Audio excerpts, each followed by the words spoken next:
on a hybrid mode. To start with, we will have our two orations.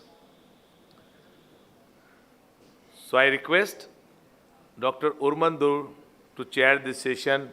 Along with him, I will request Dr. Atul Parikh, Senior Professor of Medicine, to join him with Dr. Urman Bhai. Dr. Urman is a very senior consultant diabetologist at HCG MediSearch Hospital, past president of Association Physician of Ahmedabad. Dr. Atul Parikh is senior professor of medicine and very eminent person from city of Ahmedabad. I will request Dr. Urman Bhai to introduce our speaker, our orator, and then we will felicitate him and citation to be read by Dr. Atul Parikh and by Dr. Urman Bhai. Over to Dr. Urman Bhai. Thank you. It's really a pleasant privilege to talk about two dignitaries simultaneously. Dr. O.P. Gupta oration, the person whom all of us adored a lot. We used to adore him not only for his skills, for his knowledge, for his experience, for his epidemiological foundation, for being a founder member of RSSDA, but also for being a very gentle person, carrying everyone, every time, everywhere. So, remembering Dr. O.P. Gupta today on the occasion of Dr. O.P. Gupta oration, and also the other dignitaries is Dr. A. Muruganathan, again a huge name as far as the diabetic care in India is concerned, and I'll request Dr. Atul Bhai to read the citation. I'll call upon the dignitary on the dais. Sir, please be on the dais. Before we felicitate, just we'll read the citation. Very good morning to all. Diacare is privileged to award Dr. O.P. Gupta oration for the year 2022 to Dr. A.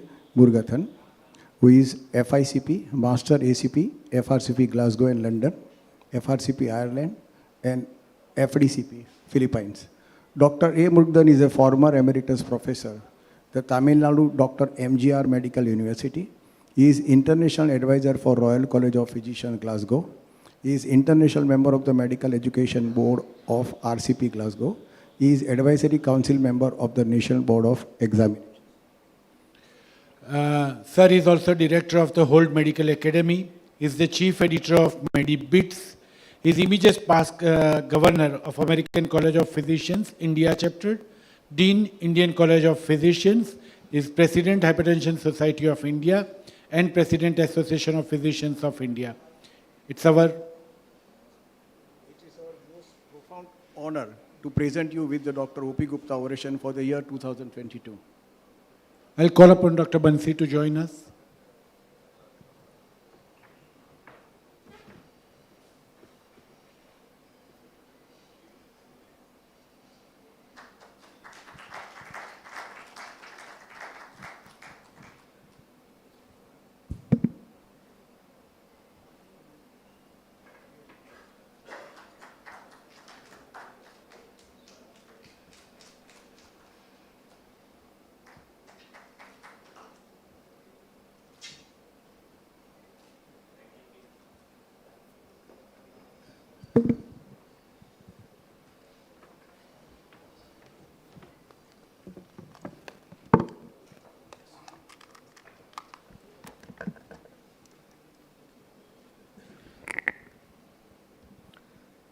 Good morning.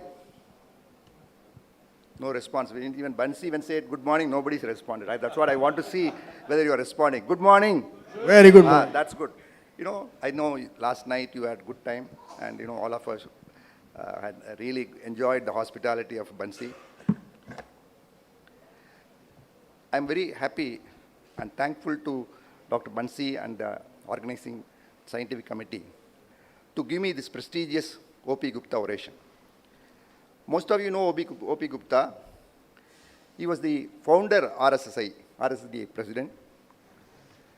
And even in 1972, he was writing articles on epidemiology and doing research, 72. One more good thing, He started diabetic clinic in government hospital way back. And he's a very simple person. Always sits in the front row and listens to people, unlike all of us who will walk up and down. But he will be sitting, listening. And a very simple person and a very nice person. And I have a unique privilege. This is the first time this oration is instituted, because last year only O.P. Gupta died, and Bansi was trying to give his oration in many forums, but he finally decided to do in Day-3, and I am the fortunate person to do the first oration. And I am the opening batsman. I welcome all my good friends all over the world, all over the country, who have joined virtually, and also my friends who have come for my sake, sacrificing breakfast. Thank you all. My topic today is Dr. Krishnan Swaminathan. I will talk about him. My topic today is pain, priorities, possibilities in type 1 children. In fact, I don't have much experience in type 1 children, because I only have an experience in the trust, the Engel Charitable Trust, where I am one of the trustees, where Krishnan Swaminathan, who is an endocrinologist who is doing major work. We come across so many problems, pain, and we also think what should be done, priorities, and also we thought possibilities. I'm very happy about Bansi, because he is focusing on type 1, exclusively one session. And also yesterday I saw the startup, so many innovative thinking. I think these are all the things which are necessary. So I congratulate Bansi for those innovative programs. I'm going to talk, my agenda will be, the purpose of my talk is to share our experience and to motivate. Most of the diabetologists are hesitant to take the type 1 children, to initiate similar projects in your respective area, to request philanthropists to support underprivileged type 1 children. And also I am eagerly waiting to get more ideas from experts who are doing similar projects across the country. And of course, type 1 children, unfortunately, I don't know if I stand myself to correct it. Is there any registry in type 1 children in India? I don't know. Krishna? And, 8 months to 18 years, estimated 20,000 children in Tamil Nadu, estimated 3 lakh children across India, lifelong 4 times a day insulin, lifelong finger prick, glucose 3-4 times, 70% from poor socioeconomic strata, high risk of kidney failure and diabetic coma, normal healthy life with good treatment. Do we understand the pain of the patient? This patient is Lata, is 20-year-old. She developed type 1 diabetes, had all complications. She had blindness, and she died at the age of 20. And his brother is Sundar, is again 11-year-old boy. He's still alive and he's there in the family. Very, very poor family. And they come to us, explaining all those tragic moments in their life. So really it's a pain. Do we understand the pain of that patient and family? I think we must. There are a lot of pain in the treatment of type 1 diabetes. One is psychological pain. The patient has fear, anxiety, inferiority complex, lack of self-confidence, and then social stigma. Most of the family members, when they know their child is type 1, they wanted to keep it confidential. They want to keep it confidential, and they will also, when they admit in the school, when the principals come to know, they don't want to take the responsibility, especially in a small rural schools. If somebody says you are type 1, they say if he gets complications, we cannot tackle. So you better put them in some other school. And then marriage. When the type 1 children, when they get married, nobody is willing to give daughter or a son for type 1 child. It's happening. Even in the rich persons, in Coimbatore, there's one millionaire who is a type 1 child. Now he's ready for marriage. Nobody is there to, this fellow is offering Mercedes-Benz, 1 crore. Nobody is willing. And financial pain, the pain for the family, and then physical pain. And when type 1 children, we have to give 4 times injection. We have to give 4 needle. But sometimes in the government hospital, they give a needle which is used for whole month. And it's so painful. So physically also physical pain. So these are the pains which we experience in treating type 1 children. Normally, if you see an average low middle income or low income people, 10,000 per month, cost of insulin is about 3,000, cost of consumable 1,000. When it gets a DKA episode, it may be 1 lakh to 7 lakhs. When they get renal disease, again 7 lakhs. You know what is the cost of a child's life. Some problems in some of the clinics, some hospitals, there is no dedicated type 1 clinics, especially in private, in the government hospital sector also. They don't have a type 1 dedicated clinics in some rural hospitals. Insulins mostly in syringes and vials. They give old insulin, they don't give semi-analogs and all. And cold chain storage of insulin is a big problem because of electricity failure and things like that. 60% of the rural families don't possess a refrigerator, no glucometer, monthly visits for glucose and insulins, no dedicated database, high morbidity and mortality. High cost of investigations and admissions and treatment in the private sector. Suppose if they come, you do GAD antibody, then peptide, all these investigations, sometimes it's very, very costly. And they don't want to go to government hospital. And we have to do these tests. And huge risk, especially now, so many types, one is come type 1.5, 1.75, whatnot. And you have confusion always. So you will have to do all these tests necessarily. Huge prescriptions of analog insulin beyond poor man's family finance. Lack of teamwork, because individual practitioners, they don't take type 1. Because you need a team to treat type 1. And non-sustainable for poor families. The myths and facts. Some people, even now, some of the not diabetologists, some physicians or some rural family practitioners, they will always think, oh, nothing can be done for the child. And the family gets depressed. Some insulin on board, mostly BD mixed insulin, because they know they cannot give 4 times, they give only 2 times. And child not going to survive too long, they think, the family. More trouble for me. And technologies, they are not aware. See, I think most of the physicians, family physicians should come to conference like Day-3, where you get updates, what are insulins available, what are new things we can do. And especially in family, the difficult attenders, they only spread the rumors. And what are our priorities? One is insulin and consumables. The second is insulin pump therapy. And then advanced research. And then refrigerator support. When the child wants to go to school or college, educational, and after the education, placement support, removal of social stigma. And you must talk to the ministry and see what you can do. A lot of money is there in ICMR, in the government. We don't utilize fully. And then exit strategy. Suppose everything is over after 18 years. What will be the future for them and for the family? And then health insurance. Very important. Health insurance can be done easily. I'll come one by one. I recall the Banting lecture. Noble lecture delivered Stockholm on September 15, 1925 by Frederick Banting. I'm standing in the Banting Hall. Insulin is not a cure for diabetes.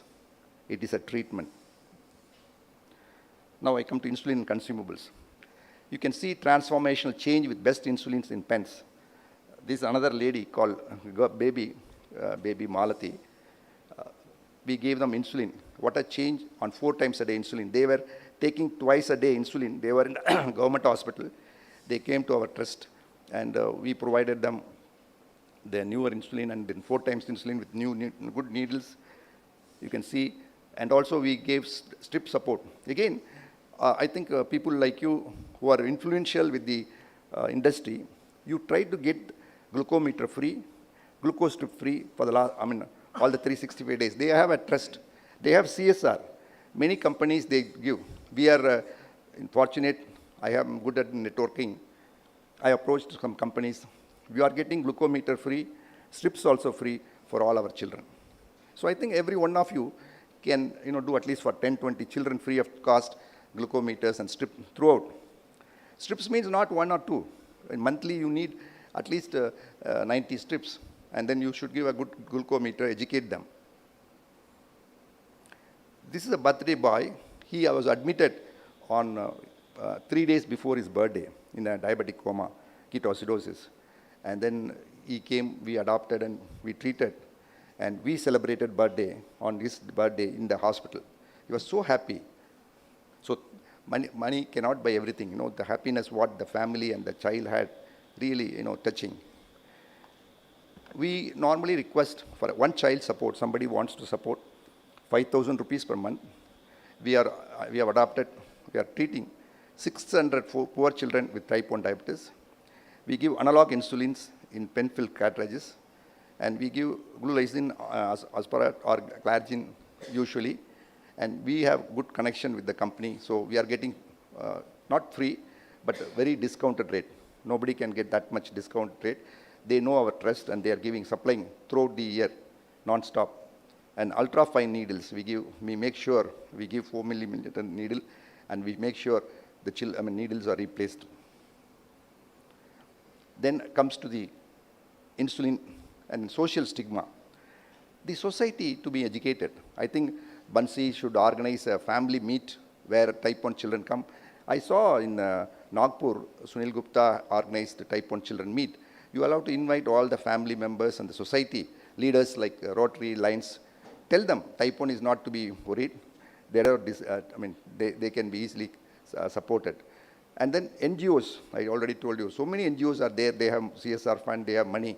I'm a past Rotary governor, so I get a lot of networking with Rotary to support our children. And motivation to children and parents.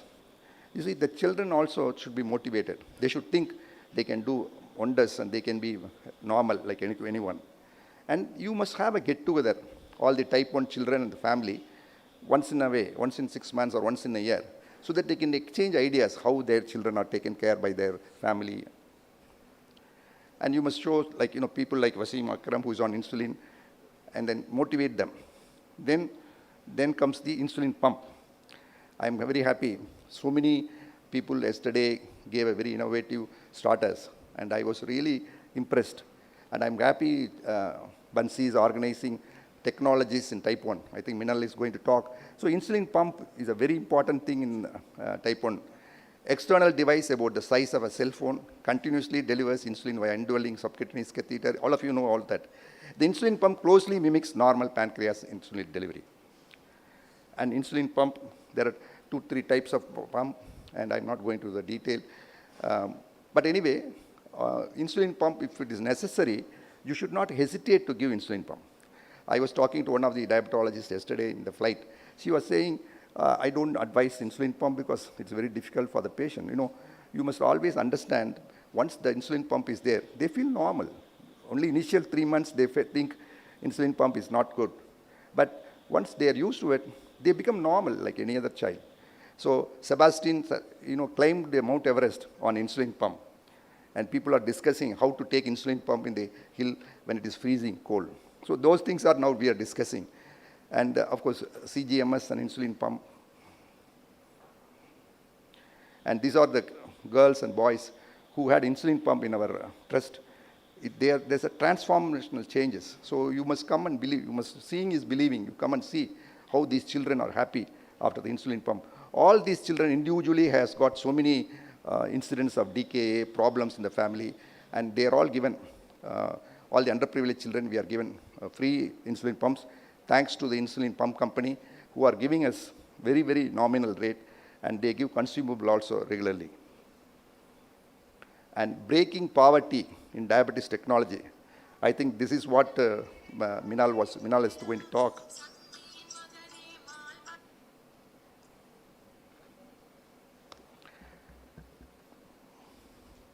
And of course, this is the paper we published in the of the 16 patients we had in insulin pump, how many DKAs, how many hypo after our insulin pumps. And this is the fight back. At least we have about 10 to 15 children who are, who were married, and we supported them. They also delivered a baby, and they are all very happy. So they fight back. If you encourage them and motivate these children, they are very happy and they are better than the other children. In fact, one of the type 1 child, at the age of 10 years, she gave a talk. She said, I don't want anybody's sympathy. I am on my own. I know what to do. I can do my work. But that confidence they have. So you must bring those children and then talk in the type 1 children clubs. And this is the DK admission before pump 43, after pump 1, and IPO 513 is 45, and severe IPO 43 and 2. Like that, we have all the advantages of insulin pump.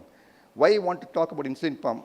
Many physicians, including me, we are hesitate to use insulin pump. Whenever there is insulin pump necessary, when there is a brittle diabetes, when there is too many DKs, too many hypos, and when they have complication, you should advise them insulin pump. It's not that, they cannot afford. Many people, they say they cannot afford, but when you think this is life-saving, they will accept. Because when they are buying saris and mobile phones and televisions for nothing, and they see, I know some poor people, on first day, Rajinikanth movie, they spend 1,000 rupees for the family and go and watch the movie. So we must impress them. That is not at all difficult if you have. This is an advanced sensor program, and especially children below 5 years, you have to have continuous glucose monitoring, and this sensor has come. You put it on the delta, it's about 5,000 rupees. We got our children, about 30 of them, we are giving sensor also. It's not sensor for 1 month. We will have to give for continuously. And that also we are getting some discount, and we are giving sensor program for the children. Then refrigerator support. You see, this is a story of Ramya. She is in a hut, and she doesn't have fridge. And she comes to us every time. When we see her insulin requirement is more than 100. Usually in type 1 children, does not require more than 25, 30. But we are wondering, is it insulin resistant? Then we went into the history, found out she doesn't have a refrigerator. She keeps the insulin in the hut, and it loses potency. So very important message, if somebody comes to you, if they don't have a refrigerator, try to give them a refrigerator or support. In this particular village, there is no refrigerator even in the shop. So we went and gave one refrigerator in the shop that is useful for the whole community. 4 or 5 children are using this. And we have innovation in the refrigerator also. We have got tie-up with one refrigerator company, and we are getting 350 refrigerators across the country. Excellent cold chain, more than 80% reduction in admission. If you give good refrigerator, the potency of the insulin is good, and you can easily get. And in fact, one of the companies I will share with you once it's confirmed. We are working with the refrigerator company. They are giving for a refrigerator for 2,500 rupees, a portable refrigerator, which you can carry, even if the school also you can carry like that. So that sort of a refrigerator is available, and they will be able to help you. And then starters, Bansi can tell somebody to make a refrigerator also in a cheaper price. Education support. We always give education support through our Rotary and Lions once they are finished, +2. And of course, this is Nicole Johnson. And placement support. And in Tirupur, we have plenty of opportunities. So even if somebody from Ahmedabad or somebody from Rajasthan or Chennai, Krishna wants to send somebody, Mangesh can also send from Bombay. We've got enough opportunities for children. Opportunities. We give sewing machines, we give embroidery machines, we train them. So placement support is easy, and we got at least 35 children under our program. And health insurance, very important. If you go to health insurance company, they say they won't include type 1 children. For some reasons, they say exclusion. But we talked to one Prakash of Star Health Insurance. He's a doctor, he's a surgeon. He understood. He waived all the unwanted things, and he agreed for a nominal price of some insurance. And we are giving every child 2 lakhs insurance, 2 lakhs. It's good enough even if they get into some problem, that can be managed. So we are insuring all the children 2 lakhs this is called Project Shanti, and we are very happy to help them. Very nominal amount. And then exit strategy. Once the patients are for 18 years, if they go, what do? We cannot support them all along. So we give them we empower and upskill we are giving cows, sewing machines, and then computers, and we also make work opportunities, work from home strategy. This is called Project Sakti, and we give cows, and then we give 2 cows, 2 goats. They know how to breed, especially in village. They have their livelihood, and with that income, they support the family. This is sewing machine again. And then now coming to the possibilities. I was talking about priorities. Now what are the possibilities? Every new day begins with possibilities. This is Ronald Reagan. So you'll have to have research activity. Active research collaboration we are doing with Madras IIT, Sastra University, VIT Chennai, and we are also adopting government hospitals across the state. Wherever the government hospital has got type 1 children more, we go Salem, Coimbatore, Chennai, where these children are collected by the diabetology unit, and we go with the entrepreneurs, Rotary, and adopt a child. Each child, if somebody wants to adopt in their name of his father or mother, we ask them X amount, like 30,000 per month, per year, for everything, insulin, refrigerator, insulin strips. So they are very happy. Recently in Tirupur, we adopted 37 children. Each Rotary member has promised, and he gave money for 37 children. I requested them, not 1 year, try to help them lifelong. Because 30,000 per year, for them is only 2,000 rupees per month, which they spend when they go for a hot Hayat dinner, it costs 20,000 rupees. You sacrifice one dinner, you can adopt a child. That is the policy I always tell them. When you go for when Bansi celebrates a birthday, instead of celebrating birthday in a big hotel, if he saves that 30,000 and gives to a child, you can adapt. And suppose you want to go in business class to US, many times I do. I don't go to business class, which is 4 lakhs. I use 1 lakh, 3 lakhs is saved. These 3 lakhs you can give to the project. Just you sacrifice one night. Instead of going business class, you go by ordinary class. Like that, you can save money. If there's a will, there's a way. So you have to adapt the children. And then group of diabetologists can initiate C-peptide test. I think it costs around I don't know how many, 700 rupees or 600 rupees for a C-peptide. In Madurai, we have about 10 diabetologists. They joined, endocrinologists, they joined and started this C-peptide volume. The test costs only 300 rupees. And they can do genetic tests also. You can do GAD test, beat test, whatever. If you have a combined volume, I think you can reduce all the tests. So I think Madurai, Krishna Seshadri must know, the Kumaravel is doing a very good job in collecting all the endocrinologists and doing this lab in a small place. In a particular town, all of them are sending the patients there, and the tests are very cheap. You have unlimited possibilities. The immunotherapies, beta cell replacement. These are all things coming in the future. Of course, this is a busy slide.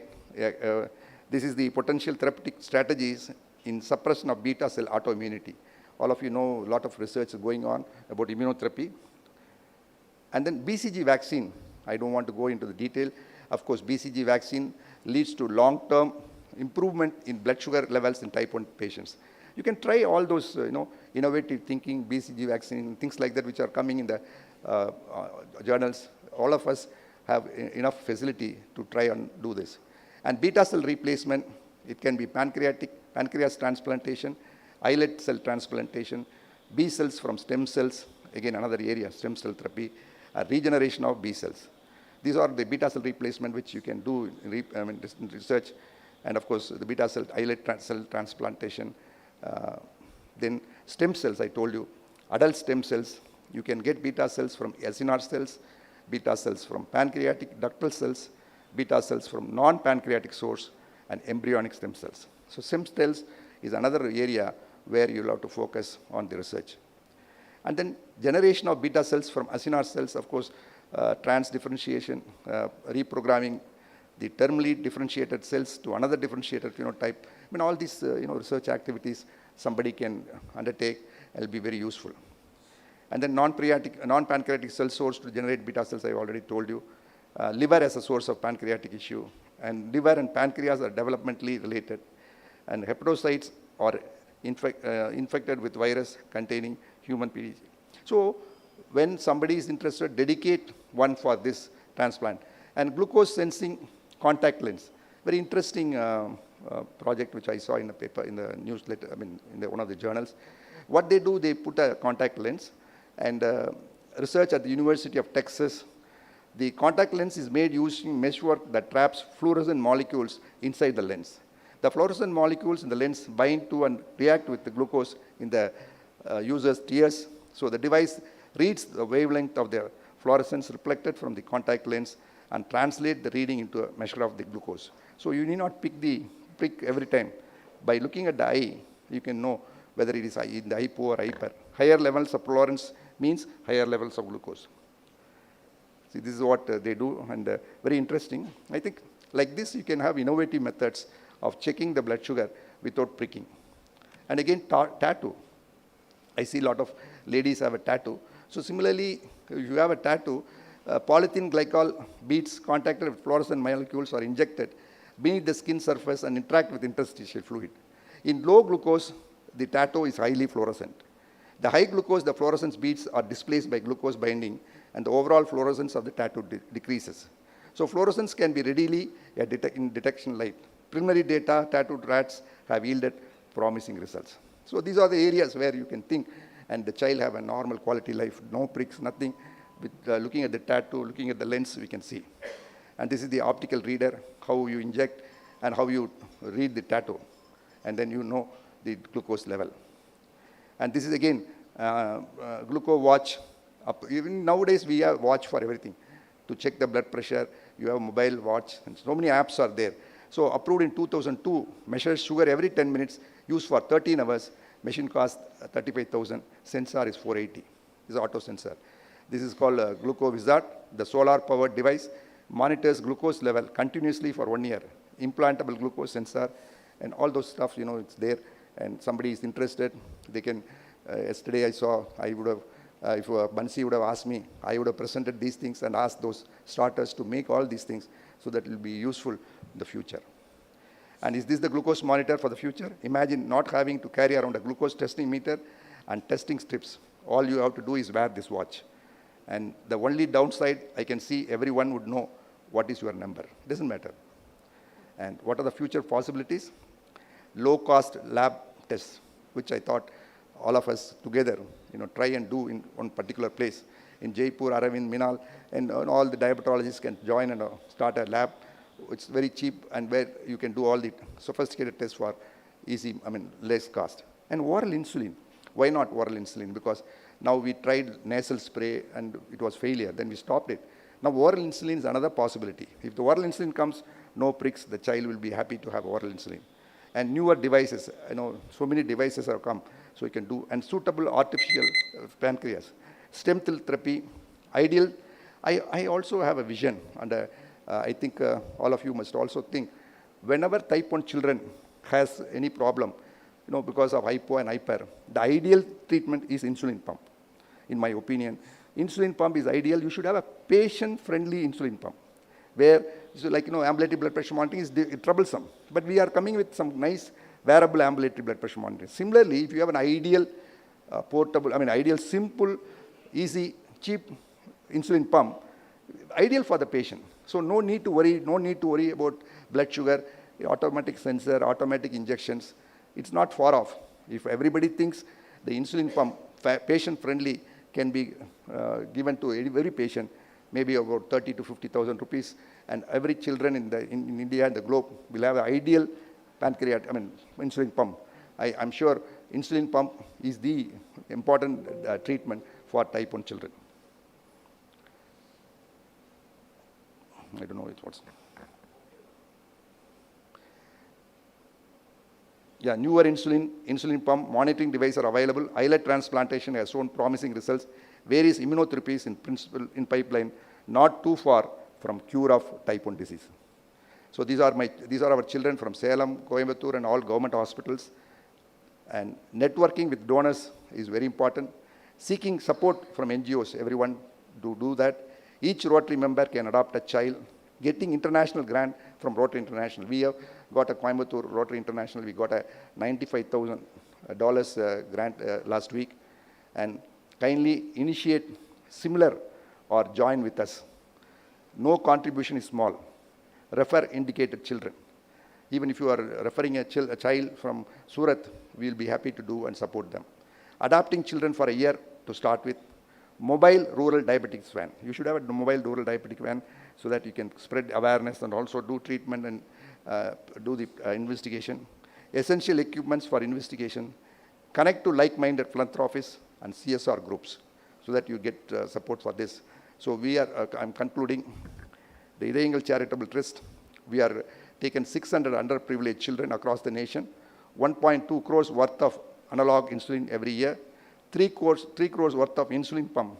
We have got 220 children under insulin pump, and coverage, 2 crores worth of annual insurance cover, 10 lakhs worth of education support, 300 fridges for homes without refrigerator, 6 government hospitals adopter supported, active research with IIT Madras, diabetic education through Attitude Club, 90% reduction in hospital admission, 2 to 3% reductions in HbA1c. So can we do? Yes, we can. Your voice can change the world. We did not come to fear the future. We came here to shape it, says Barack Obama. So bright future, India, give your best today, you will create a better tomorrow. You can make this child very happy. And challenges are really making life interesting. Overcoming them makes the meaningful life. Thank you very much, and thanks once again. Thank you very much, sir. The oration started with lots of pain and a gloomy view when we saw the photograph of a young girl dying at the age of 11. But then came resources, then came information, then came the possibilities, and that gave a very hopeful outlook. I'll also request Dr. Bansi to spread more ray of hopes about type 1 diabetes before we conclude the session. Thank you, sir. Thank you, Dr. Muruganathan. First of all, I am very happy to see that Dr. Muruganathan, you changed. He was past president of Association Physician of India. As a very senior physician, consulted, then he was practicing as a hypertension specialist, cardiologist, and a physician. And now he is talking of type 1 diabetes children, how he is supporting. Just to inform everyone in the audience, as well as to Dr. Muruganathan, sir, that RSSDI is working very hard to improve the care for type 1 children across the country. We have created a type 1 diabetes network across the country. All standalone center, more than 50 center of excellence has been created. Under them, we also created this year all district coordinators in India. We are asking them if they can take care of any child who is type 1 and they want to support. We are taking care of more than 10,000 children in India. RSSDI at present is associated with Life for Child, Changing Diabetes in Children, which are the international association from where we get the support. And we are also getting support from Sanofi India, Vocard, and Biocon. This is just to inform everyone, those who are here, then those who don't know, if they want to, take care of these children. But what I think, it is not the free insulin, it is not the free glucose meter or strips that can change the life of a child. It is the education, education, and education. And I think that is what we are lacking. We have dedicated type 1 program, but we talk everything. We talk about how insulin is to be given, and we talk about how pump is to be installed. And we all know, many of us are diabetologists or endocrinologists, and we practice. But what we don't do is, it's an education, education, education. On this O.P. Gupta oration, I just want to inform everyone, Dr. O.P. Gupta was first guy, probably in India. We know that Dr. Vishwanathan had started first diabetes clinic in South India, but Dr. O.P. Gupta also, long back, it is almost 60 years before, in government hospital, started first diabetes clinic of our country, and which was supported by World Health Organization. And still it is running in civil hospital. Every alternate day, 300 patients come there to see. What I have proposed last year with RSSDI, Dr. Rajiv is there with immediate past president of RSSDI. We went to Government of India, Health Minister, we had given them white paper, and we just want all the government hospital, tertiary care hospital, they should start a dedicated type 1 diabetes clinic, which is running only once in a week. Every Saturday, if they can run a type 1 diabetes clinic, at least in a tertiary care hospital of government hospital, which are already medical college, where a physician, pediatrician, diabetologist, endocrinologist, along with a team of supporting staff, which is diabetic nurse or educator, if they all can be there in one place, RSSDI is more than happy to work with the government of India and with your connections and the work which you are doing with Rotary International. We will be more than happy to collaborate with you, with RSSDI. And if we can create across the country a network of type 1 clinic in a government hospital where we can educate, because now below the age of 25, the government of India also, because there are 31 diseases which are notified in a pediatric diseases, they get free treatment. And now 31 disease, 31st is pediatric diabetes also is a part of this, number of diseases which are recognized by government of India. And any government hospital and state-run government hospital also give them free insulin. But what is not given is a education. So I think what Rotary International, what your efforts in the government, RSSDI, and all of us, RSSDI mean each one of you are RSSDI. Each one of you who is practicing diabetes is RSSDI. We all can support these type 1 children. And if we can collaborate with the government hospital or the place where these type 1 children can be educated, I think it is the education which is the major reason for them not to have a good control. With these words, thank you, sir. Thank you for accepting our oration and giving fantastic talk on type 1. Thank you.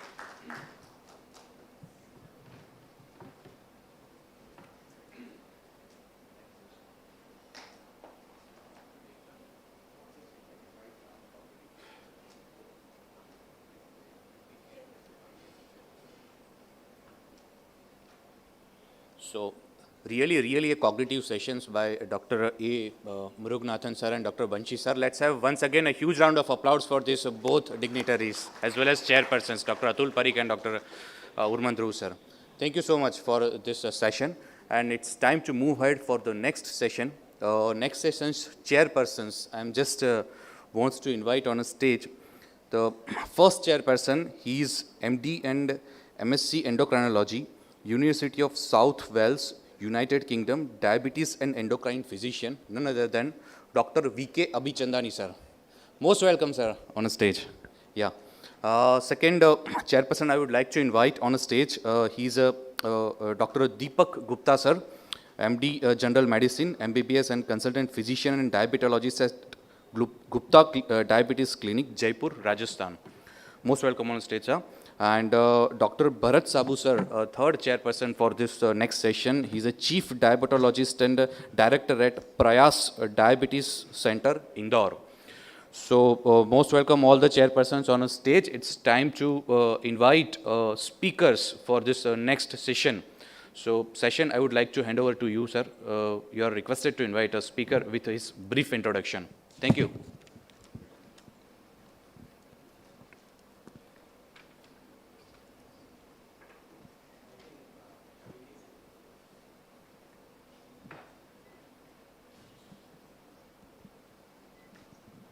It's a great privilege and an honor to invite respected Dr. Krishna Sesadri to deliver an oration on a very interesting topic, ancient rhythms and modern diseases.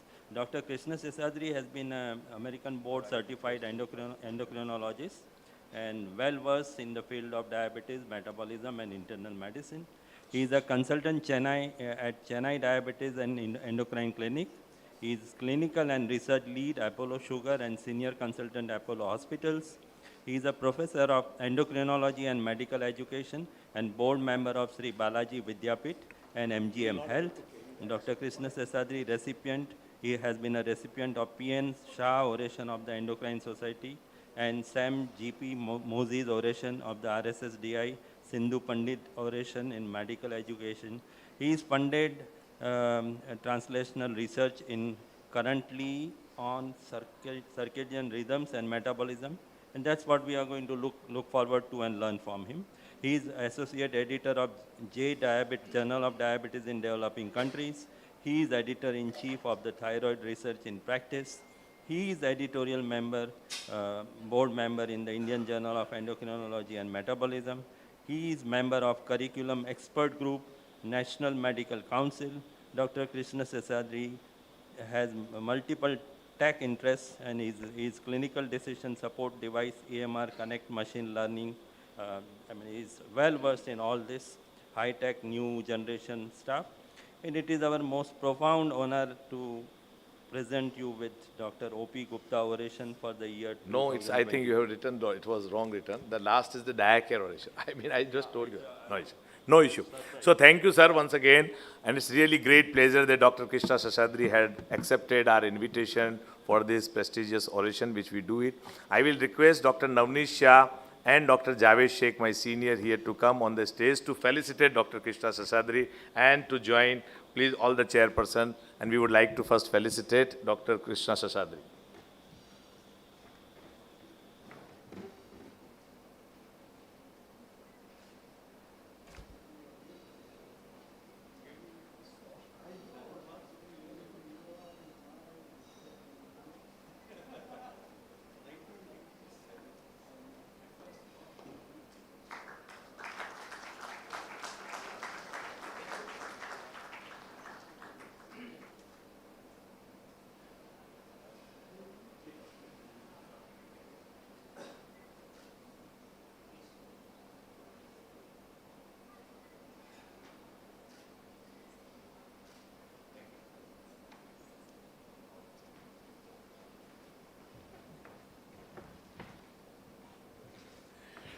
Thank you very much. First, let me thank Banshi.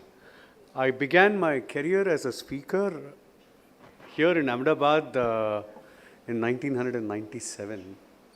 When I came back from the US, was a nobody. A man sitting in front, Navneet Shah, gave me my first talk.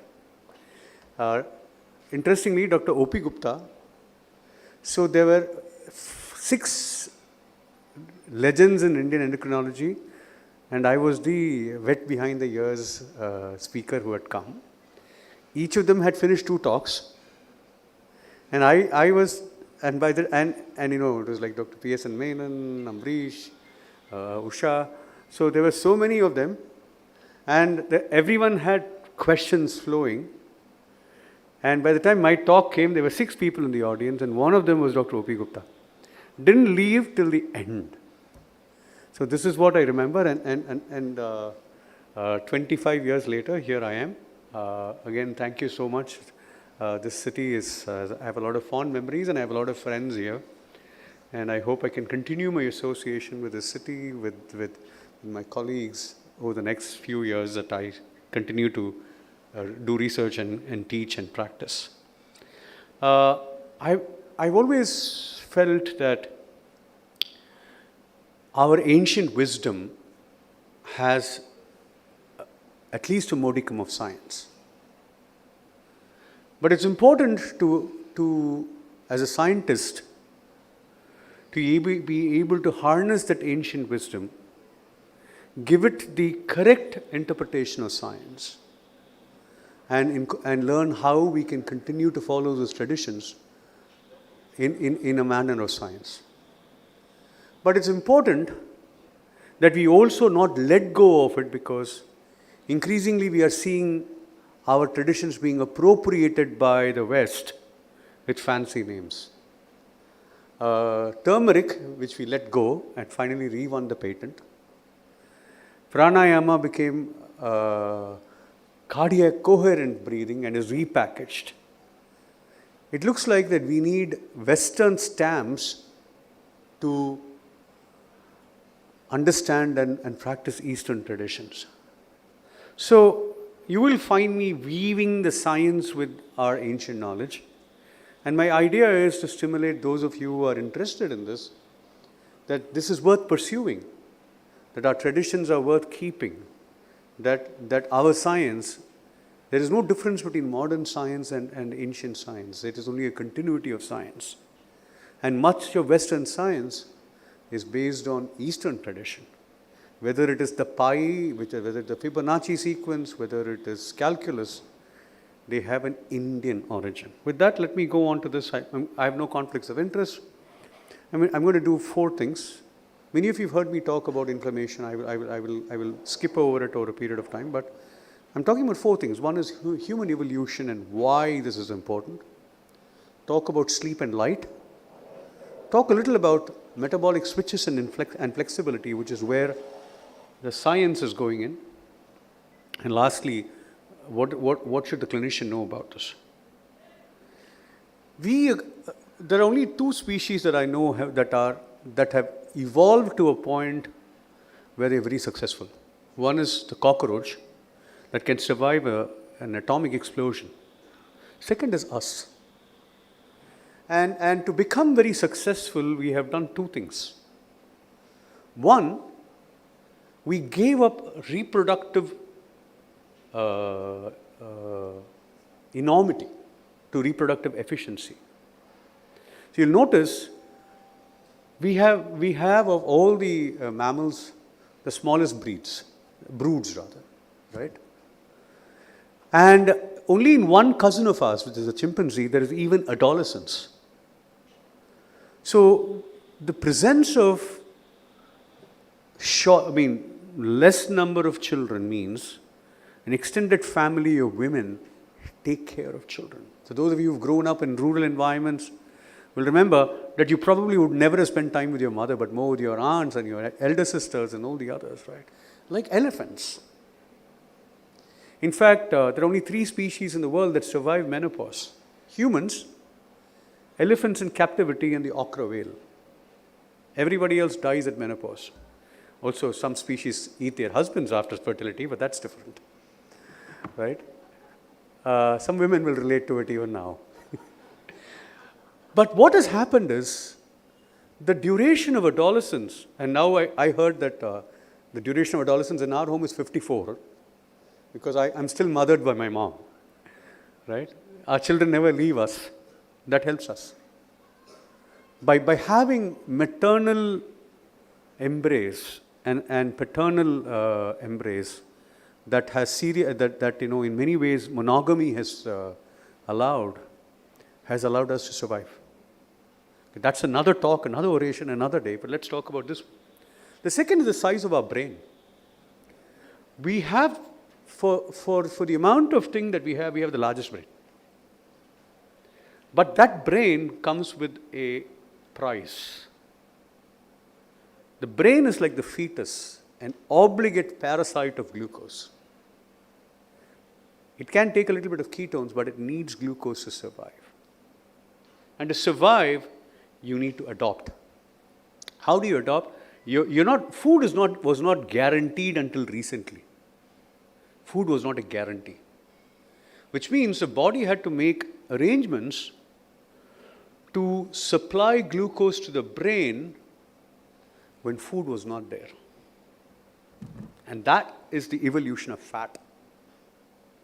We have the highest amount of fat for our body weight anywhere in the world.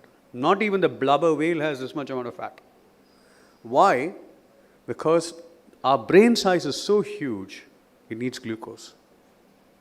So how do you supply glucose to the brain? When you don't have food, glucose is converted, it needs to go to the brain. So how do you divert it? That's insulin resistance. The muscle, the other tissues, stop taking up the glucose but take up fat, develop a little bit of insulin resistance, and the glucose is supplied to the brain. That's what happens in pregnancy, right? The baby is an obligate consumer of glucose. A certain amount of insulin resistance is present in pregnancy to make sure that all the glucose goes to the baby. So when you starve, these fat stores are depleted so that the brain can survive. Now, interestingly, when do you starve? When you have stress. Therefore, there is a big relationship between, and how does the body respond to any amount of stress? Whether it's your spouse shouting at you in the morning, when the servant doesn't show up, when you eat a little more, when there is infection, there's only one way the body responds: inflammation. So inflammation and fat are linked to each other by nature because one feeds on the other. Right? So inflammation was started as a protective phenomenon, whether it's our gut microbiota that is involved, the activation of NF-kappa B. All of these are the body's response to an external or an internal threat. And that is intricately associated with fat, right? So what was happening in the past was, when food was scarce, you needed fat to break down, your brain to be preserved, and inflammation was a protective phenomenon. But in the last 60 years, 70 years, we've done some amazing things. We haven't seen any other species that does so much to to destroy its own self, right? And that's our species. We decided that we don't have to live with nature, that we can dominate nature. So what did we do? We started eating more food, more frequent food, our quality of food changed, and our processed food became more, right? And in fact, we are the only species that eats and kills for fun. No other species does that.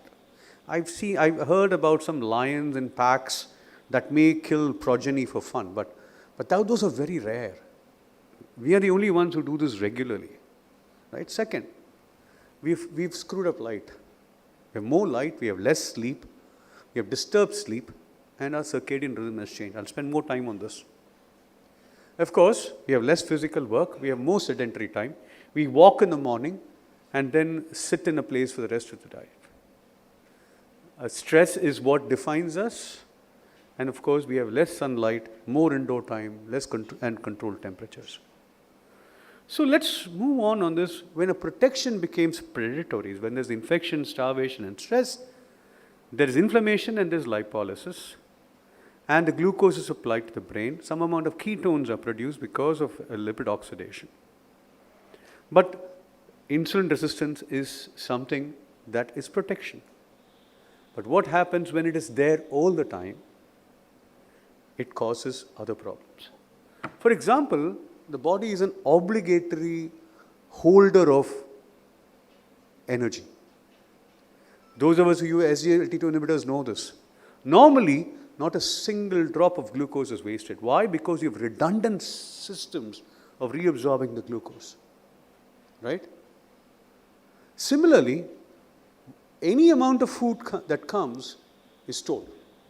In fact, I remember one of our secretaries where I trained, Gayla Hawley, telling us when the cake was brought for her birthday, Dr. Seshadri, I can apply this directly on my hips. True. And that's why women also have, because women are more important and they have a greater importance in maintaining the reproductive chain, you don't need men at some point of time, but you need women. And that's why they find it more difficult to lose weight, because their metabolism slows down fast. But when fat gets accumulated, at some point of time, the body senses that there's something abnormal going on. And this particular pathway, the mTOR pathway, gets activated and you get insulin resistance inside the fat cell. When this happens, a signal is sent to the bone marrow by these molecules, by this particular inflammatory protein. Nothing to do with the men around, not MCPs, but the monocyte chemoattractant protein. It causes these macrophages to come into the abdomen to make some changes, right?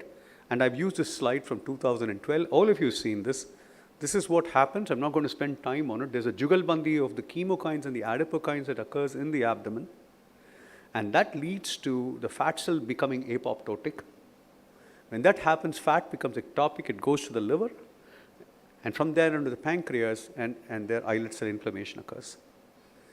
We used to think that the pancreatic cells get destroyed. Again, I've talked about this multiple occasions, but what it really does is that the fat cell decides, look, it's too risky for me to continue to be, the pancreatic islet cell thinks it becomes too risky for me to continue to be a pancreatic islet cell, because the cost of producing insulin is so high that the beta cell is, after the cardiac myocyte, one of the most energy intensive cells.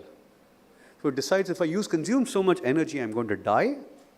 And what it does is it de-differentiates either into a alpha cell, or it de-differentiates into a gastrin-producing cell, or it just becomes a neurogenic cell, or even an acinar cell. But that sort of set you the background of what we knew so far about diabetes and inflammation. But let us see what else is there. As I said, I'm going to talk about ancient rhythms, and what better ancient person to quote than Charaka. So he says, Nidhrayattam sukham dukkham, pushtikarsham bhalabalam, vrishatakli bata jnanam, ajnanam jivitam nacha. That is happiness, misery, nourishment, emaciation, strength, weakness, virility, sterility, knowledge, ignorance, life and death. All of these occur depending on proper or improper sleep. Since we are all adults, I will tell you that sex is overrated, sleep is underrated. Sleep is one of the most satisfying experiences in the world because everything else depends on that, right? Here is the Ratri Suktam from the Rig Veda. It's a Sanodhyayasya vayam yavanni vikshmahi prikshena vasanti vaya. What is sleep? It is like the tree that is calling on the birds and embraces them so that they can rest at night. Now, for many years, we did not know why sleep was necessary, right? Till this particular article, if there's one article, I think, of the century that people should read, this is Husserl et al. In Science in 2013. Nobody knew why we needed sleep for all these 1,000 years. Until this one postdoc fellow learned how to put a mouse under a confocal microscope and allow it to sleep under the whirring sound of a microscope. Takes months to train a mouse, right? So what they found out was that when you sleep, your brain size shrinks to about a third. The cortices just shrink. That allow the CSF to penetrate deep and remove the toxins. Just like how in a hotel or an airport, a lot of the cleaning occurs at night. The brain cleans itself from all the dirty thoughts that you've had through the day by going in and doing a deep clean. In fact, they showed that these endolimbs in the brain get activated.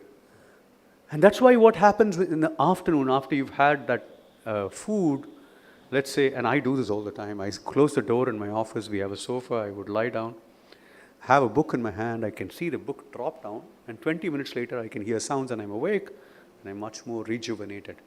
And the quick cleansing of the toxins that occur, and that's really what happens when you sleep. And when you don't do that, that's why you become crabby, crappy, shout with everyone, pick up arguments, and develop diabetes. It's not just, but it's not just sleep. It's also the light and the lack of it. You need light, you also need the lack of light. That's the balance that nature gives. So this is the Aruna Prashna. Sarvasvad bhuvanat dhadi tasyaha paka visheshana. They talked about not just light, but they talked about heat. Paka is fire. Smritam kala visheshanam. Time, light, and heat determine the course of life and its time. And it's determined by the sun. Banshi, I should thank him for giving me opportunity to see Modera yesterday. Those of you who have not, please, the Sun Temple there, that's an example of our architecture, also the history of the destruction of our architecture. Why are these rhythms important? Ken Polanski in 1988 actually showed this first. He showed loss of rhythmicity in diabetes as a first abnormality that occurs. The alpha and the beta cell are mirror images of each other. And when they are not in sync, that's when diabetes starts. When you have circadian misalignment, you have glucose intolerance. When you restrict sleep, besides all the crabbiness we get, inflammatory markers are the ones that are upregulated. Cell cycle markers are upregulated. There are changes in the cell cycles that occur. This is a fabulous experiment, and I'll just tell you that this is the basis of our work also. This is Kian in 2013. What he showed in rats was when you change from LD to DL, meaning a light-dark cycle to a dark-light cycle, just reverse it. Remember, rats are nocturnal feeders.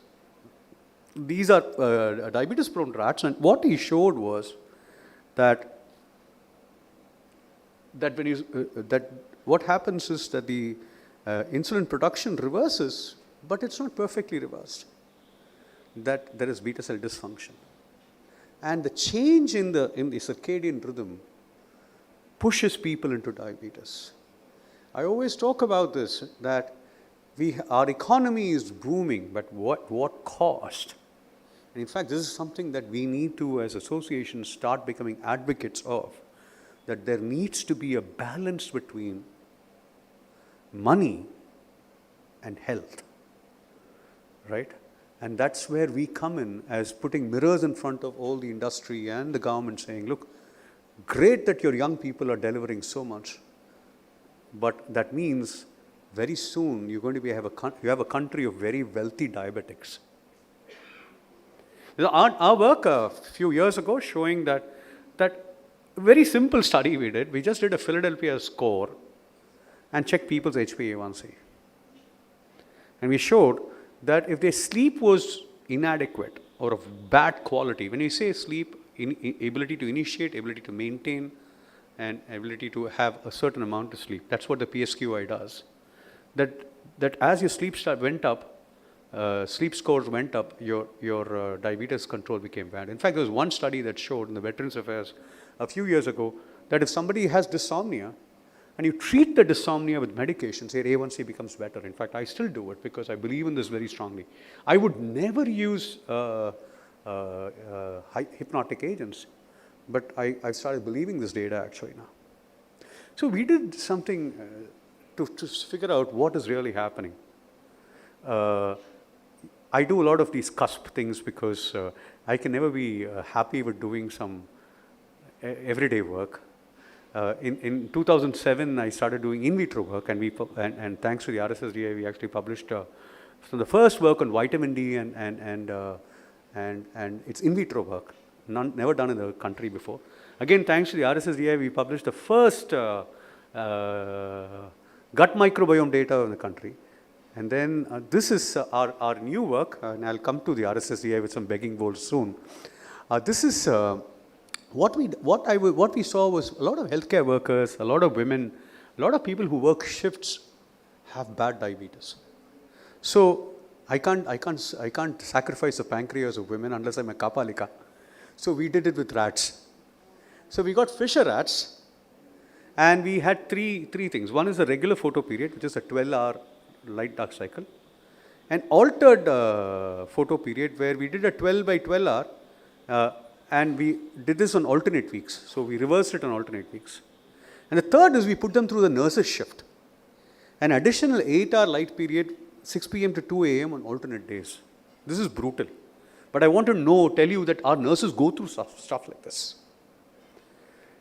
So you will see that the glucose is the worst photo period had the worst glucose, the worst triglycerides, the worst cholesterol. But I will leave you with this very interesting pathological feature. Remember, there's only 3 weeks. And we also looked at FOXO and other things. I don't want to talk about it in this particular one. This is a normal circadian rhythm. This is the islet cell. Perfectly normal, right? When you reverse the light period, can you see there's an adaptive increase in the size of the islets? That it's behaving like obesity. I want you to know an altered circadian rhythm is exactly like how obesity does this. But look at this one. This is an additional 6 hours of light every alternate day. The pancreatic islet cells are starting to get destroyed in the rat. There's enzymatic degradation. Can you see that the islet architecture is altered? And bad things are happening.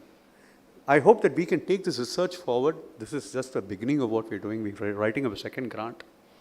But this is my area of interest, the presence of light and darkness and what it does to us. That light, for instance, is going to definitely affect my islet cells. Why is this important?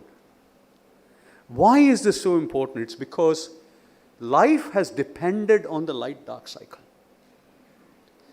Glucose is linked to light. Photosynthesis, the ultimate product of photosynthesis is glucose, right? In plants, in fungi, in cyanobacteria, during light, glucose is made. During dark, there is expenditure and rejuvenation. In humans, in metazoa and the others, there's a wake and a sleep cycle. Feeding occurs in one half, Sleep, restoration, and efficiency occurs in another half. You F-word it or whatever four-letter word you want to use, you face the consequences. So we have clocks. I won't spend time on it in a lack of time. But these clocks are set. But what we now know, and that brings to the meat of some of the meat of this talk is that the mitochondria is a powerhouse of the cell. And we've been hearing about this, including mitochondrial modulators.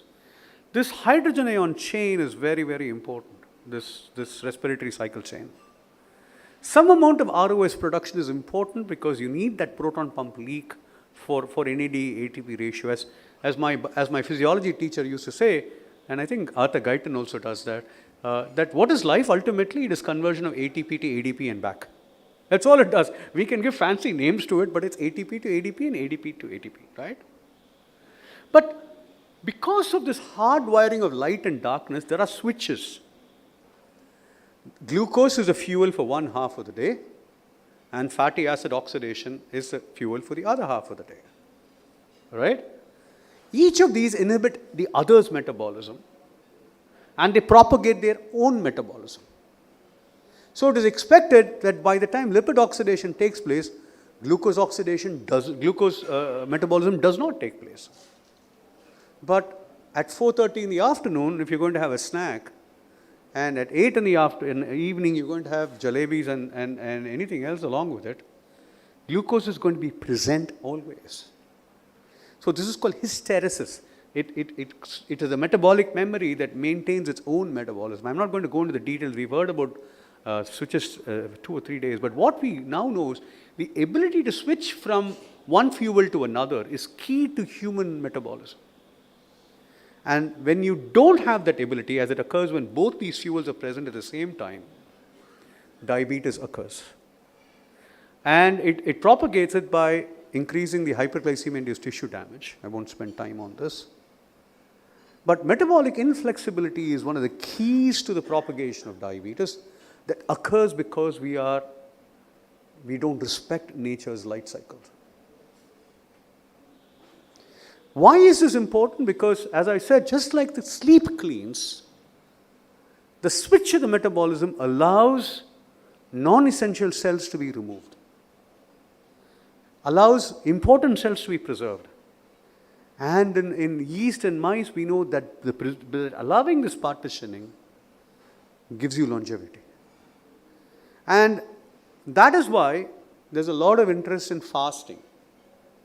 What our ancients interwove into our lives, the Ekadasi and all the different fasting that was interwoven. The different kinds of foods at different times of the year. Chaturmasya would mean different kinds of foods. Aligned with nature, they had something going there. So modern science, of course, has to rediscover it, call it its own, has to package it in an American package and call it time-restricted eating. What the Jains and our own ancients, my grandmother would not eat after sunset. Right? In our temples, there was only 2 offerings made. Even though now you see bhog, bhog, bhog, there are only 2 mantras. In the morning, satyam vratena parishanchami. It's all about truth. In the evening, ritam vatena parishanchami. Ritam, satyam, they're both the same. Only 2 offerings. And in the prataha and the evening. But why do we eat so many times? Who knows? Right? There was no breakfast till the Brits brought it here, right? So what does time-restricted eating do? This is the animal data. Reduces cholesterol, fasting glucose, body weight, fat, inflammation. And in Drosophila, you'll see increased energy expenditure, increased motor control, endurance, sleep, cardiac function. The clinical data is very mixed because I think the studies themselves are, inadequate. They just extend the concept but not look at hypocaloric restriction. They all look at isocaloric restriction. Third, that they're not very well designed. So you will see different studies coming out in the last 1 or 2 years, each of these having its own limitations, but basically saying that yes, there are benefits and no, there are no long-term benefits. I think we need some good studies that need to look at this. So I'm just putting this up saying that the data is sort of inadequate. The RCTs are not very conclusive. But that's not the reason I gave this oration. I thought I will give this connect for us to understand. and more importantly, to explore and rediscover these sciences by using modern methodology, whether it is the metabolome, the transcriptome, looking at these approaches and showing that we indeed come from a nation of science. So respect ancient cycles. Could be time-restricted eating and intermittent fasting. A lot of data on 5:2 is very there. Exercise is a great way to restore the cycle. Ketones, very interestingly, my friend Sundar Mudaliar from San Diego was telling me that there is a keto drink that the Oxford team has patented. And they used it for the first time last year in the Tour de France. The Brits have never won Tour de France. But last year they did. That's because they actually had access to a ketone drink. It's not banned by the WADA, by the way. Medium chain fatty acids. You remember how the West hit first, this whole story about fat, and they deprived so many of our women of their pungal and other stuff. But also, they push sugar. But they also beat down any of the tropical oils in favor of palm and other oils. Medium chain fatty acids, except not median but medium, especially the C8, and guess where C8 and C13 come from? Coconut oil. So the Malayalis actually got it right, that you do use a bit of coconut oil. Then of course a new class of agents called mitochondrial modulators are there. But till these are mainstream, remember that you get a healthy set of microbiota from your mom, her mom, her mom, her mom. It's maternally transmitted. And in C. elegans, we know that some of the epigenetic changes that are conferred on us last up to 14 generations. So you are who you are because of your nani ki nani ki nani ki nani ki nani. And that's why in the Pitru Paksha, there's greater importance for the maternal side. For those of you who go to Gaya, there are 64 pindas that are kept. The vast majority is for the mother. And that's why mothers are important. And mothering is also important. So with that, and a plea to not everything old is wonderful, not everything new is great. The smart man learns to look at each of these, evaluate them, and apply them in their care. I didn't say this, Kalidas said. So with that, thank you very much for your patience. Excellent, Dr. Krishna. Beautiful. So the crux is proper sleep and intermittent fasting, I think.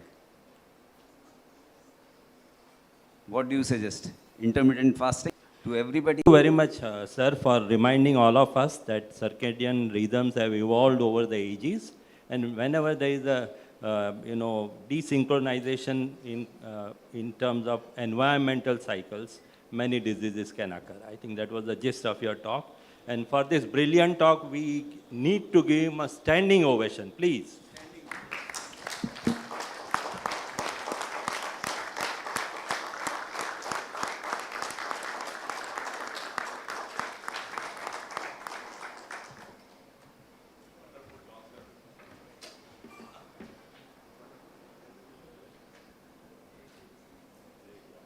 Thank you, sir. Can we have the next session? Yes, start. So very, very eloquent session delivered by Dr. Krishna Seshadri. Let's have a once again huge round of applause for the doctor. Thank you.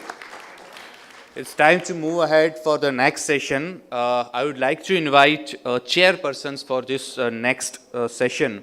The first chairperson for the session is he's MD Internal Medicine, MBBS Diploma in Diabetology.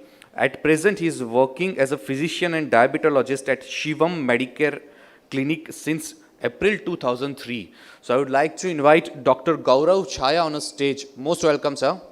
And the second chairperson for this next session, he is a PhD in Diabetes, MD Internal Medicine, FAIIDR, Diabetes and Endocrine, and PGDDM Diabetes, PDCR Clinical Research, PGDHM healthcare and hospital management. And he is none other than our eminent speaker and chairperson actually, Dr. Yash Patel. I would like to invite Dr. Yash Patel to come on your. Thank you so much, sir. Thank you.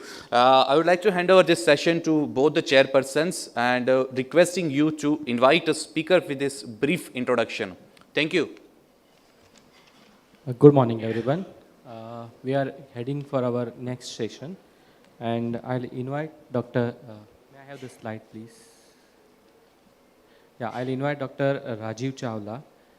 He is MD FRCEP from UK, FRSSDI. He is trained in diabetes and endocrinology, Center of Western New York. He is also senior diabetes and director at North Delhi Diabetes Center, Delhi. And I'm not going to go into the too much of details, but he has various awards in his name. He has 15 orations. He is a DNB teacher and guide for last 25 years. And he is a visiting professor of JLN Medical College and KLE Academy of Higher Education Research, Belgavi, Karnataka. Good enough. He's Thank also you. past to Thank president of RSSDI. So over to him. Thanks a lot for all those kind words. Good morning, everyone. My two disclosure before I start. This is an Abbott-sponsored session, and I'm speaking after Krishna. So after a classic session by Dr. Krishna, an oration, I'm always a fan of his. It is going to be a sort of commercial break here. So what I'm assigned to talk about is role of DPP-4 SGLT2 inhibitors in addressing Care-Me syndrome. This term has been recently coined over last about 5 years or so. Earlier days we were talking about a glucocentric approach and management of type 2 diabetes. As Krishna very rightly said, things are evolving fast. So in terms of our understanding about pathophysiology, in terms of how we address our patient with type 2 diabetes, so we have evolved to a different approach, which is cardio-renal metabolic approach. And let me present you a snapshot. What is cardio-renal metabolic interaction? We all know persistent hyperglycemia, insulin resistance, induce huge amount of oxidative stress. He very rightly said it is a defensive physiological mechanism because inflammation is a defensive mechanism, but moment it goes up with persistent hyperglycemia, with advanced glycation end products, with neurohormonal and inflammatory response, which persistent hyperglycemia then induces, there's going to be a fluid overload, which not only on one end leads to a cardiac congestion. Obviously, with an overload, there is a reduction in cardiac output, which induces cardiac fibrogenesis. On the other end, there is a renal congestion with fluid overload that further reduces renal function, a renal fibrogenesis, and then sets in a stage for development of chronic kidney disease. And let me tell you, it is a cardiovascular disease which is a primary complication of diabetes. Maybe you may talk about microangiopathy or macroangiopathy, but most of our patients, they die of a CVD or a coronary artery disease. About 65% of deaths are because of CV disease. Stroke risk is very high, almost 2 to 4 times. Heart failure goes up by almost 2 to 5 times, and so is the coronary artery disease. And mind it, there is no HbA1c threshold which is apparent when a cardiovascular complication may start in. There is a data, there is a huge evidence that actually CVD starts much earlier before the onset of type 2 diabetes, almost by 5 to 10 years. So actually, even at the stage of IGT or pre-diabetes, you could have a much higher cardiovascular risk. Another important thing which we learned over last 10 years or so, we always ignored what is heart failure. But today we understand heart failure is the first manifestation of type 2 diabetes. It is related CV disease which is comes much earlier than MI, stroke, as early as within 5 years. So here is a cohort study of 1.9 million, huge cohort, those who were followed for a duration of almost 5.5 years. And mind it, only 2% patient they had diabetes at the time of enrollment. And all these patients, they were free of CVD. And they were followed for a duration of about 5 years. And PAD and heart failure were the first manifestation. Two most important manifestations which came as early as within 6 years were PAD and heart failure. Actually, myocardial infarction and stroke, although these are still opted to be the primary outcomes for any type 2 diabetes when we talk of CV outcomes, but actually it is the PAD or heart failure which is much more important. So here is a suggestion that for future studies, we must include heart failure or maybe PAD as a outcome also, which could be a fourth or fifth CV outcome. So CV mortality in type 2 diabetes, another study of about 1.5 lakh patients with newly diagnosed type 2 diabetes, they were followed for a mean duration of 9.7 years, and the effect of heart failure development was correlated. Moment there is an onset of heart failure, whether it will worsen overall CVD or overall CV outcome. And again, it was heart failure which came one of the first manifestation, and within 5 years there was an increase in overall risk of CV death. That means it is heart failure which is much more important, but unfortunately it has not been identified or appreciated. So heart failure, type 2 diabetes is a very, very dynamic, it's a bidirectional two-way physiological link. On one hand, you have persistent hyperglycemia with insulin resistance, which leads on to a rampant atherosclerosis and onset of CVD or CAD, and with microangiopathy. There is going to be a cardiomyopathy, which these days we label it as preserved heart failure. So not only it's an atherosclerotic heart failure, which is important, even a preserved heart failure, which is actually a microangiopathy, is very, very important because they ultimately lead on to endothelial dysfunction, reduction in energy efficiency, which then leads on to worsening of chronic heart failure, which then stimulates your sympathetic nervous system, induces hypoxia, cytokines, and ultimately induces severe insulin resistance. So on one end, with type 2 diabetes, you have a much higher prevalence of chronic heart failure. On another hand, if you have chronic heart failure, by increasing insulin resistance, it will also increase the prevalence of type 2 diabetes. Let's come to the second important aspect, that is diabetic nephropathy.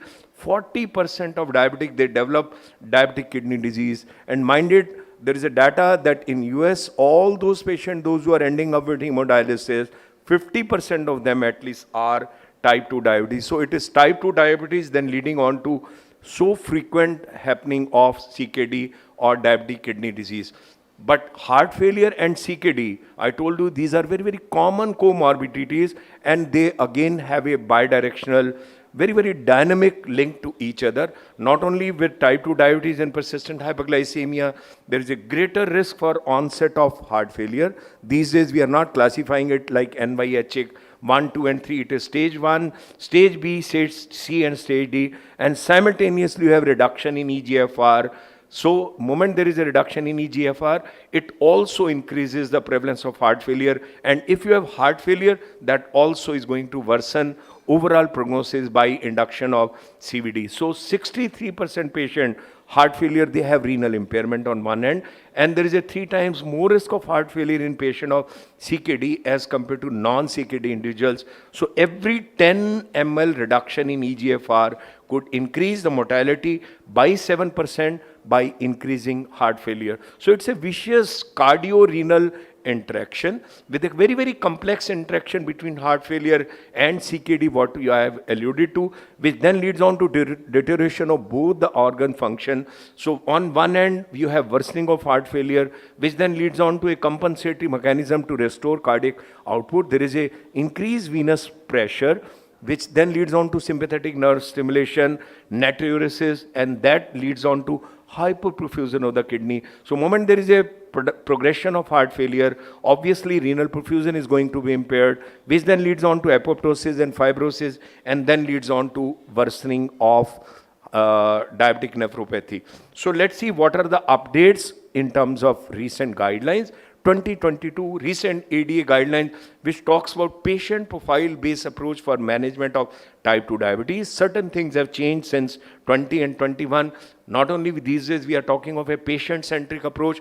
First line of course therapy that depends on the comorbidities with patient centered treatment factors, which includes cost. This is for the first time ADA has highlighted. So cost is also important. Not every patient will be able to afford a innovator SGLT2 or GLP-1 receptor agonist, oral or an injectable. And management needs generally, ideally, again, we have to start with metformin. Our own guidelines, RSSD, ASI, we say every patient has to be on metformin until unless there are issues with tolerance or there are issues that metformin cannot be prescribed after the lifestyle modification. But if you have presence of atherosclerotic cardiovascular disease, heart failure, incipient or manifest, or diabetic nephropathy, then of course you may not start with metformin. Or if patient is already on metformin, your patient must be on either SGLT2 inhibitor or maybe on GLP-1 receptor agonist.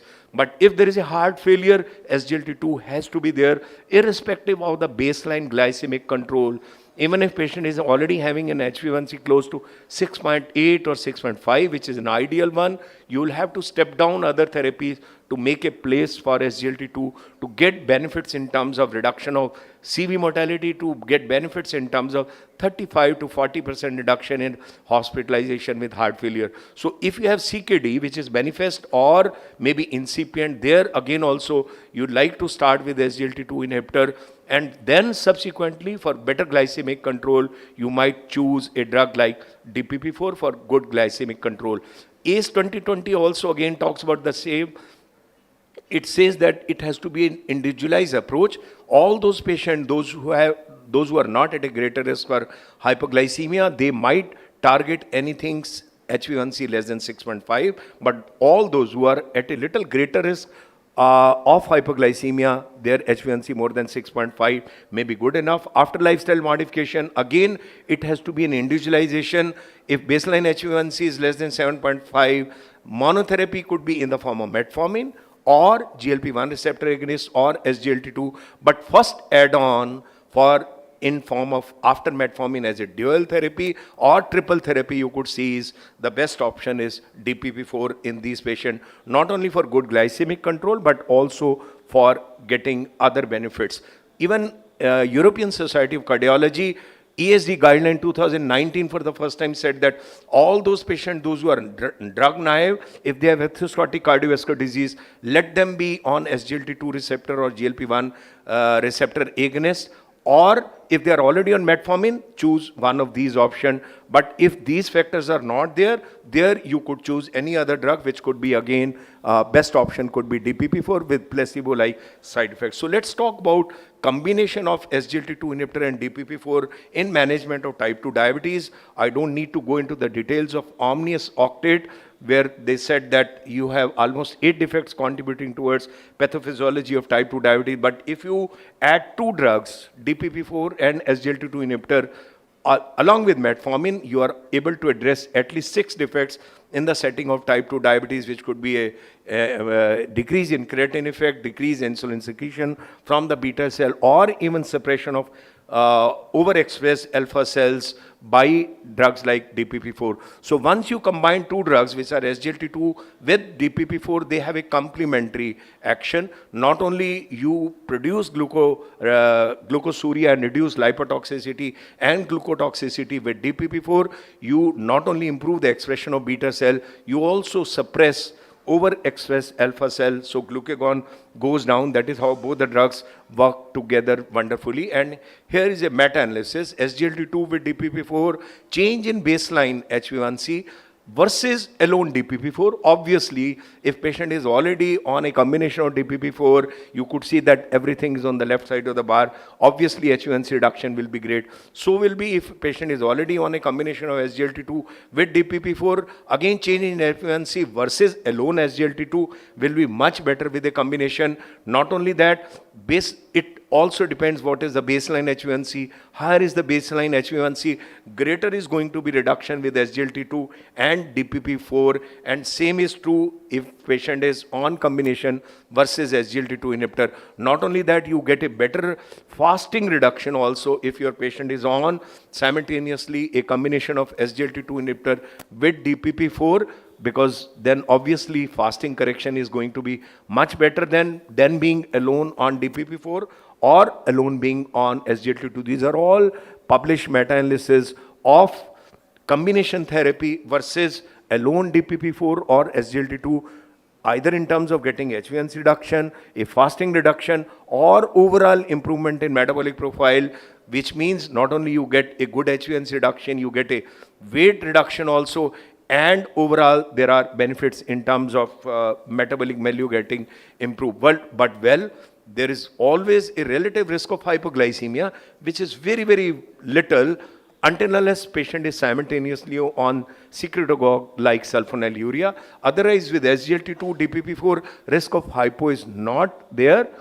But if you add a combination right in the beginning versus a sequential addition of SGLT2 and DPP4, even that risk of hypo is much lesser. So is the risk of urinary tract infection. If patient is on a dual drug or FDC of SGLT2, DPP4, you could see that first this diamond bar is on the left side. That means the risk of UTI is not much. There could be little increase in risk of GTIs once patient is in a combination of DPP4 and SGLT2 because of SGLT2. But again, it has been seen if the patient is on simultaneous combination of SGLT2 with DPP4 inhibitor, actually GTIs are much lesser. So it makes huge sense when we say that we must use along with metformin a FDC or a combination of sitagliptin and metformin, which are the most evidence-based drug today, not only in terms of getting a significant HbA1c reduction within 24 weeks, you could see it is coming down as early as within 24 weeks,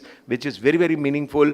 Overall body weight goes down, there is a fasting reduction, systolic blood pressure also comes down. So there are all the benefits. A patient is already on metformin and you add a combination of DAPA with sitagliptin. Even adverse events are balanced between both the groups and discontinuation rate is very, very low.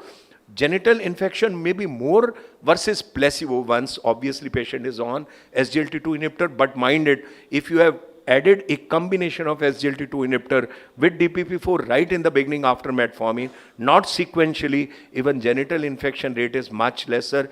UTIs are balanced. There is no increase in risk of getting UTI. So these results suggest that in patient with type 2 diabetes, those who are inadequately controlled, already on metformin or sitagliptin, it makes sense that patient is already on metformin, add a combination of DPP4 as well as SGLT2 together rather than giving it sequentially, because then benefits are much more. And here is our own evidence, a decision-making algorithm which may help how to use this combination of SGLT2 inhibitor and DPP4. So once it comes to management of type 2 diabetes, this algorithm suggests that combining SGLT2 with DPP4 as an FDC based on glycemic factors, obviously if patient is drug naive, metformin, if patient is not able to tolerate, otherwise patient will be on metformin as a first line option, but patient is not able to tolerate metformin or there are issues with metformin, then any HbA1c more than 8, you may straightway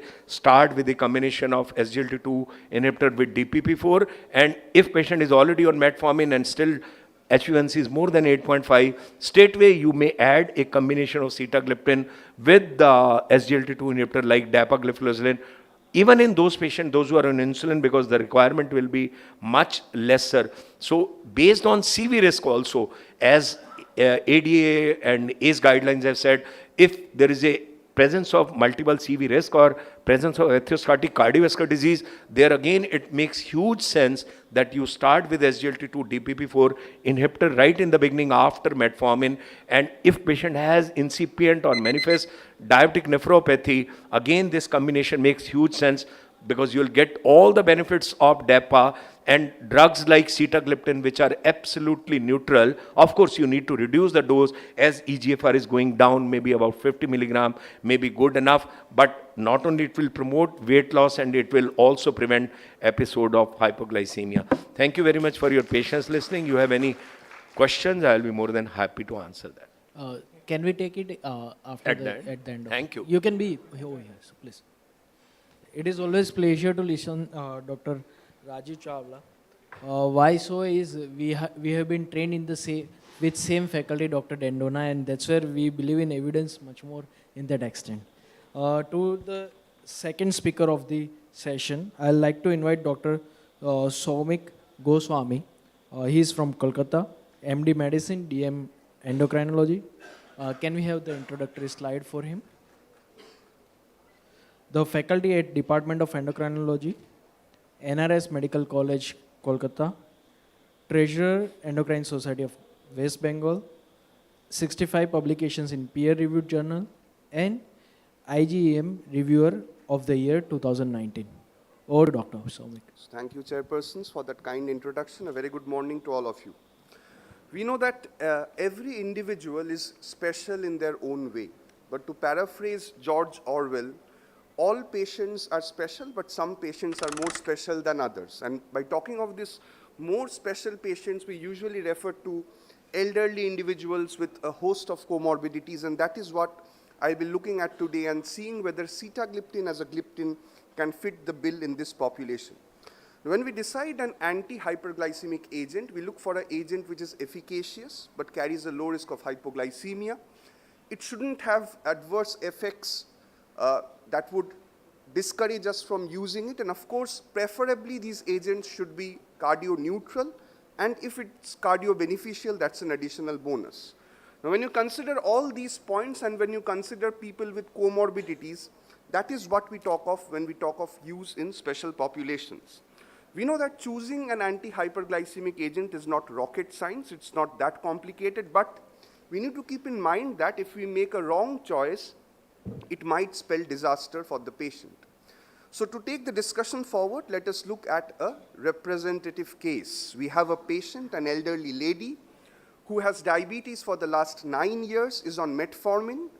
She also has hypertension and dyslipidemia, for which she is on an antihypertensive and a statin. She complains of some shortness of breath on walking upstairs. She gives a history of fall in the bathroom leading to a fracture a few years back, suggesting that she has osteoporosis as well. She has some difficulty in reading, is known to have cataract. She is an elderly lady, a widower who lives alone. Her son lives in a far-off land. She is a bit depressed and eats somewhat irregularly. On examining her, her body weight is normal, her blood pressure is normal. Examination of the eyes reveals that retinopathy has already set in and she has macular edema as well. Cardiorespiratory examination is normal. Examination of her feet are normal as well. If you look at her laboratory investigations, her blood glucose levels are way above normal. Her A1C is at 8.6%, and that is why she has come for this consultation. Her lipids need some more improvement. A look at the creatinine is something which we need to keep in mind. This lady has a creatinine of 1.3. It does not look that sinister, but the moment you do a eGFR calculation, you get to realize that she already has developed moderate renal dysfunction, having an eGFR of about 42. So if you look at this elderly lady, what would be the issues that we need to keep in mind before deciding on the anti-hyperglycemic agents that we choose in her case? She is an elderly lady. She needs at least 1 percentage point glucose reduction, preferably 1.5 percentage point glucose reduction. She is at risk of hypoglycemia. She has moderate renal dysfunction, is at high cardiovascular risk, and she also has macular edema and osteoporosis at the same time. Now, talking of macular edema and osteoporosis, the drug which is excluded right away is pioglitazone. We know that pioglitazone on its own is an excellent agent, but it increases the risk of osteoporotic fractures, it increases worsening of macular edema. Another drug which might worsen pre-existing macular edema is insulin. Insulin, of course, is a drug which has no parallel. When you need to use insulin, you need to use insulin. But in those with pre-existing macular edema, it could lead to some worsening. So before selecting on an anti-hyperglycemic for this patient, we need to keep in mind she is elderly, she is depressed, she has renal dysfunction, she is at a very, very high risk of hypoglycemia. So agents which cause hypoglycemia, sulfonylureas, the meglitinides, insulin, should not be the first or second or third choice in this patient. Rather, agents which do not cause hypoglycemia should be preferably used in this patient. As we discussed, she has moderate renal dysfunction. Now, when someone has moderate renal dysfunction, it's a compelling indication to use a SGLT2 inhibitor with proven benefit. So, we need to put her on a SGLT2 inhibitor right away. And if your eGFR is less than 45, up to an eGFR of 30, you can use only 1 gram of metformin. If you remember, she was on 2 grams of metformin, so we reduced the dose from 2 to 1 gram of metformin. But what would we do to the glucose control? It would worsen the glucose control further. We add a SGLT2 inhibitor because there is a compelling indication for use of an SGLT2 inhibitor here, but given the fact that she has moderate renal dysfunction, how efficacious would an SGLT2 inhibitor be? We know that SGLT2 inhibitors have excellent efficacy and durability, but when your renal function comes down, the efficacy of SGLT2 inhibitor goes down. And just to prove the point, this was a study where in patients, sitagliptin was compared to dapagliflozin, patients who had only mild renal impairment, not severe renal impairment. If you look at their mean EGFR levels, it was around 80. Over a period of 6 weeks, it was found that there was additional glucose lowering with sita compared to DAPA in this group. If you took 100 patients with poor glucose control, 15 additional patients reached their targets with sitagliptin compared to dapagliflozin. Now, if you look at the mean EGFR of patients who come to our clinic on a day-to-day basis, it's around 80. Just to give you an example, a 60-year-old lady with a serum creatinine of 0.8, if you do the calculation, the EGFR will be around 80. And it's exactly in this population where a DPP4 inhibitor would give greater glucose control than a SGLT2 inhibitor. So in this lady, the SGLT2 inhibitor has to be there for a compelling renal indication, but we possibly need a gliptin to reach our goals as well. And we know that gliptins do not depend on the renal function to show their efficacy. They do not depend on the duration of diabetes to show their efficacy, because a good part of their control comes from inhibiting the alpha cell hyperactivity that is there as well. Just to look at an example, in patients who are on insulin, how do you control their glucose levels better? We know that patients on insulin have diabetes for a significant duration. They have already lost some of their beta cells or a lot of their beta cells. So in this population, what happens if you upregulate insulin to reach your targets versus if you add a gliptin like sitagliptin to reach your target instead of upregulating insulin? This study showed that addition of sitagliptin gave you greater glucose control at a far lower risk of hypoglycemia and weight gain versus up titration of insulin, again proving the point that a gliptin has excellent durability irrespective of the drug that the patient is on, irrespective of the duration of diabetes. Now, what about use of gliptins in renal impairment? There is sort of a wrong notion that only certain gliptins can be used in patients with renal impairment. All gliptins can be used in patients with renal impairment. You only need suitable dose modification. It's just like using an antibiotic, for example, like piperacillin tazobactam in patients with renal impairment, where for a lower dose at a lower cost, you give the patient similar efficacy. And just to prove the case in point, let us look at 3 different studies. 3 different degrees of renal dysfunction: mild, moderate, and severe patients on hemodialysis. We know that sulfonylureas are agents which have excellent glucose lowering efficacy, possibly one of the best amongst the oral anti-diabetic agents. And in patients with renal dysfunction, you can use glipizide or gliclazide as the sulfonylurea. Now, this study compared the use of glipizide to the use of sitagliptin in an appropriate dose modification as per the renal status, and found that the efficacy of sitagliptin was as good as glipizide, a sulfonylurea, irrespective of the degree of renal dysfunction. You only had to modify the dose likewise. Now, when we use a drug in renal dysfunction, it's not only the efficacy, it's not only the risk of hypoglycemia, but we need to keep in mind that patients with renal dysfunction have a very high risk of atherosclerotic cardiovascular disease, a high risk of heart failure, and a high risk of progression of deterioration of renal dysfunction. And in all these 3 parameters, if we look at the TCOS trial, which included about 3,500 patients with moderate renal dysfunction, we can be rest assured that sitagliptin does not have any cardiorenal safety issues in patients with renal dysfunction.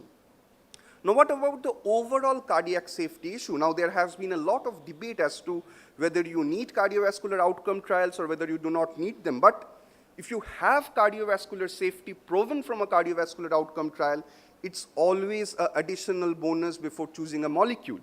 And in this respect, the 2 molecules which stand out are sitagliptin and linagliptin.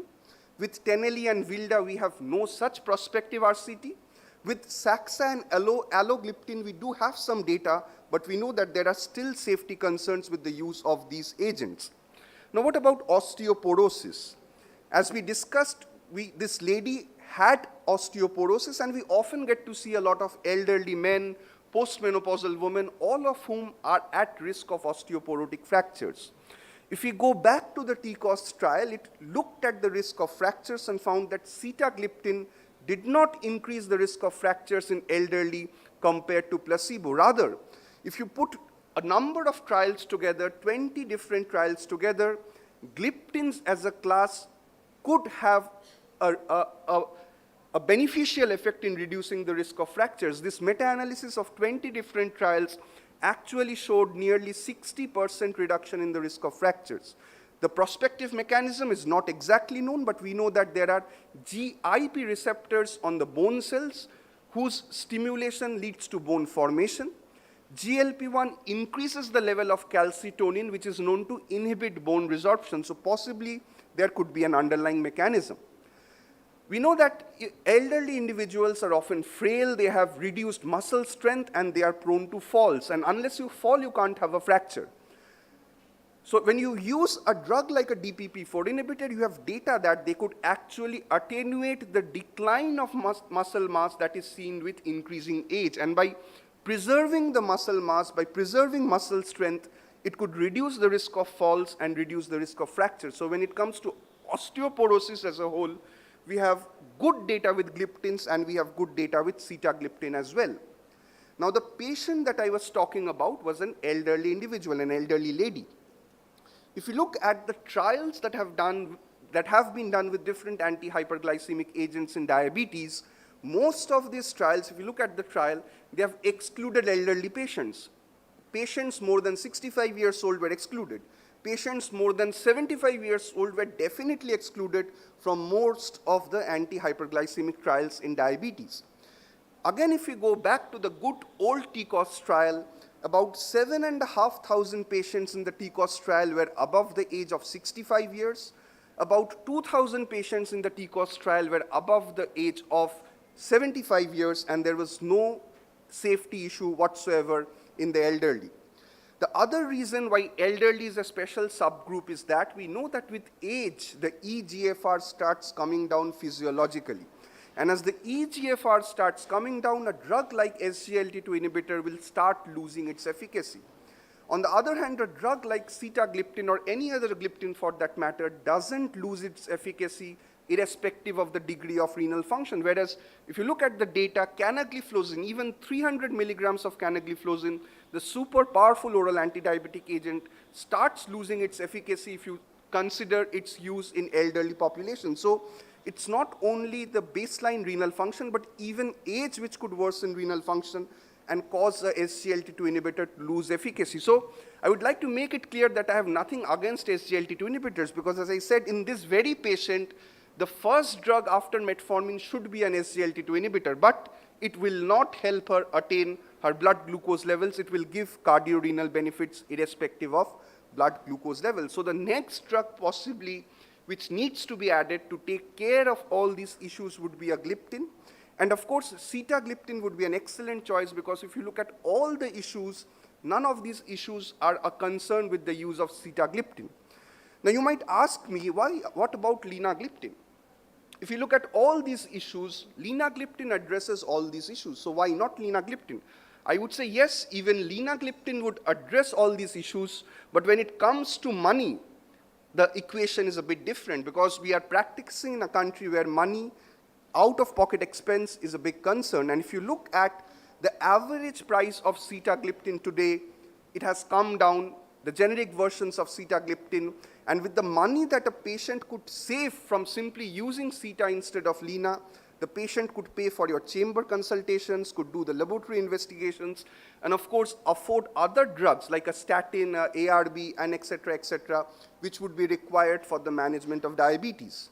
Now again, there would be some in the audience, and there would be some who would say that money is not important. When we are talking of life, when we are talking of diabetes management, yes, we need to keep science in mind. Lina, of course, is a good agent. Why not lina? So again, if we look at the universe of evidence, not 1 or 2 or 3 cardiovascular outcome trials, we'll get to see the clear picture. A PubMed search that I did a few days ago shows that articles which have used sitagliptin or have referenced sitagliptin, if you look at the number of articles in PubMed, they are far more than any of the other gliptins. In fact, if you add the publications with all the other gliptins together, they will equal the number of articles that we have with sitagliptin. So this is a time-tested and a science-tested molecule and is approved across the world. And a molecule is good not only when the past is good, but when the future is good. In spite of sitagliptin going off patent, if you look at the number of ongoing clinical trials from clinicaltrials.gov, the number of trials with sitagliptin are more than that of the other molecules, implying the fact that the future possibly is also bright with the use of sitagliptin. Now, we talked of an elderly patient with comorbidity. What about young patients? We are getting a lot of young patients with type 2 diabetes. Now, this again is a study from India, from Haryana, from the Army Hospital. Young patients with type 2 diabetes, what after metformin, and here too a gliptin like sitagliptin outdid a sulfonylurea like glimepiride in terms of overall efficacy and safety in managing glucose control. So finally, we come to the answers that matter. How do we choose a drug? So if we ask ourselves the question, which patient is not a candidate for DPP-4 inhibitor use? It's possibly no one, except for the odd patient, the rare patient with a past history of pancreatitis or ongoing chronic pancreatitis or pancreatic cancer. Every patient is a candidate for gliptin. What is an important adverse effect of DPP-4 inhibitor? Again, I would say it's none. Of course, there are cases of arthralgia, cases of rash, and so on, but I think they make for good case reports. They are not very relevant when it comes to day-to-day clinical practice. And if you ask yourselves the question, which amongst the available DPP-4 inhibitors in India is safe, has a lot of safety and efficacy data, but yet is economical, I would say the answer is very clear. The writing on the wall is sitagliptin. So I would like to end with this very favorite image of mine. This image is from the Syrian war, and it's an ongoing war. So this image is from a couple of years back after the bombing of the Syrian city of Aleppo. This elderly gentleman, his name was Abu Omar, 70 years old. His house was bombed, but he was found sitting on his broken house, on his broken bed, smoking his pipe and listening to gramophone, listening to songs on his gramophone. So this image tells us that even amongst a lot of disturbance around you, you can be an island of tranquility, an island of peace, and the good things in life, happiness, need not necessarily cost you a lot of money. So the analogy here is that even amongst all the disturbance, all the comorbidities in diabetes, a gliptin like sitagliptin gives you excellent efficacy and safety data. And of course, to have an excellent agent on board, you need not spend a lot of money. Your patient does not need to spend a lot of money. Thank you. Extraordinary, yeah. If any questions from the delegates, for both the speaker. Badlani sir, you can go to the mic and please go ahead. So introduce yourself for the forum and go ahead for the question. Do you prescribe gliptin or sitagliptin or any gliptin in patients who are having LV systolic dysfunction? So in those who are having LV systolic dysfunction, the concern could be heart failure with preserved ejection fraction, particularly if they are symptomatic or if they have a E by E dash more than 8 or if they have elevated NT-proBNP. Again, there is no dedicated trial in heart failure with preserved ejection fraction with the gliptins. With SGLT2 inhibitor, we have benefit. But if we look at the data, the two safe gliptins here would be sitagliptin and linagliptin. The two safest to use would be sita and lina. And of course, not saxa or allogliptin for that matter. So to the discussion, recently in August, we all know about certain articles published in the US journals as well as not in the public domains. And that was about the claiming the Merck to ask the constraint about carcinogenicity of the sitagliptin of its origin.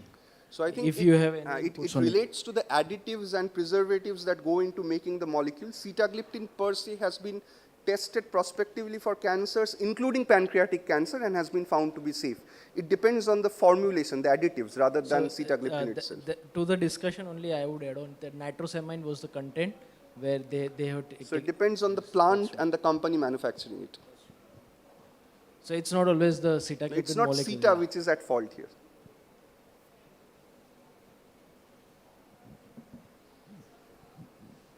You can come to mic and.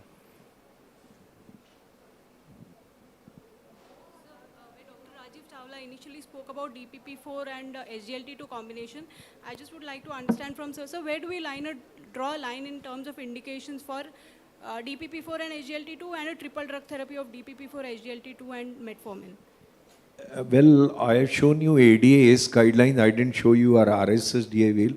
Everywhere we are convinced that after lifestyle modification, it is the metformin until unless it's not tolerated or there are contraindications to that. So once you're already on metformin and if your HbA1c is close to 8 or more than 8, it makes sense starting with a combination of SGLT2 inhibitor with DPP4 like DAPA and CETA is given you the huge evidence. So both are these days sort of gold standard in terms of their class. So, and I have shown you the benefits of adding a combination in the beginning rather than sequentially adding, because when you add it as a combination, not only GTIs are less and benefits are much more, the risk of hypo is much lesser. So if someone who is already on metformin along with lifestyle modification, HbA1c is still more than 8, target is close to 6.8, we can even go up to 6.5 with this combination because there is no risk of hypoglycemia, so it makes a wonderful option. Right, sir. Sir, and if HbA1c initially is more than 9, can we start with the first line therapy of the triple drug? Yeah, this is only mentioned in the ACE guideline. None of other guidelines had talked about baseline HbA1c at the time of starting therapy. If it is more than 9, straight away you can start with triple drug. But same way, those who are too much symptomatic with an HbA1c more than 9, there you could add basal insulin, because a patient is too much glycosuric and losing weight and too much symptomatic, then it makes sense being on simultaneously on basal insulin. Along with triple drug. Along with triple drug. Thank you, sir. If we have no more question, we can conclude this session. And thank you all the eminent speakers. Over to next.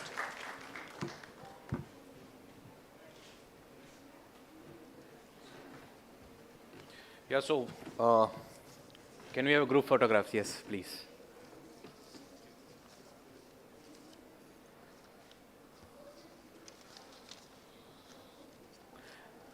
So,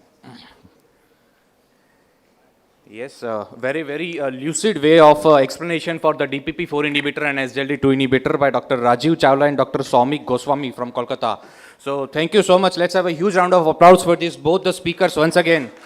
And also thankful to Dr. Gaurav Chai and Dr. Yash Patel to make this session quite interactive. Thank you so much for all your valuable inputs. And now it's time to move ahead for the next session. The next session's chairperson, he is somebody, he's a MD General Medicine, DNB in Endocrinology and Diabetes Metabolism, as well as he's an endocrinologist and diabetologist practicing at Somani Endocrine Center, Ahmedabad. He is having experience of more than 10 years in the field of endocrinology. Most welcome Dr. Shrikant Somani sir on a stage. Thank you. And second chairperson for this next session, he is from Mumbai. He is MBBS and Diploma in Diabetology, having experience of more than 6 years in the field of diabetology and endocrinology, is none other than Dr. Mikhil Kothari. Dr. Mikhil Kothari, I would like to request to come on stage. Thank you, sir. I would like to request both the chairpersons to call speakers on a stage with their brief introductions. So, hope both the chairpersons are ready. Yeah? Yeah. So, I just requesting you, sir, to have a brief introduction of the speakers and call them on a stage, sir. Thank you. Over to you, sir. Yes. So, good afternoon, everybody. It is an August meeting of diabetes here.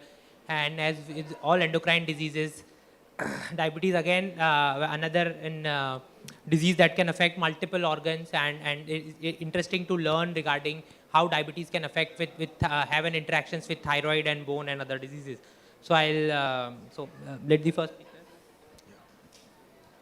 So, so introducing Dr. Ramesh Goyal.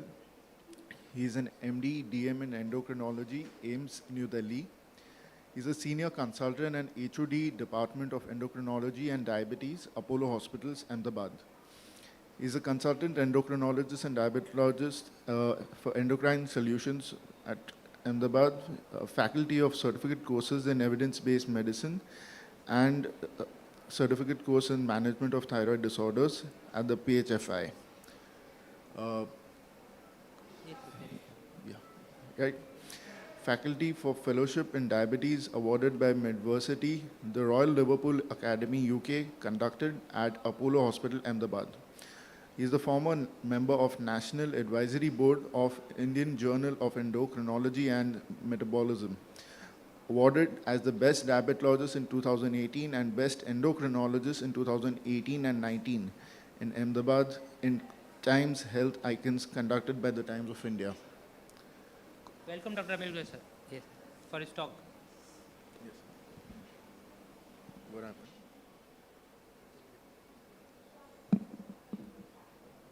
Good morning, friends. At the outset, my thanks to Dr. Bansi for inviting me for this talk in the Diacon.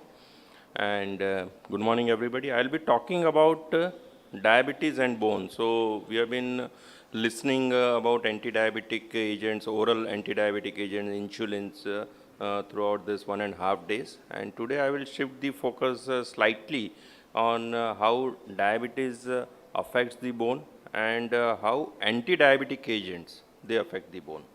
So this would be the two halves of my talk, which I'll be discussing.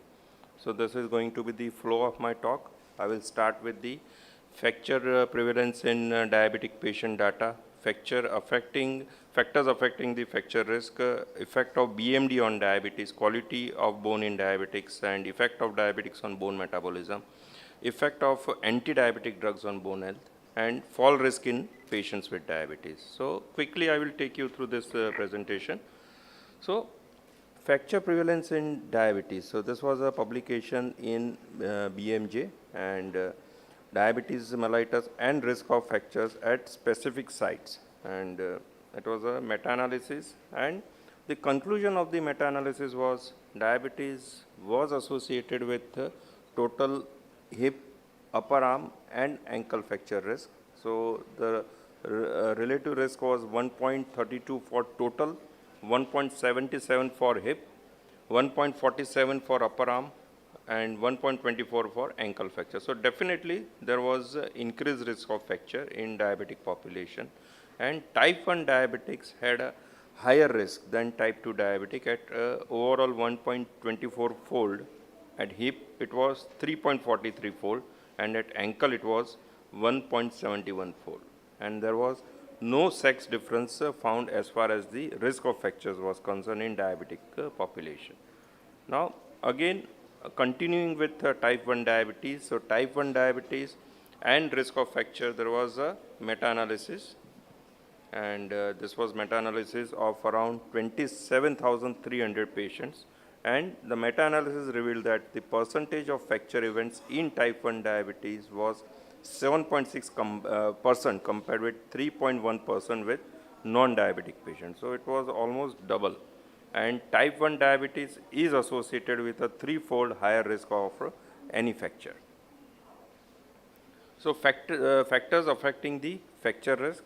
So this is how the bone quality gets affected by bone mineral density depletion and risk of frequent falls, which is seen in diabetic population. And bone mineral density across the lifespan in patients with type 1 diabetes. And the study showed that across the age groups, the lumbar spine BMD was similar in patients with type 1 diabetics compared with age and sex match participants without diabetes, except postmenopausal females with type 1 diabetes had lower lumbar spine, femoral neck, and total hip bone mineral density.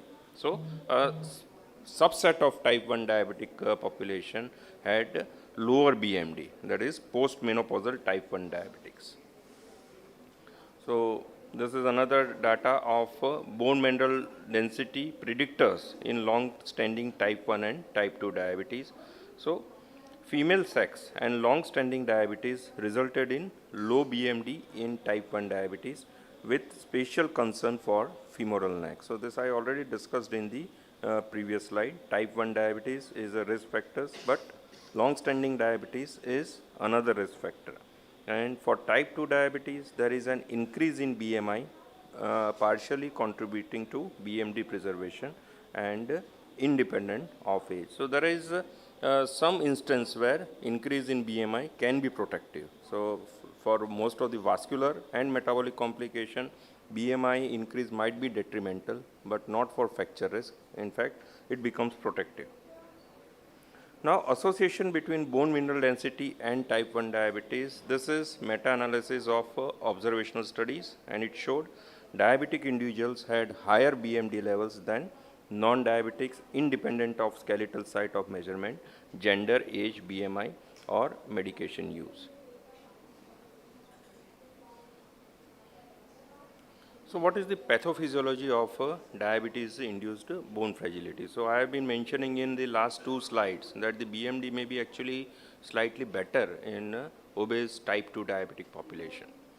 So, what are the risk factors for increased bone fragility then in a diabetic patient? So, diabetic conditions like hyperglycemia, oxidative stress, advanced glycation end products, homocysteine, decreased insulin action, and decreased IGF-1 can increase the risk of bone fragility, and via this mechanisms, dysfunction of osteoblast, dysfunction of osteocytes, which leads to decreased bone formation and impaired bone remodeling, and impaired bone remodeling can lead to advanced glycations, cross-links accumulation, and abnormal microstructure involving the trabecular heterogeneity and cortical porosity.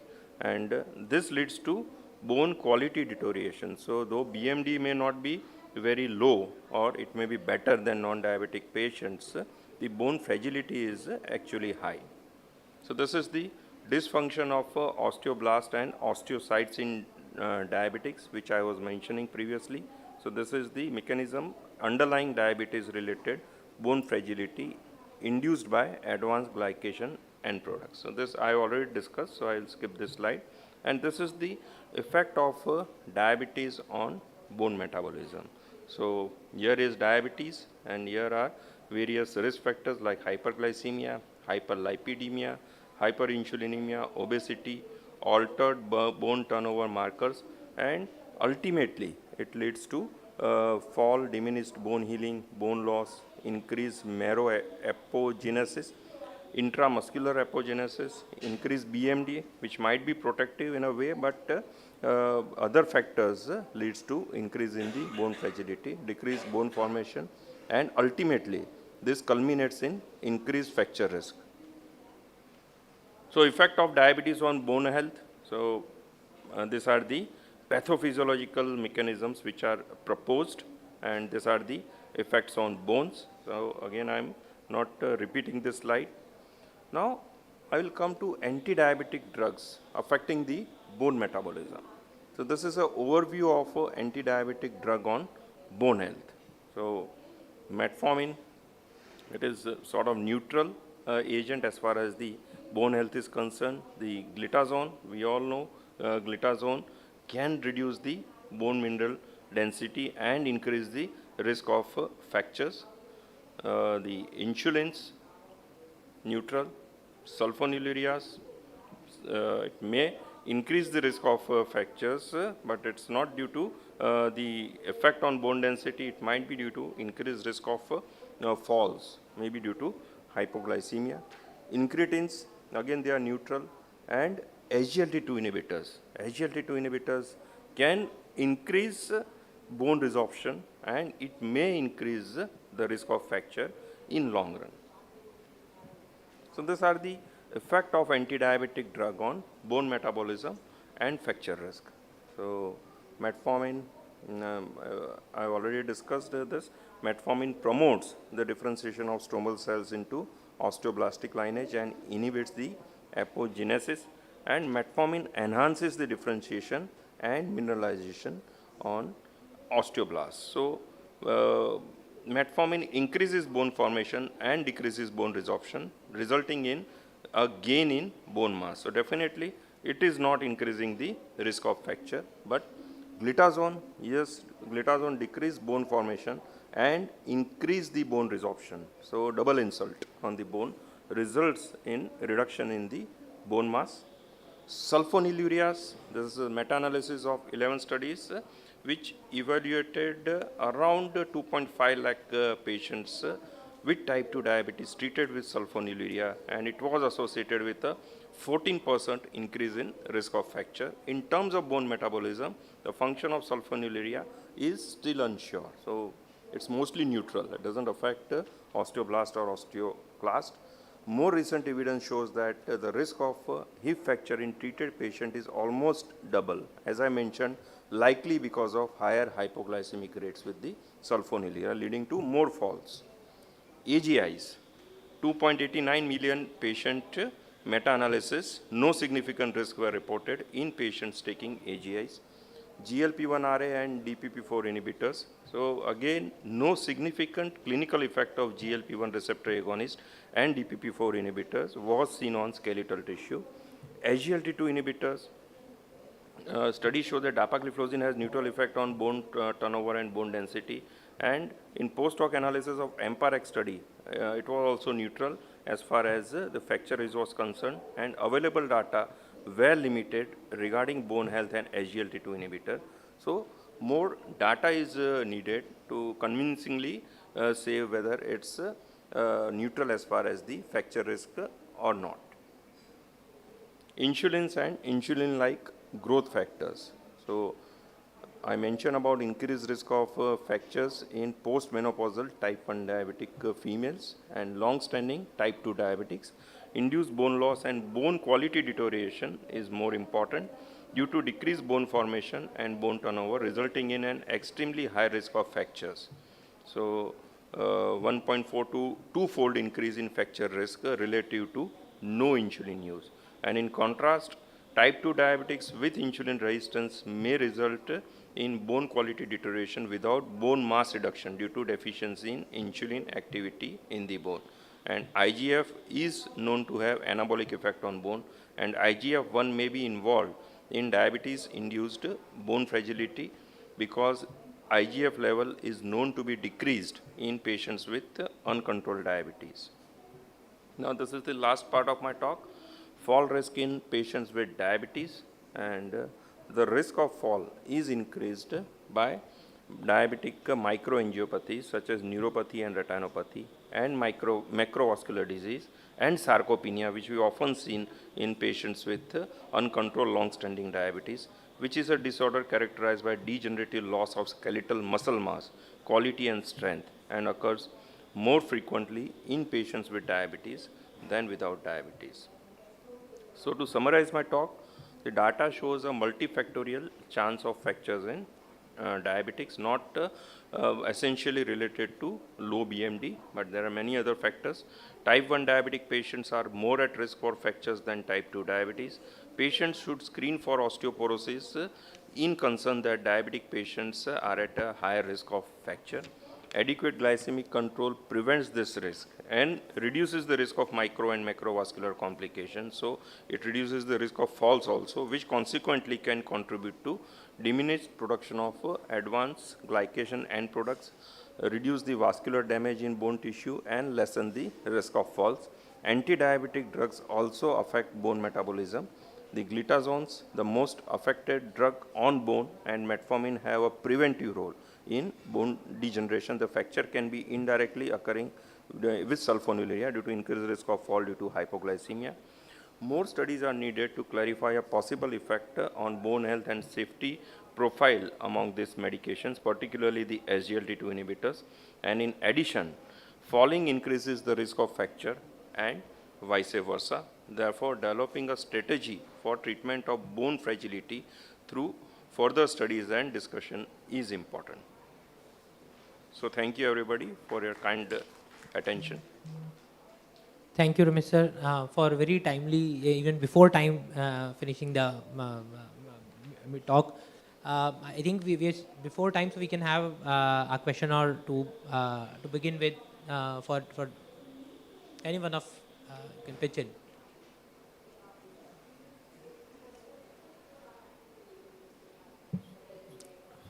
Good morning, sir.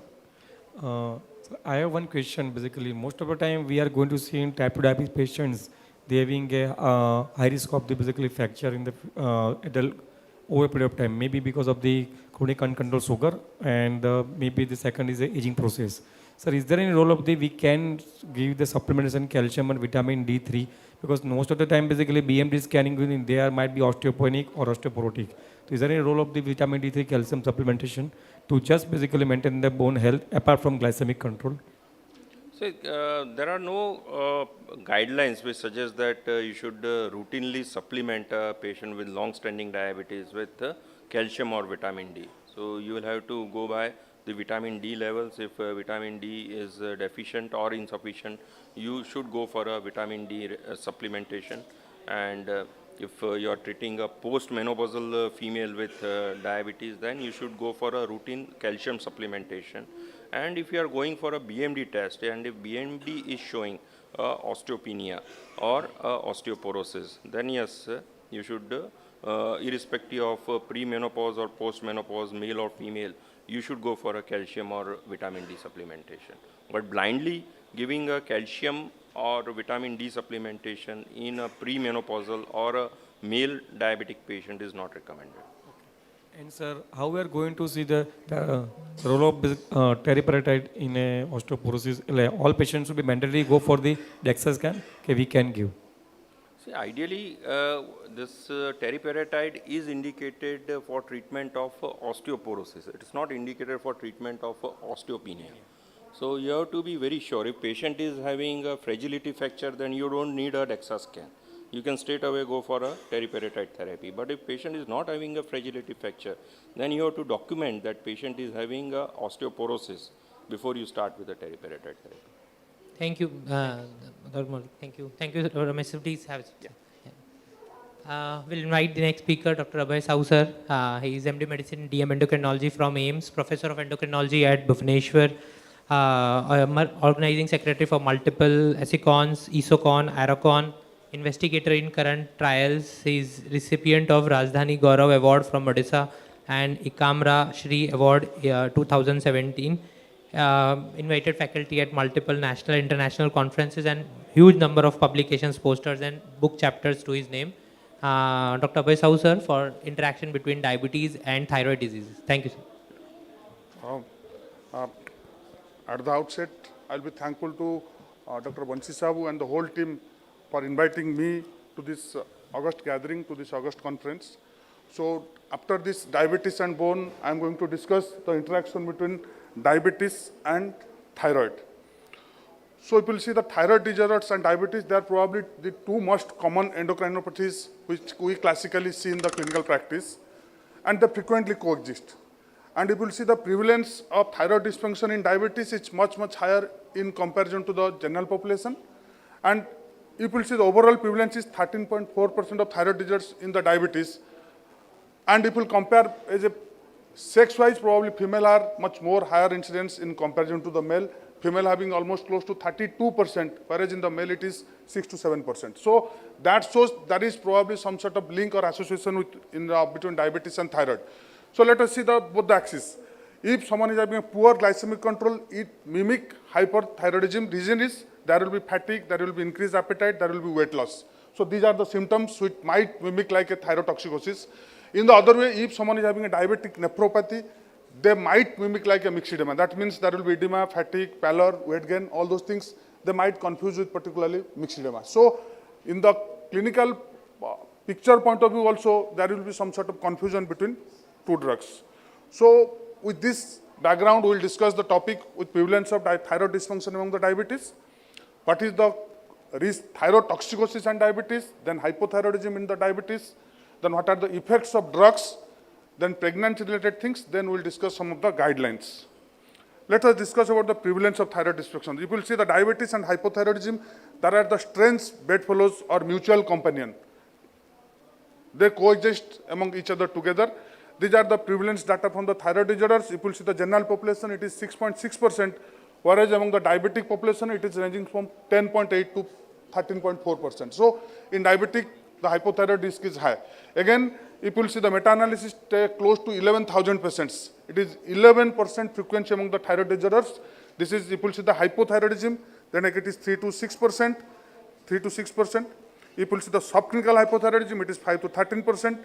Again, postpartum thyroiditis is also much higher range, and hyperthyroidism again is actually 0.1% in the general population. Among the diabetes, it is 1 to 2%. Again, still higher in comparison to the general population. And this is the type 1 diabetes. People see among the female, it is close to 30% people are having hypothyroid. Among the male, it is 10%. If you take the toto, it is close to 20%. That means even if in type 1 and type 2 both are having increased risk of thyroid disorders. And this is a study particularly from our Indian, some of the studies, where actually people see the overall population, and among these what are the thyroid dysfunctions. Probably everywhere hypothyroid is much more higher frequency in comparison to the hyperthyroid, but still both hyper and hypothyroid is found to be significantly higher in the diabetes in comparison to the general population. So you see, these are some of the Indian studies what I have discussed here. Again, this is, if you think about the autoimmune thyroid disorders among type 1 diabetes in the India, there is one study from our Odisha, Sunil has actually having a sample size of 260, whereas hypothyroid is found 28% and hyper is 1.5%. And there are another 2 studies which are again shown significantly high range. So autoimmune thyroiditis is also found to be significantly high in type 1 diabetes in comparison to the type 1 diabetes. We have a lot of studies, particularly specifically in the autoimmune thyroiditis, in specifically taking close to more than 52,000 type 1 diabetes patients. These are the studies which has clearly shown that particularly in type 1 diabetes, the autoimmune thyroiditis is significantly high in comparison to the general population. In some of the studies have shown as high as up to 40%.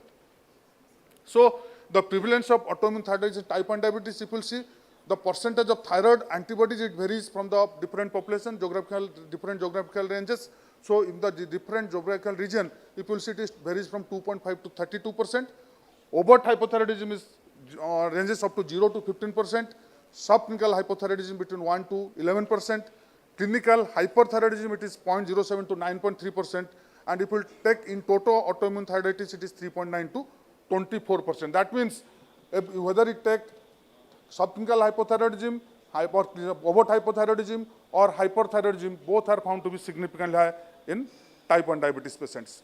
And if you want to see what are the particular antibodies, if you see different antibodies, if these are the ICA, GAD65, IA2, IAA, these are the certain antibodies we classically do in type 1 diabetes. You see, people see the prevalence among the grapes or autoimmune thyroiditis, it is found to everywhere is found to be significantly high. So that means all those antibodies you will get significantly high. In the reverse, if you try to see the anti-TPO antibody, anti-thyroglobulin antibodies, which are the classically autoimmune thyroiditis markers, they also found to be significantly high in type 1 diabetes. That means both ways, these actually autoimmune markers has been found to be together, whether take type 1 diabetes, found to be having higher markers of TPO and anti-thyroglobulin antibodies. You will say type 1 diabetes markers like ICH, GAD65, IA2, IAA, all are found to be significantly high in autoimmune thyroiditis patients. So what is the link? There are certain links which has been actually found in type 1 diabetes and autoimmune thyroiditis. There are few common susceptible genes has been actually described. This is HLA-DR3, CTLA4, and this is PTPN22, and also FOXP3 and AIRE gene. These are the certain genes which has been actually found. They makes the link together, or there is the link between type 1 diabetes and autoimmune thyroiditis. However, this is not true for type 2 diabetes, because in type 2 diabetes, specifically genetic link has not been well described. But however, there is actually few studies which are show genetic polymorphism of particularly dehydrogenase type 2 is associated with increased risk of type 2 diabetes. So these are some of the associations, but actually in type 2 diabetes it is not clearly mentioned. And of course, increased age is one of the factor which makes these two things actually combine together or placing together in particular clinical practice. Then coming to the thyrotoxicosis and diabetes, these are the different prevalences types in thyrotoxic, but they have taken both type 1 and type 2 together. All are shown actually significantly higher risk of thyrotoxicosis in diabetes population. And what is the basic mechanism? There is increased hepatic glucose output, that is acting on the hepatic GLOT2 glycogenesis. There is increased GI glucose absorption. There is reduced half-life of insulin because insulin clearance is actually accelerated in thyrotoxicosis. The insulin release of insulin precursors or biological inactive insulin release is more. And also there are some counter-regulatory hormones are released like growth hormone, glucagon, catecholamines, which makes the as a particular blood glucose, increase the blood glucose, and there occurs apoptosis of the beta cells. These are the certain reasons why thyrotoxicosis has altered the particularly homeostasis of the glucose homeostasis. So there is, again, if there is thyrotoxicosis and diabetes combined together, there are certain diagnostic confusion like there is uncertain to interpret thyroid function test. There occurs low thyroid hormone levels due to the acute hyperglycemic state because there occurs a sick euthyroid symptom-like symptoms. So sometimes it is very difficult to interpret the thyroid function test. Again, the poor glycemic control, hyperthyroidism, and also they can precipitate diabetic ketoacidosis. There occurs a hypermetabolic features of thyrotoxicosis and typical osmotic pictures of hyperglycemia. Again, when they combine together, probably it is makes sometimes confusion for the diagnosis. And sometimes another important thing is thyroid storm is getting masked when there is acute severe hyperglycemia. So there is some sort of diagnostic confusion if both the things remaining together. Again, another important part is ophthalmopathy and diabetes. If you will see the incidence of particularly this thyroid optic neuropathy resulting blindness is found to be significantly high in diabetic patients in comparison to the non-diabetic population. It is 33% versus only 4%. That means the thyrotoxic ophthalmopathy is significantly higher among the diabetic population. And again, the risk of blindness is found to be significantly high. Then coming to another important part from the treatment point of view, if someone is using thiazolidine, probably you have to be careful because we know that thiazolidines, they have some sort of particularly retention of water, and that sometimes be detrimental for particularly ophthalmopathy patients. So one should keep in mind or that if you are using thiazolidine group of drugs, particularly pioglitazone, probably you have to keep little bit caution about using ophthalmopathy. Then coming to the hypothyroidism and diabetes, again if you see the pathophysiology, there occurs reduced glucose-induced insulin secretion, there occurs decreased like neoglucogenesis, decreased hepatic glucose output, there occurs increased insulin resistance, there occurs reduced clearance of endogenous and exogenous insulin. Again, hypothyroid itself can cause reduced appetite with decreased food intake. So both the ways actually has link or with particularly hypothyroidism. Again, hypothyroid has some effect on the complications of diabetes also because we know hypothyroid itself increases the risk of cardiovascular risk. So due to dyslipidemia, hypertension, insulin resistance, all those things combined together, the severe risk increases. There occurs increased risk of occurrence of nephropathy and retinopathy in hypothyroid patients. There occurs muscle wasting and that weakness is aggravated. Hypothyroid itself is an immunosuppressive state. Again, we know diabetes itself immunosuppressive state, so both combined together, risk of infection increases. The risk of hypoglycemia is higher in hypothyroid patients, and also the counter-regulated response to hypoglycemia is also getting suppressed in hypothyroid patients. So if someone, a diabetic patient developing hypoglycemia, probably the hypoglycemia-induced damage will be more in hypothyroid patients in comparison to a euthyroid patient. So this is the link what actually with particularly among the thyroid disorders. So what are the clinical effects? There will be some sort of hair disorders. There is excessive aggravated hair loss if combined together. There occurs worsening of the pulmonary functions. More sleep apnea will be there if both diabetes and hypothyroid together. Again, cardiovascular point of view I have discussed. Then again, exercise intolerance and fatigue will be more if particularly diabetes and hypothyroid is combined together. So in both the ways, if you see, there is combination is more detrimental for complication point of view. Then what are the effect on the drugs? We know that metformin is a drug classically used in every diabetic. Already our previous speakers discussed that. What is the effect of metformin on thyroid? It reduces the TSH level in hypothyroid, primary hypothyroid, independent of replacement of thyroid. So mechanism is it inhibits MAP kinase in hypothalamus, also enhance the inhibitory modulation of particular thyroid hormone on hypothalamus. So if someone is on hypothyroid, only thyroid replacement, another person on thyroid plus metformin, probably the TSH response or TSH will be better controlled in thyroid and metformin group in comparison to the only thyroid replacement. I'm not telling that every hypothyroid patient should be given metformin, not like that. If someone is diabetes and thyroid coexist, if you are giving combined together, the TSH response will be better, and that response is not there in euthyroid patient. That means if you are giving metformin to a euthyroid patient, probably the TSH will be not significantly altered, it will be same. So I'll show the study. So there of course another important thing is if someone is having nodule, thyroid metformin use itself causes reduction in the nodule size, and there are also association of higher remission rate in diabetes with differential thyroid carcinoma. This is the study which has clearly shown after 1 year of metformin therapy, there occurs a significant TSH decrease which observed in the diabetic patients with hypothyroid in comparison to untreated patients, but there was no significant change in pre-T4 was observed. Only TSH effect is on the TSH, no effect on the pre-T4, and also they found there is a 30% shrinkage in the nodule size with use of this particularly metformin in hypothyroid patients. So in both the ways, actually it is getting benefit or giving benefit to the hypothyroid patients. Let us see sulfonylurea and glitazones. Both reduces iodine uptake and goitrogen effect on the first generation sulfonylureas. But in the second generation or new generation sulfonylureas, it has no effect. Also, similar observation was found with some of the people of the gliclazide. However, sulfonylurea is not contraindicated in hypothyroid patients or thyroid disorders. And already I have discussed the thyroid orbitopathy or particularly ophthalmopathy will be get exaggerated with particularly use of glitazones. Then again the incretin mimetics, and we know that particularly the thyroid C-cell hyperplasia, we know with particularly all GLP-1 analogs, hence GLP-1 receptor agonists are not recommended in persons with family history of medullary carcinoma of thyroid or main type 2. So that means for the particularly in the GLP-1 point of view, this is the thing should keep in mind. And effect on the statins, again we know that statin-induced myopathy is one of the things. Itself hypothyroid can cause myopathy. So if you are using statin, probably going to the very high dose is actually should be very much careful, or you should keep be vigilant that if someone is developing myopathy, probably you have to reduce the dose of the statins point of view. Again, this is the in the reverse way. If you are using levothyroxine replacement, what is happening to the diabetic status? You see, so this is the left one. As actually in the first two is pre-diabetic and second two is diabetic patients. That pre-diabetic, first one is not treated thyroid, second one is treated with thyroid. There is significant improvement in the HbA1c. Similarly, among the diabetic patients 3 and 4, data again shows among the diabetic patients that those who are on thyroid replacement, there is actually significant improvement in the HbA1c in comparison to those not on replacement.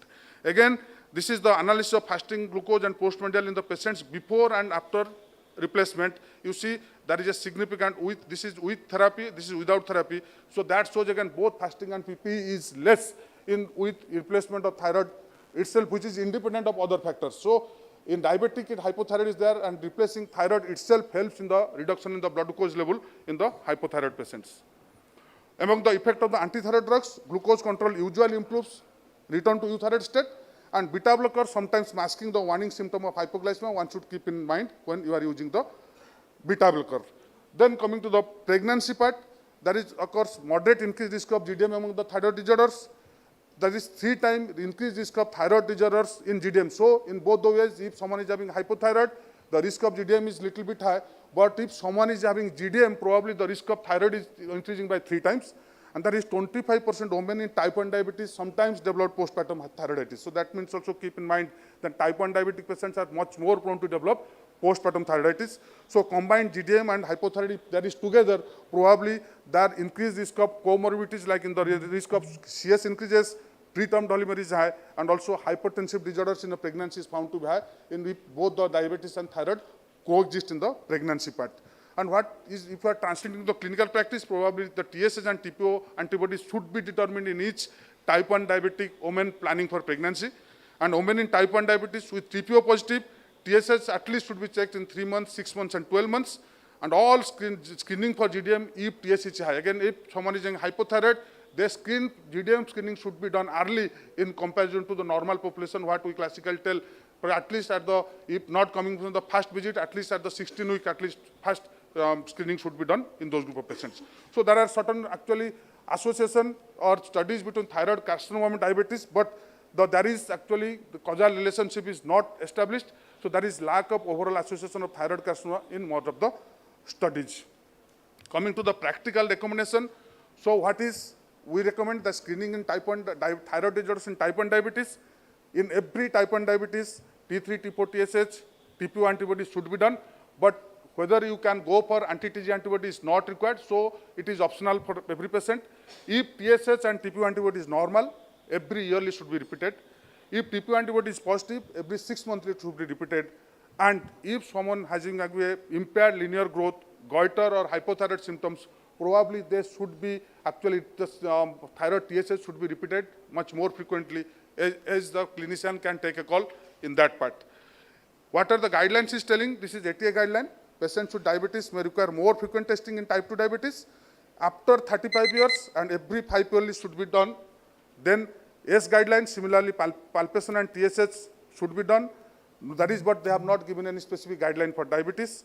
ACE guideline, not specifically mentioned, but thyroid function in pregnant women with diabetes should be done or recommended. And ADA 2019 guideline, not specifically mentioned, but any thyroid with diabetes there, TSH should be repeated every yearly for particularly more than 50 years. And if dyslipidemia is there, again it should be early or should be done much more frequently. So the suggested algorithm, all patients with diabetes, a baseline evaluation of TSH and TPO should be done. If patient is euthyroid and type 1, annual TSH is required. If in type 2, you see TSH less than 2, probably 3 to 5 yearly is okay. More than 2, then annual TSH is okay. If there is overt hypothyroidism, that treatment is required. In subclinical hypothyroidism, then you see the BMD, arterial fibrillation, TPO antibody positive or TSH more than 10. If these are there, probably you can use or you can treat those group of patients. So summarizing my topic, thyroid disorders, both overt and subclinical, are quite frequent among the diabetes. All diabetic patients should be screened with particularly baseline thyroid dysfunctions. Metformin and TSH, that might be an innovative therapy for thyroid proliferative disorders. There is increased risk of diabetic complications like nephropathy, retinopathy, and neuropathy in thyroid disorders. Recognizing and promptly treating those might correct both the ways. Both thyroid can be controlled and diabetes can be well managed. Use of levothyroxine to treat subclinical hypothyroidism with TSH more than 4.5 might prevent later complications of the diabetes. Thank you. Thank you, Professor. Excellent, sir. Talk. Thank you so much for a clear association between bone and thyroid. And next, we'll be asking Dr. Rajesh Rajput, sir, for his talk on testosterone and diabetes. There is, sir, just excuse me. So there is just one announcement. There is a blue color Baleno 5777 parked somewhere outside and is obstructing the traffic. So over to you, Raj. Right. So, good morning, everyone. At the onset, I like to thank Bansi for inviting me to this year Diacon. We are meeting after almost 3 years post-COVID, first Diacon meeting, and the topic which has been allotted to me is an interesting topic. Topic which has been allotted to me is a very interesting topic. Use of testosterone in diabetic therapy, what a practitioner should know. Now, recently we have seen large number of our colleagues are asking for testosterone test in patients of diabetes, and even they are put on therapy. Whether we should do it in all patients, do it in some patients, or we should not do it at all, we are going to address some of these issues. And I am going to show you 2 cases, and then based on those 2 cases, we'll build upon the lecture, and these cases will help you in routine clinical practice. A 64-year-old man presented with poor libido and decreased sexual function and energy. Patient is a known case of type 2 diabetes from 6 years, HbA1c 8.9, well-controlled diabetic, asymptomatic, stable ischemic heart disease, current medication, metformin, SU, ACE inhibitor, statin, low-dose aspirin. So a routine common garden case seen by all of us. BMI 31, so he's obese, normal body hairs, testis bilaterally 20 ml, normal, no gynecomastia. Now, because of these symptoms, practitioners asked for doing a testosterone level, which was found to be 7.4 nanomoles or another unit which is reported by lab, again we have to look for units in which the report is given to us, 215 nanograms per deciliter. This is a more common unit usually given by labs. LH, FSH are in normal limit, thyroid prolactin normal limit, and an MRI has not been performed wisely. Now, 3 important questions to you if you want to answer, or otherwise else I will answer at the end of the lecture. Does this patient has hypogonadism? His testosterone level I have written, normal range is also given. Does we need to perform an MRI in such patients? And how to manage such type of patients? Next case, now we are living in an era, a large number of patients are undergoing transplants. So 58-year-old man underwent transplant, and subsequently he also developed diabetes and is on insulin therapy. Current medication, he is on immunosuppressive, mycophenolate mofetil, tacrolimus, insulin, ACE inhibitor, and vitamin D. So they are real world cases, and he has some issues regarding poor sexual function, although normal shaving. When you take history, which often we forget, there is a history of childhood mumps or orchitis. But he has a normal puberty. BMI again is 32. His examination shows a testosterone of 3.0 nanomole or 87 nanogram. LH is 1, FSH is 1.2. Again, how will you assess this case? How will you manage? So these are some real world cases which I thought we should share, and then we will discuss. Now, why this topic has been kept, I do not know why Bansi has kept, but to me, what is significance of clinical problem? If you see, many aging and obese men actually presents with signs and symptoms of androgen deficiency, which are actually also caused by aging per se. So there is a confusion actually whether it is because of testosterone deficiency or as a part of normal aging process.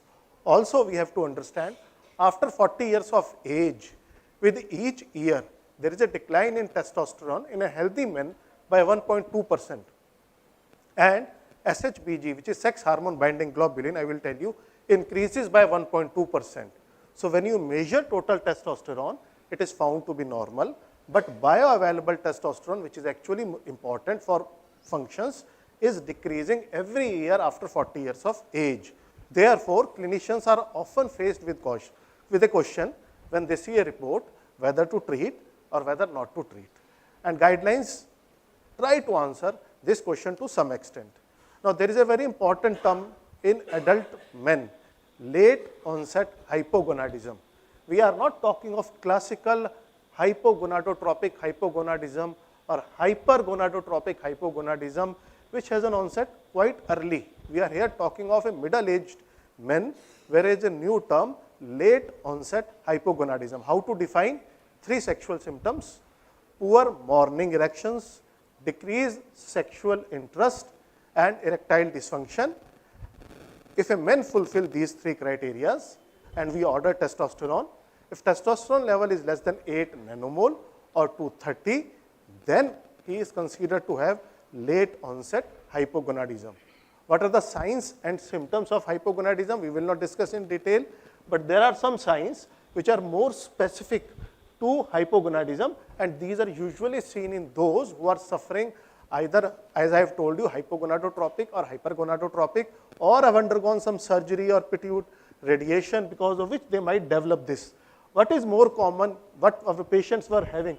Less common signs and symptoms which are seen either because of aging or because of testosterone deficiency. So there is a huge overlap with less common signs and symptoms. So how to diagnose? We always say to our students, a proper history and physical examination. Do not treat investigations, treat patients.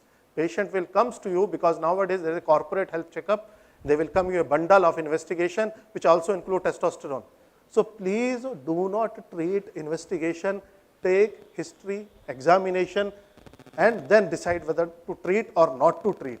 Unexplained anemia in a male, very good indicator whether patient is suffering, because testosterone has positive effect on hematopoiesis. In a male, unexplained decrease in bone density. There is no menopause-like thing in males. So a 50-year-old male coming to you with decreased bone density, one should suspect whether this individual is having hypogonadism or not. we have to measure testosterone level, but then always remember testosterone has a circadian rhythm. It is best to be measured between 7 a.m. to 11 a.m. Do not measure at any point of the day. Also, do not measure if patient is suffering from any acute medical illness or febrile illness. It is very common. After acute febrile illness, testosterone levels are transiently decreased for 6 weeks to 3 months. Do not measure.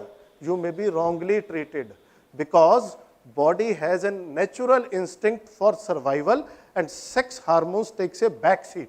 So whenever somebody falls sick, testosterone levels comes down to some extent. So patient should not be suffering from an acute medical illness, should be done in the morning, should be done in a pooled sample, 2 samples taken together, pooled together, and then testosterone should be measured. Also, never measure testosterone alone. Measure testosterone along with LH and FSH to make a wise decision.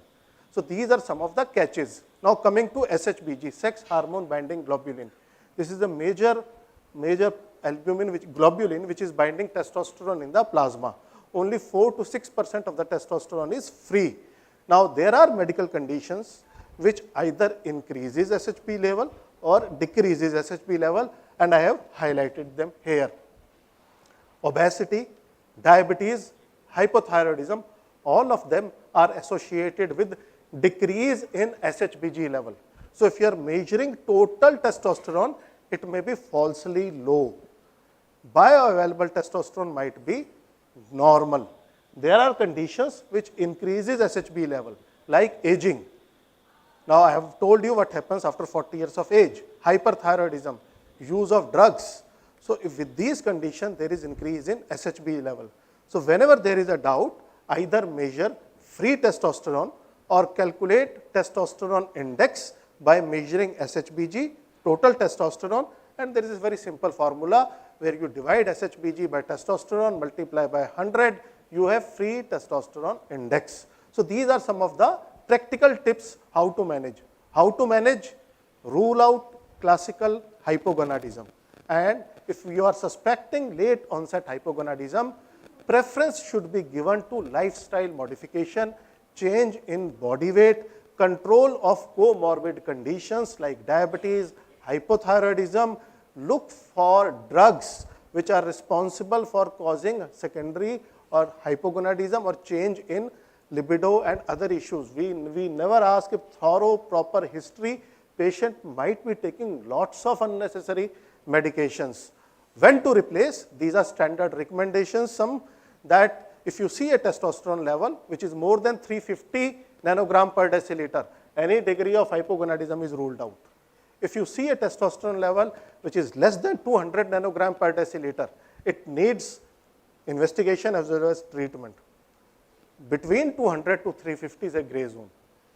We have to do exercise, and actually ideally I always says, please refer these patients to your senior colleagues, those who are experienced in treating such type of patients. These are endocrine society guidelines who should be given testosterone. All elderly male with low testosterone should not be given testosterone therapy. There is a clear no. There is a risk in elderly individual for giving testosterone therapy when we give it to everyone. It increases your cardiovascular mortality. We will come to that issue. In patients who have sexual dysfunction in form of erectile dysfunction or others, when it is substantiated by low testosterone, it makes a case giving testosterone for some time. Patients who are suffering from HIV infection, when they have a severe weight loss, this is an approved indication for testosterone therapy, and those male individuals who are on chronic glucocorticoid therapy, here again it makes a case for using a low dose of testosterone when you have low testosterone level. Now coming for elderly individual, do we have evidence for benefit?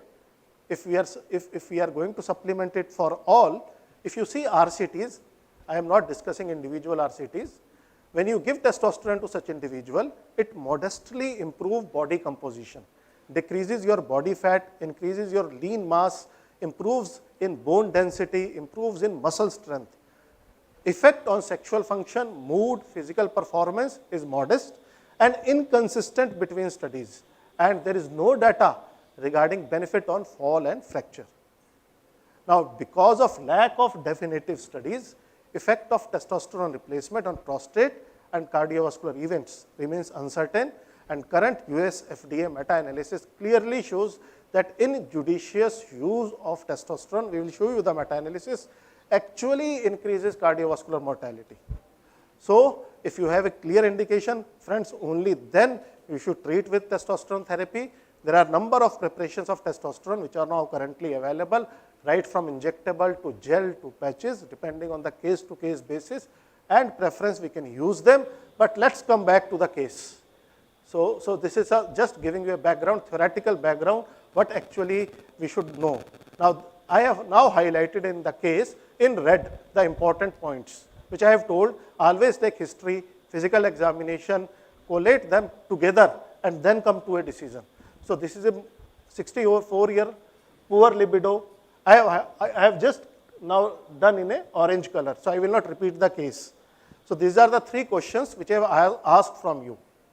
Now, in this patient, ideally testosterone is repeated, and when it is found low, because he is elderly, he is suffering from diabetes, he is having obesity, so it is going to alter SHBG level. So a low total testosterone makes a case that we should order SHBG in this case or measure free testosterone. Only if free testosterone is low, which is found to be low in this case, we can think of giving testosterone therapy or not. So I will now again ask a question, whether his free testosterone is also low. So whether you are going to give testosterone therapy or not. So we will come to know. Let's see European male aging study. This is a very popular study. This study studied the prevalence of low testosterone in normal weight, overweight and obese men. And as you see, as BMI increases from less than 25 to more than 30, prevalence of low testosterone increases significantly. Not only total, if we see total and free T, it again decreases with increasing BMI. And now we have evidence that for every 5 kg per square meter body surface area increase in BMI, it is associated with decline in total testosterone, which is comparable to 10 years of aging. So if you are simply seeing an obese individual with low testosterone, his low testosterone is equivalent to this formula. And why testosterone decreases with aging? It is complex multifactorial. We will not go into the detail because of time. But what is important is obese individuals have insulin resistance, obesity, all of them are going to decrease SHB level. There is change in gonadotropin levels at the level of center. There is change in negative feedback, and there is rise actually in obese individual. There is rise in estradiol levels, although it remains within normal range. So do we have effect of weight loss? Again, the answer is yes. This is one study where the effect of weight loss on testosterone is studied following both gastric bypass surgery, that is bariatric surgery, and hypocaloric diet.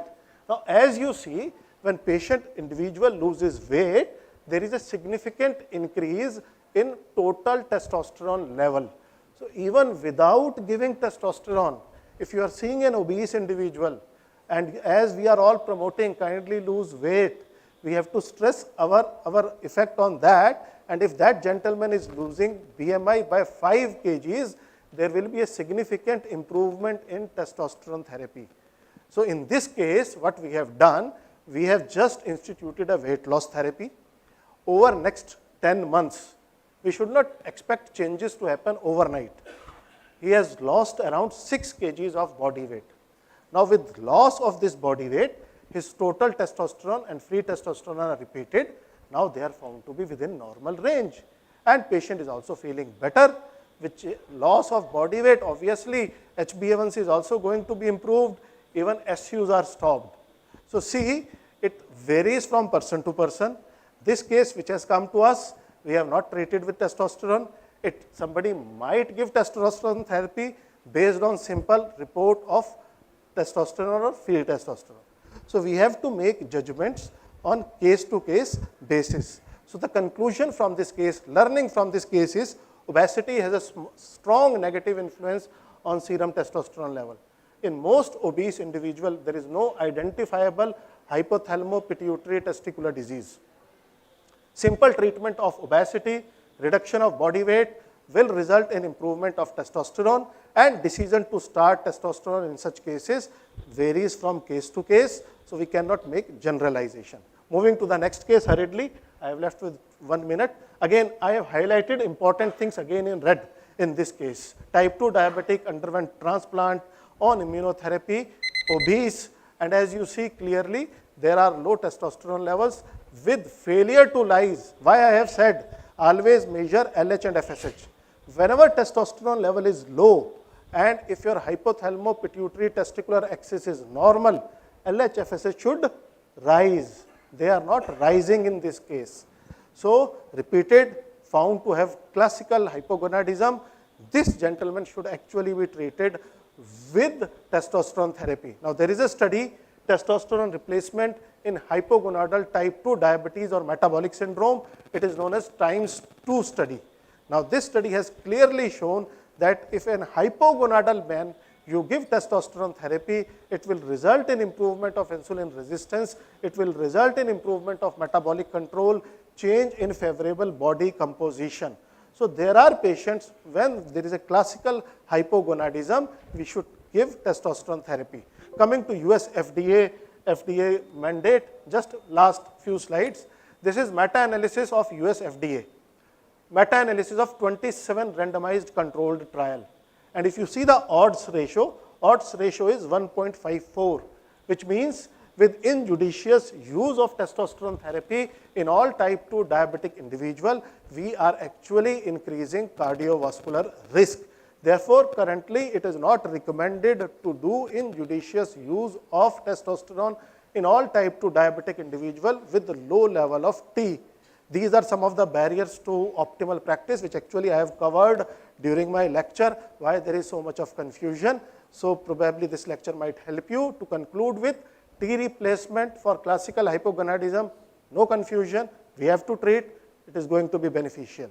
Due to limited evidence, T replacement of all elderly type 2 diabetic men with late onset hypogonadism is experimental. I have shown you the evidences and I have shown you how to do them in routine clinical practice. Thank you very much. Fresh thinking rather than predetermined or predictable thinking is required, because practicing medicine is an art of interpretation of science and its application to human health, behavior and disease.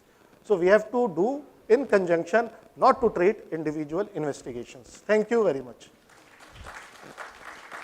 Thank you, Rajesh sir, and I'll just ask you to come up to dais, sir. Sir, please. And Ramesh Goyal, sir. Please. Sir, if you have any questions here in the room, all the chair. So you can come to the mic, sir. Yeah.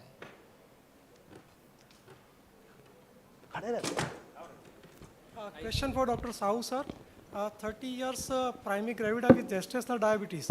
Her TSH is within normal range, but her TPO is very high. Should we treat her with levothyroxine? No, again, a TPO antibody positivity, if TSH is less than 2.5, probably does not require any treatment. So again, they need a frequent follow-up, probably every 2 to 3 monthly, so that at any point of time, if TSH is crossing 2.5, that is the time where we have to start replacement of thyroid. Because the guideline is telling if TPO is negative, probably with local level or up to TSH4, you might not require any treatment. But if TPO antibody is positive, after 2.5, you should start immediately. May I say something? You were saying something. आप अपना सिर हिला रहे. Now, this is regarding Dr. Rajesh Rajput. As usual, brilliant talk. Do we have any study to prove the various food materials or Ayurvedic drugs which are affecting so-called improving libido or improving testosterone. No, this is very pertinent so far as Indian population is concerned. वो हमारे पास तो तभी आता है जब वो सारे उसके टोटके खत्म हो जाते हैं. So is there any scientific proof for that? If not, why we are not doing something to handle that?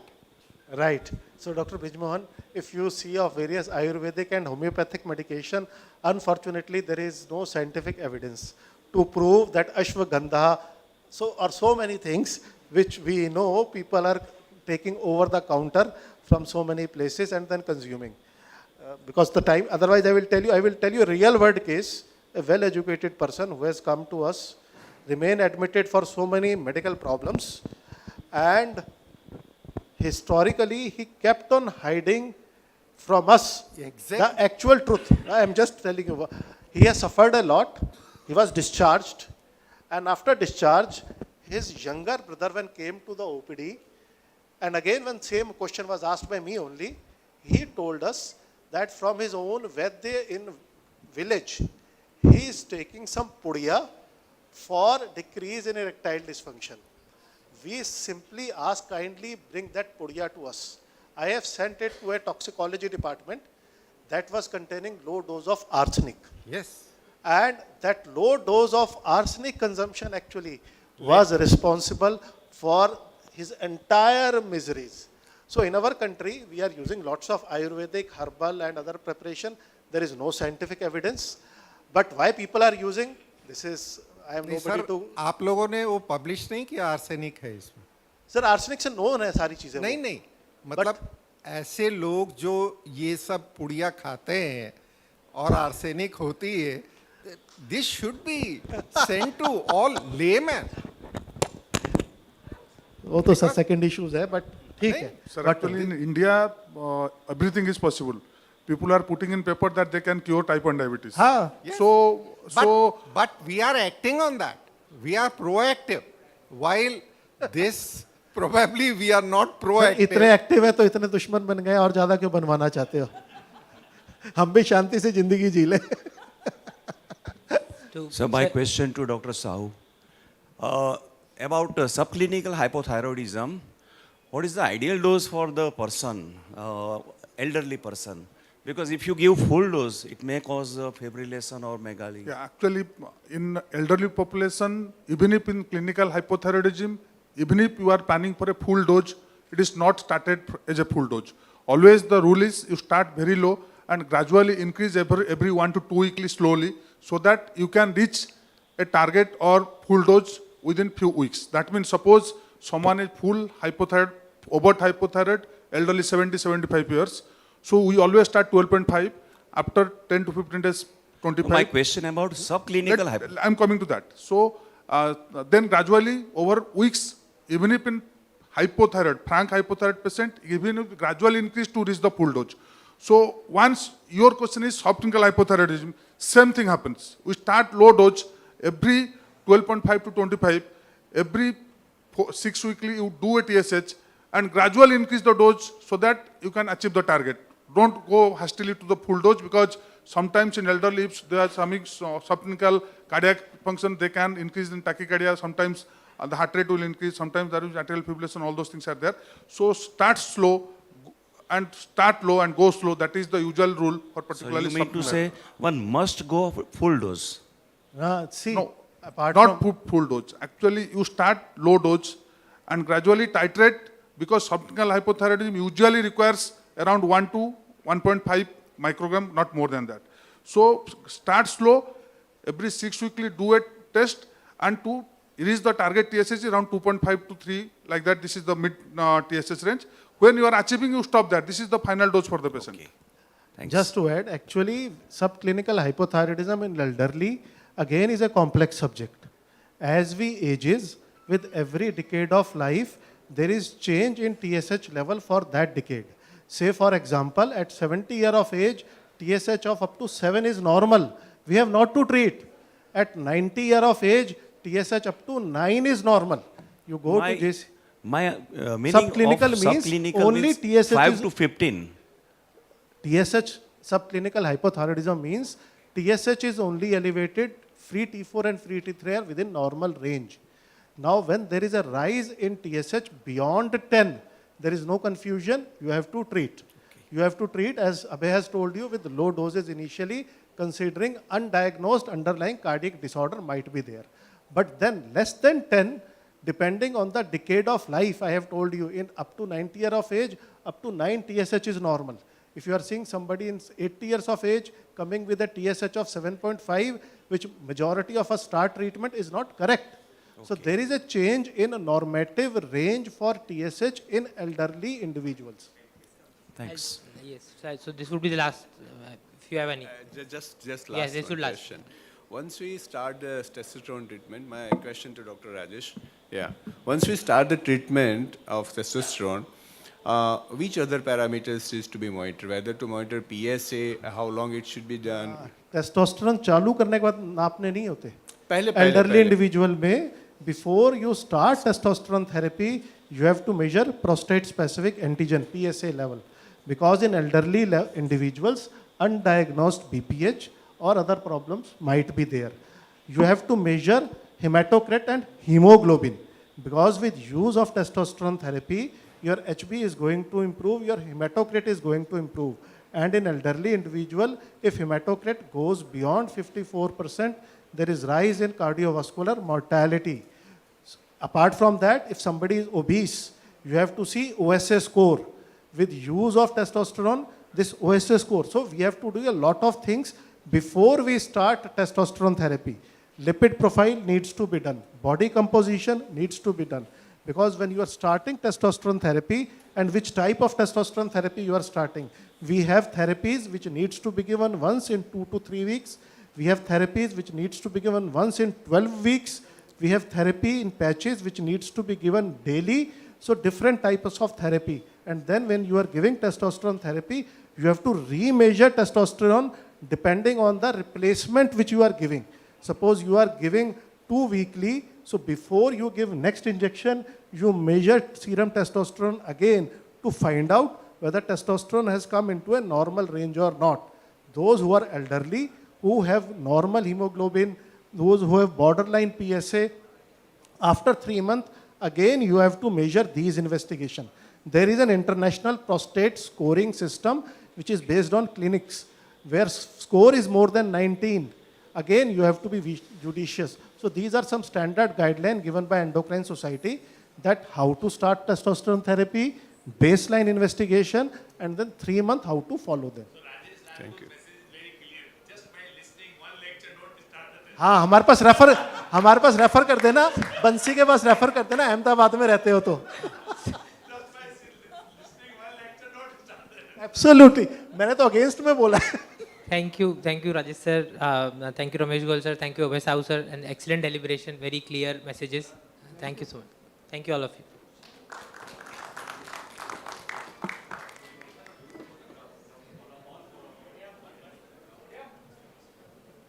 Am I audible? Yeah, thank you. So that was really interactive as well as very cognitive session delivered by Dr. Rajesh Rajput from Rohtak, Dr. Abhay Sahu from Bhubaneswar, Dr. Ramesh Goyal from Ahmedabad, and Dr. Shrikant Somani nicely chairs the session. Let's have a huge round of applause for this, all 4 eminent speakers and chairpersons. Thank you. Now it's time to move ahead for the next session. The next session is going to chair by a doctor. He is a senior consultant physician and diabetologist practicing at HCG Multispeciality Hospital, Ahmedabad, carrying experience of more than 26 years in the field of diabetes management. Most welcome Dr. Manoj Vitlani sir on a stage. And second chairperson for the session, he is a consultant diabetologist, a member of RSSDI, and also a member of a Diabetes Food Society of India. Is none other than Dr. Chintan Vyas. I would like to invite Dr. Chintan Vyas. Yes, thank you so much. And this session, hand over to you both chairpersons. I would like to request you to have a brief introduction of a speaker and then call the speaker on a stage. Thank you so much, sir. Thank you, Manthan. This is the last session but most important one. We have three lectures. First by the Dr. Saila Sheikh. She is a consultant endocrinologist at Mumbai, working in the Saifi Hospital and Wokhard Hospital. Principal investigator in the international clinical trials, nearly 34, and member of the executive committee, Diabetes India, and the member of the scientific committees, CAD also, and published many papers. May I invite Dr. Saila Sheikh?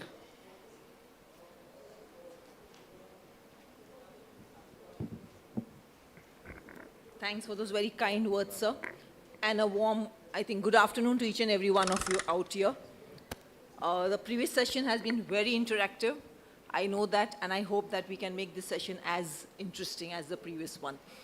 I know this is the last session, and the last session is always on a Sunday morning, a session where you're thinking that, okay, when do I go back home? So I am going to try to keep you occupied for the next 20 minutes allotted to me, talking about a topic which is very, very relevant to us. And why I say relevant to us is because in the Indian context, especially, like, today morning while I was reading, I still read about before I come up over here and talk. And when I was reading about the subject, I went for breakfast. And I realized the most active counter over there was the counter on the masala dosa and the live counter. So, and I was just actually thinking the amount of carbs that in a single breakfast, in a single restaurant in our country that can be consumed is actually humongous. And that really set you thinking, wondering that, what is it that we as a country, why do we consume so much of carbs? Is it our mindset? Is it the fact that we are basically an agricultural country? Is it basically because since easy availability of carbs, there are so many questions that cross your mind while having that simple breakfast, and you wonder, what is it that makes us so carbocentric as a country when we know that it is carbs which are contributing in such a big way to the glycemic variability, when we know that it is carbs which are contributing in such a way to that huge amount of postprandial peaks that we are seeing, and in spite of that, we are still not being able to reach a goal. When I talk about glycemic variability, I'm simply talking about excursions of blood sugar levels. Conventionally, when we should talk about glycemia, hyperglycemia, we should talk more in terms of fasting, PP, and HbA1c. These were the three parameters we were talking about, till we realized that there may be so many times when you may actually have an HbA1c which is absolutely normal, which I will show you in the next slide, but still you have a patient who is having huge amount of variability. And does this variability have any amount of significance is what we will try to understand. When you talk about glycemic variability, basically you talk about two types of glycemic variability. One, you talk about long-term glycemic variability. That is, your patient is coming to every 3 months. You are looking at the fasting PP, HbA1c, maybe some SMBG records over the last 3 months, and then comparing to whatever you're seeing previously and trying to understand as to which direction your patient is going in. The other kind of record which you are increasingly seeing now is SMBG and CGMS record. Agreed, when you're talking in terms of time in range, when you're talking in terms of glycemic variability, when you're talking about mean amplitude of glycemic excursions, which we are talking about now increasingly, looking at CGMS data, we may not have CGMS data in all our patients, but there will be still a lot of patients who are doing SMBG and will tell you, okay, Dr. Saab, I did the same thing on 2 days. You have patients who are admitted with you, exactly same thing, and you have a sugar which is showing something very different on day 1 and something very different on day 2. Something very different in the morning and something very different in the evening. And this is what you mean by glycemic variability. When you look at only an HbA1c, it may not be an accurate reflection of what you actually think is happening in your patient. You may have two completely different pictures. The upper end of the graph shows you a picture where you have a number of fluctuations, you have a number of highs and lows, and the lower end of the graph shows you a picture with very low glycemic variability, with very minimal highs and lows, but with a similar HbA1c. So are we doing our job when we are looking only at HbA1cs? And why are we talking about glycemic variability? We are talking about glycemic variability because, mind you friends, it does translate into an increased amount of micro and macrovascular complications because it is associated with increased cardiovascular events and CV autonomic dysfunction. And that is the reason, along with the most important fact that these patients are at an increased risk of severe hypoglycemia, is the reason we need to look at this more carefully. This is what is happening to our patients post-meals. This is what is happening to our patients when they have postprandial hyperglycemia, actually like a surge of inflammation and oxidative stress. This surge is going to some extent, translate into smooth muscle cell proliferation, probably plaque instability and rupture along with cardiovascular disease. And are we doing enough to prevent this? What is it that is actually happening in our country? This is what is actually happening. We've always been a carbocentric country. What is worrying, if you look at the data from 1961 to 2011, if you look at that chart over there, what you would realize is that our calorie intake has increased. From 2010 average as a country, we've moved up almost by 450 calories. And that is alarming. It is alarming because on the other hand, we become increasingly sedentary. We don't move from our places even to pick up the phone, forget doing anything else in life. So it has become so sedentary. Add to it the fact that, home cooked food is something which is just not so in at this point of time. Every restaurant, especially I know in Mumbai city, is going to involve a 1 hour waiting time on a Sunday evening, on any weekend. That is the kind of lifestyle changes we have made, and that is what is increasingly contributing in a very, very big way to our issues. When you look at the START study, you would realize whether you're a diabetic or a non-diabetic patient, your carb intake is going to stay more or less around 60% and 60% plus. So that's where you are. So what do we do about this? Is there something you can do other than lifestyle? I know the first answer which I will get and which I all the time talk about is lifestyle. Is that enough? Can we do something else for our patients? And that is the background on which I'm going to talk about the REMIT-GV study. You would wonder, you at this point of time are using 2-glyphosins very, very comfortably. You are very, very comfortably. The reason I'm saying 2-glyphosins very, very comfortably because the market data shows that those are the 2-glyphosins which are used very, very commonly in our country. So why am I talking about something else? Why am I talking about remogliflozin? Always the issue has been when we come out with any kind of Indian data, any kind of data is, okay, what is the Indian data? Where do we stand as far as India goes? What kind of evidence do we have that this molecule works and maybe works better in our scenario? That is what I am going to talk about over the next 10 minutes. That what is the data which shows that yes, potentially, remogliflozin, which we had started using, but then I think in the current din and noise, and with the issue about whether we have data, we don't have data, it has somehow gone on the back burner. What kind of data do we have? As far as a 24-hour glucose profile is seen in these patients of type 2 diabetes. And what was the thought process behind this? Other than the fact that it is an SGLT2 inhibitor and all that which is up over here, the basic thought process which went into this was that if you look at the meal pattern of our patients, or even if you look at our meal patterns, there are predominantly 2 meals which we have in a day. It could be either a breakfast and a dinner, or it could be a brunch and a dinner, but most commonly that is the meal pattern which is followed in our country. And looking at the fact that we as a country are dealing with a lot of postprandial hyperglycemia, could we potentially be tweaking our molecules in such a way that we could actually deal with this postprandial surge in a better way? Is there any evidence that, as I showed you, apart from targeting the HbA1c, could we actually target these postprandial surges, is what the thought process was. And why was Remo over here used as a comparator? Because we all know Remo is used twice a day. It has a short half-life. Absorption is within 15 minutes on an empty stomach, prolonged to around 45 minutes on a full stomach. So there are certain advantages when we were using Remo, and that is the thought process actually behind this study. The primary objectives are very simple. CGMS data was going to be compared in Indian patients. A 24-hour glucose profile was going to be assessed by these parameters. And of course, these parameters were going to be obtained from CGMS along with, of course, your HbA1c. Whenever you're looking at any data, you are going to look at safety and tolerability. And this, the comparator was DAPA, where we know we have a huge amount of data with DAPA. So that was the comparator in this study. This was a randomized, 2-arm, parallel group, open label study. Patients which were recruited for this study were uncontrolled patients. These were on stable therapy of either metformin or metformin DPP-4 inhibitor, which is something which we very, very commonly see. This is a very, very common scenario. The treatment duration, mind you, was a little short, only 6 weeks, so that could be a critic of the study, that the treatment duration was short. But in this treatment duration also, what we see is something which I will show you. And there were 33 patients in both arms, done in 4 centers, Dr. Sethi's center, Dr. Irande's, Dr. Modi's center, and Dr. Shrikant's center. The inclusion criteria is up here for everybody to see. As I said, stable therapy, HbA1c 7 to 9%, and these patients were dietary compliant, mind you. So these were not patients who were dietary non-compliant.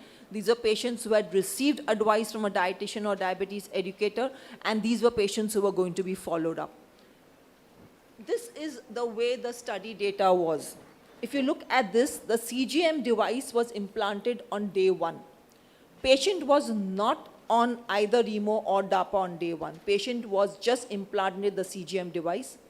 If you realize over here, 7 days down the line, the patient either was randomized to, this was an open arm study, open label study, so either to Remo 100 milligram twice a day or to DAPA 10 milligram once a day. On day 15, the CGM device was disconnected and the data was captured. This was as defined as phase 1. Subsequently, the duration of the study was 6 weeks. This was continued up to 49 days. And in the last 14 days, again a CGM device was implanted, and it was seen what kind of data we are going to generate at the end of 6 weeks. So this was the basic plan of the study. And if you compare the data compare the basic characteristics between both these patients on Remo and DAPA, you would realize they are more or less comparable. The only area where they were not comparable, mind you, was the patients who were on Remo had a longer duration of diabetes. This was just by chance, not intentional. But the patients who were on Remo had a longer duration of diabetes vis-a-vis patients who were on DAPA. So that was the only area in the parameters, in the demographics, which was different. Now, when you compare the glycemic parameters as baseline between Remo and DAPA, you would realize there was no real major change which was statistically significant. And HbA1c, which was comparative, if you look at the time in range, again reasonably comparative, 66 versus 69. And if you look at the MPPGE and the postprandial sugars, again comparative. When you compare, now the second comparison which was done was between the baseline and phase 1, which I said was 1 week after these patients were put on DAPA or Remo. And what did you see in this? Again, over here, you would realize that, yes, when you compare baseline data in both the groups, there is statistically significant improvement in both the groups, whether it is DAPA or it is Remo. So no difference in the baseline to phase 1 when you compare both the groups. That is all significant. Now, when I look at comparison between baseline to phase 2, what do I see? Again, I see that the molecules do make a difference. The molecules do make a very, very important statistical difference in all the parameters. CV really cannot be compared because we all know CV is a long-term parameter. But when you look at all the other parameters, definite improvement seen in both the groups, mind you. That is something which is important. Except when you look at this, parameter, the last 3 rows, if you see in the Remo group, what you would realize is when you look at the mean postprandial glycemic excursion, the last 3 rows, I just want you to keep this in mind. I'll be talking about this a little more in detail, that this was different as far as the Remo group went. So when you look at the MPPGE, when you look at the postprandial at 1 hour, and when you look at the postprandial at 2 hours, yes, this was statistically significant in the Remo group. What does this translate for me? I will talk about in a little time. the basic conclusion, the primary but the primary parameter which was assessed in this study, which was the baseline study, when you look at this, the time in range value in both REMO and DAPA, what you find is that there is a significant improvement from baseline to phase 1 and phase 2 with both. No difference in the improvement. So yes, there is no difference as far as improvement is concerned. So where is the difference? Why are we talking about this study? Why am I talking about this in Day-3? Does it have any implication for us? The implication that it has is that the postprandial glycemic parameters were statistically significant only, mind you, in the REMO group and not in the DAPA group. So though when you look at the HbA1c, there is no difference, but when we look at the postprandial parameters, there is a definite difference between the DAPA versus the REMO group. Subsequently, what does this translate into? This means that when you look at this change, there is a statistically significant difference with REMO both at breakfast and dinner. Is this an effect of REMO? Vis-a-vis, when you look at DAPA, what do you see? That this difference with DAPA is seen only at dinner time. I think this has a lot of implication for us in clinical practice, because we often see in clinical practice, it is very difficult for us to target postprandial sugars. You always see that your patient is doing well as far as fasting is concerned, but may not be doing that well as far as PP is concerned. As far as 1 hour goes, again, you would realize a statistically significant reduction in PP 1 hour with REMO, but not with DAPA was seen at mealtime. So you potentially could be having another molecule in your armamentarium, which could be potentially targeting only postprandial sugars. Similarly, you would see a significant reduction at all meal times, but with DAPA only at breakfast and dinner. And this translates to you into a mean change in CGMS 24 hour from baseline to phase 2, as more reduction with REMO compared to DAPA, especially at night time. And this is what it finally means. In a nutshell, this is what we could do to see to it that our patients are better at goal. This is the way REMO acts. This is the red line is your REMO plasma concentration. The blue line is the peaks which you are seeing with breakfast, lunch, and dinner. And potentially we could be doing a better job with REMO vis-a-vis your other glyphosins, especially in a country like ours where we do have significant postprandial hyperglycemia. The last 1 minute to conclude, yes, this was an open label study, definitely. Short duration, we need more data, but this was a pilot study. I think we would be able to recruit more patients, have bigger numbers to really take this across. But what was definitely seen was that there's a significant improvement in time in range and HbA1c with both the groups. Most importantly, a significant improvement in postprandial glycemic parameters, which seen with REMO but not with DAPA. And also very, very importantly, this was seen at every meal time with a similar adverse effect profile. So when we want to summarize, we need to look at glycemic variability. We need to understand postprandial hyperglycemia is a very, very important risk factor for cardiovascular parameters. We need to understand that we need to relook at our molecules to understand which molecule could specifically target postprandial hyperglycemia, especially in our country with a very, very high carbohydrate load. And when we look at our molecules, we need to look at some of these parameters, we need to look at some of these parameters like MPPG, 1 hour and 2 hours postprandial sugars to be able to get our patients to goal. So I would like to conclude by saying that REMO might be better in reducing glycemic variability with effective PP glycemic control in our Indian type 2 diabetic patients. We do need a change of thought process over here. Thank you very, very much. Many thanks, Dr. Saila. Very nicely highlighted the REMIT GV study. House is open for the questions.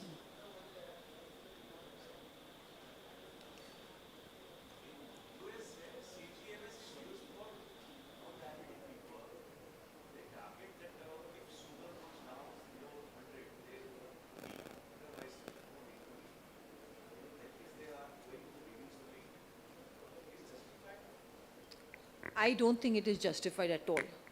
I mean, telling a patient you eat only if your sugar goes below 100, you are neglecting non-diabetic. Yeah, but I mean, practically, if you're putting a CGMS weight, it's an obesity parameter. So by that correlate, it would become a person, obese person, right? Because he's talking about weight loss. When you're using only sugar as a parameter for weight loss, it is absolutely not justified. There are a number of parameters involved with obesity. Is a very complex disorder. We cannot, sort of simplify it only to a sugar number. Specifically, it's just a number. Obesity is a complex, multifactorial, relapsing disorder which has a number of variables, of which eating and sugar is only a small part of the entire component. There are genetic influences, so many influences. So I think it is totally wrong to tell a patient that you just use your one parameter and if you go less than 100, eat or don't eat. Not justified at all.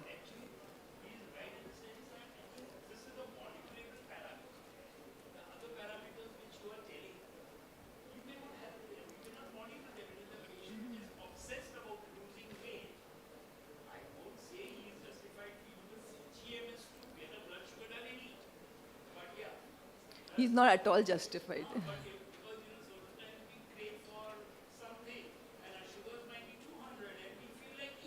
Yeah, but he's talking about a non-diabetic patient. He's talking about an obese patient. So a non-diabetic patient would not have a sugar of 200.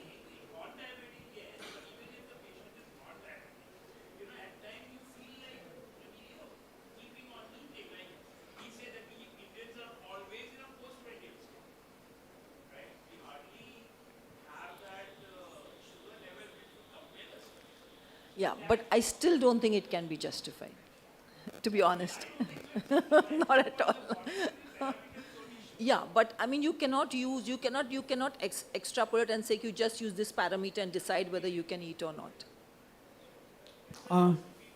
Madam, Remo and DAPA both are SGLT2. Yes. Whatever the results find in REMIT-GV study, that the postprandial excursion of the glucose is less with the Remo found in this study. Any reason, any causal, any cause behind the, what is the difference? Why the this Remo showed this and the DAPA? So it's a mechanism of action. It has a shorter half-life.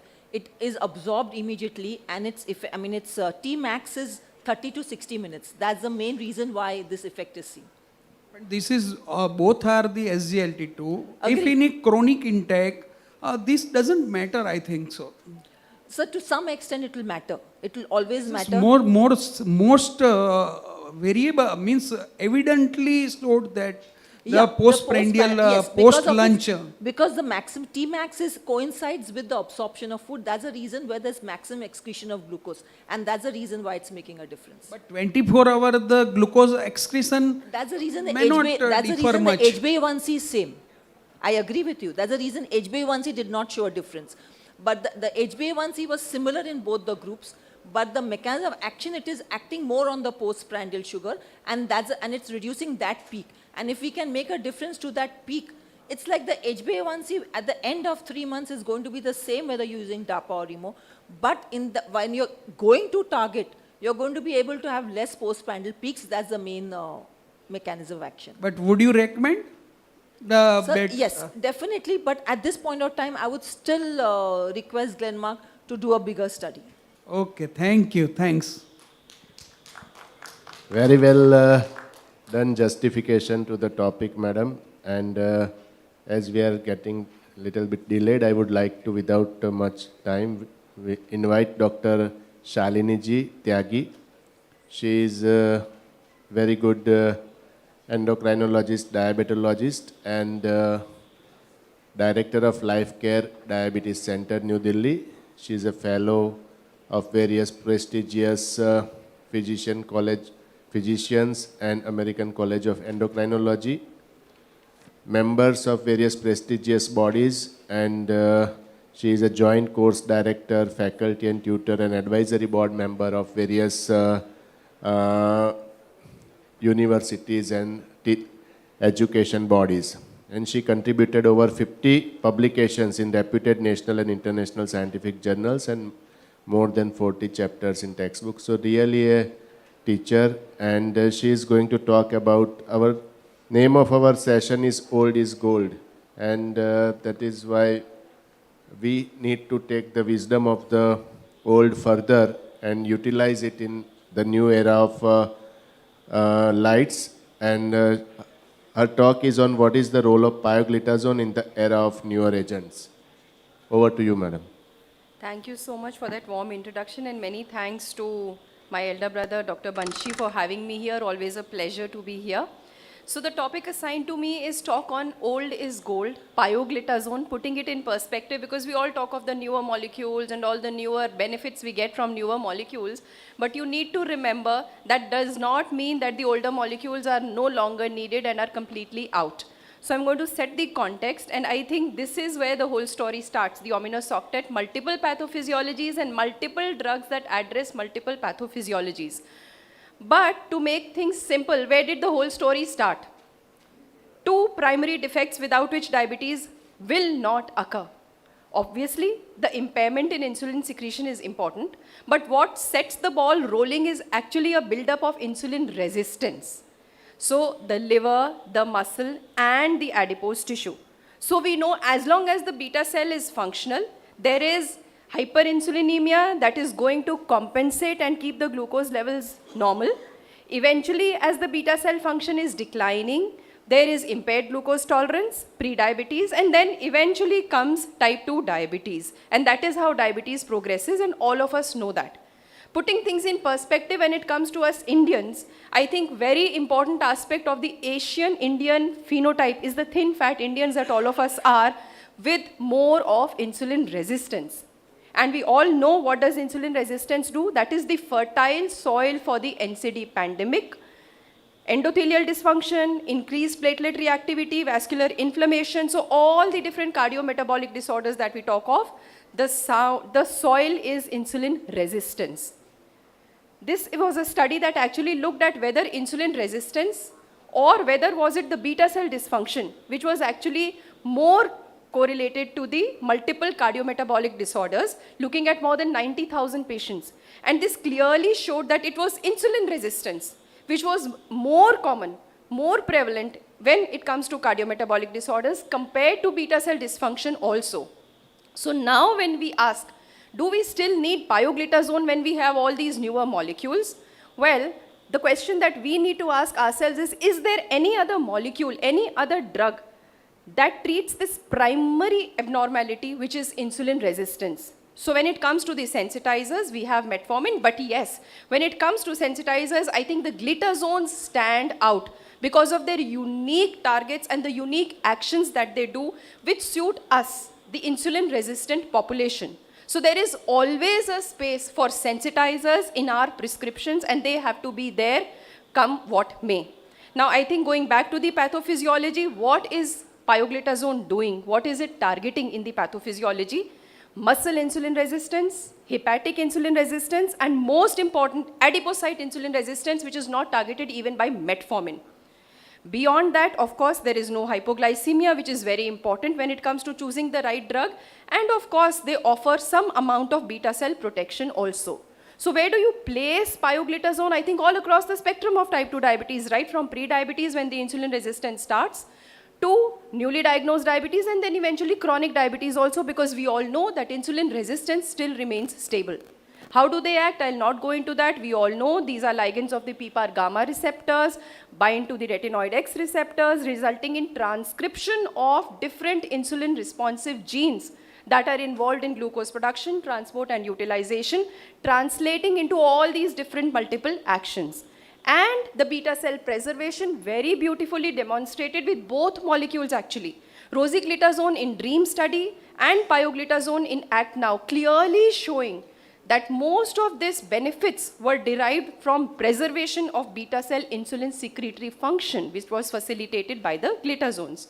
Do they work? I think nobody needs to know that. We all know almost 1 to 1.7% HbA1c reduction. So as comparable to metformin and sulfonylureas, and rather superior to gliptins and GLP-1s in duration 4. So very clearly potent drugs when it comes to HbA1c reduction. More so, we all talk of what else? Well, the antioxidant action. Reduction in MDA and superoxide dismutase clearly showing that not only is it giving glycemic control, but reducing oxidative stress. That is again something very, very important. What about the cardiac risk with pioglitazone? I think there was a lot of controversy. I'll come to that in a little while, but let's first demystify the CV side effects of pioglitazone. Time to rethink of this agent. What are the studies that have shown that? Proactive. This was patients with pre-existing CVD, 5,000 plus patients, 50% previous MI, 20% with previous stroke, and 25% with PAD. What did the study come out with? All these patients showing a significant reduction in the risk of subsequent MI by 28% and acute coronary syndrome by 38%. Patients with previous stroke, pioglitazone actually reduced the risk of second stroke by 48%. Periscope, another study looking at the change in percent atheroma volume in 360 patients with type 2 diabetes and CAD, clearly showed a significant lower rate of progression of coronary atherosclerosis. IRIS study, another landmark study, used in patients who had either a TIA or an ischemic stroke, again showing a good significant reduction in the rate of coronary atherosclerosis progression compared with glimepiride. Chicago study, again another study clearly showing the slowing in the progression of carotid intimal medial thickness. Improvement in left ventricular diastolic dysfunction, again seen in this study clearly showing pioglitazone improves whole body and myocardial insulin sensitivity, improves the LV diastolic function and the systolic function in patients with type 2 diabetes.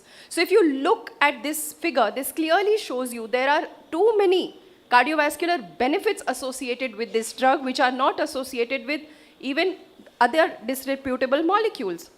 Beyond that, what is it doing? Obesity, redistribution of fat. We all know the subacute fat goes up, the visceral fat comes down. The healthy adipocyte generation occurs. Hypertension, slight reduction in blood pressure, improvement in the lipid profile, reduction in triglycerides and increase in HDL. Furthermore, it converts the LDL particles from the atherogenic small dense particles to the larger, more buoyant LDL, which are the friendlier particles. Improvement in endothelial dysfunction. Good reduction in HbA1c, reduction in inflammatory markers. We had a great oration by Dr. Seshadri which actually talked of the oxidative stress. So this is one drug which is addressing that as well. And of course, reduction in hyperinsulinemia and improvement in insulin resistance. This is the antioxidant molecules, the reduction in the pro-inflammatory mediators clearly seen with pioglitazone. So all these different studies showing all the different benefits. Beyond glucose lowering, I talked about the improvement in the profiles, the improvement in the dyslipidemia, the improvement in the insulin resistance. Pioneer showed that this was independent of the glycemic efficacy. And we all know about the benefits in NAFLD patients, a clear improvement in the liver parameters. Yes, there has been dispute. You need to use the drug with caution. Certain patients where it should not be used, we need to be very careful on that. And this is what I'm going to talk in this part of my session. Now, edema and weight gain commonly seen with pioglitazone. 5% of patients treated with pioglitazone monotherapy or in combination therapy, especially with insulin, you'll see these kind of problems. 10% of patients treated with glitazones in combination with insulin will show you weight gain and edema. Remember, this is dose dependent. More marked if you are combining it either with insulin or sulfonylurea. Maybe 1 to 1.5 kilograms if you use low dose pioglitazone, but can go as high as 5 to 6 kilograms when you combine it with insulin. So this is where you need to use it with caution. Preferably not to use pioglitazone when your patient is on high doses of insulin. The weight gain may be attributable to a number of factors: increase in subcutaneous fat mass with either or no change, or maybe a small reduction in the visceral fat mass. Water retention, fluid retention is a very common problem with pioglitazone, so you need to be very careful here. And of course, the positive calorie balance that comes in when the glycemic control is improved. Again, the remodeling of the adipose tissue, a very, very good effect that we see with pioglitazone, not seen with most of the other molecules. Increase in the subcutaneous adipose tissue mass approximately by 3.5%. Little or no effect on the visceral adipose tissue mass. So even if the patient is gaining weight, the fat redistribution is actually a beneficial aspect, a beneficial effect of glitazones, and of course accompanied with a reduction in the hepatic triglyceride concentration, so reduction in the hepatic steatosis. And that is why this is one of the drugs that we use in patients with NAFLD. This is the 10-year observational follow-up of the proactive study, again clearly showing that the benefits are continued and you do not have any major signals of caution or alarm here. Bone fractures, yes, again something you need to watch out for, especially in the post-menopausal women who already have osteoporosis or osteopenia. So yes, you need to be very, very cautious. You have to use it with caution in this particular age group, the elderly age group, where with men, there is no real signal, but yes, with postmenopausal women, you do see a slight increase in the risk of bone fractures because of the osteoclastic activity that happens. Macular edema, especially like I said, patients who are on high doses of insulin, pioglitazone does increase macular edema, and therefore, if your patient on a retinopathy screening has been diagnosed with macular edema, you need to discontinue glitazones, and this is a very important part why retinopathy screening is also required for our patients and why some drugs you need to use with caution in patients who have retinopathy. Again, 1% of patients on pioglitazone may come out with anemia. NHB reduction almost to the tune of 2 to 3% initially within the 4 to 12 weeks of initiation of therapy, and then eventually it stabilizes, probably because of the fluid retention that occurs with pioglitazone. But anemia per se with pioglitazone has never been a very serious problem enough to cause drug withdrawal, but you need to obviously monitor your patient's hemoglobin as well when on this drug. Bladder cancer controversy actually was very, very important. We saw a lot of controversy happening when it comes to bladder cancer. Numerous observational studies that actually showed some kind of an association of pioglitazone with bladder cancer came out. But we need to remember that diabetes per se is associated with a 50% increased risk in bladder cancer. So patients with diabetes are already predisposed to a higher risk of bladder cancer, and there have been lot of studies which could not really give a causal association to pioglitazone and bladder cancer. If you look at the Asian data, clearly all these studies, the case report from South India with 8 bladder cancer patients actually set the ball rolling in 2013, leading to actually the banning of pioglitazone, but then eventually data came out to show that there was not really a causal association. And a chronic high dose pioglitazone use, there's literature which says a lifetime use of about 28,000 milligrams of pioglitazone is actually required to probably have a signal of pioglitazone. So that is why now the DCGI recommends a low dose pioglitazone, and I think ours is the only country where we actually came out with this 7.5 milligram dose. Because if you put your patient on 7.5 milligrams, then even if you're using it for a lifetime, it doesn't count up to 28,000 milligrams. So that's the justification of the 7.5.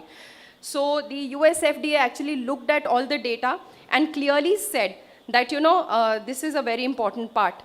20,903 patients with type 2 diabetes to be treated with pioglitazone high dose, 1 patient with bladder cancer.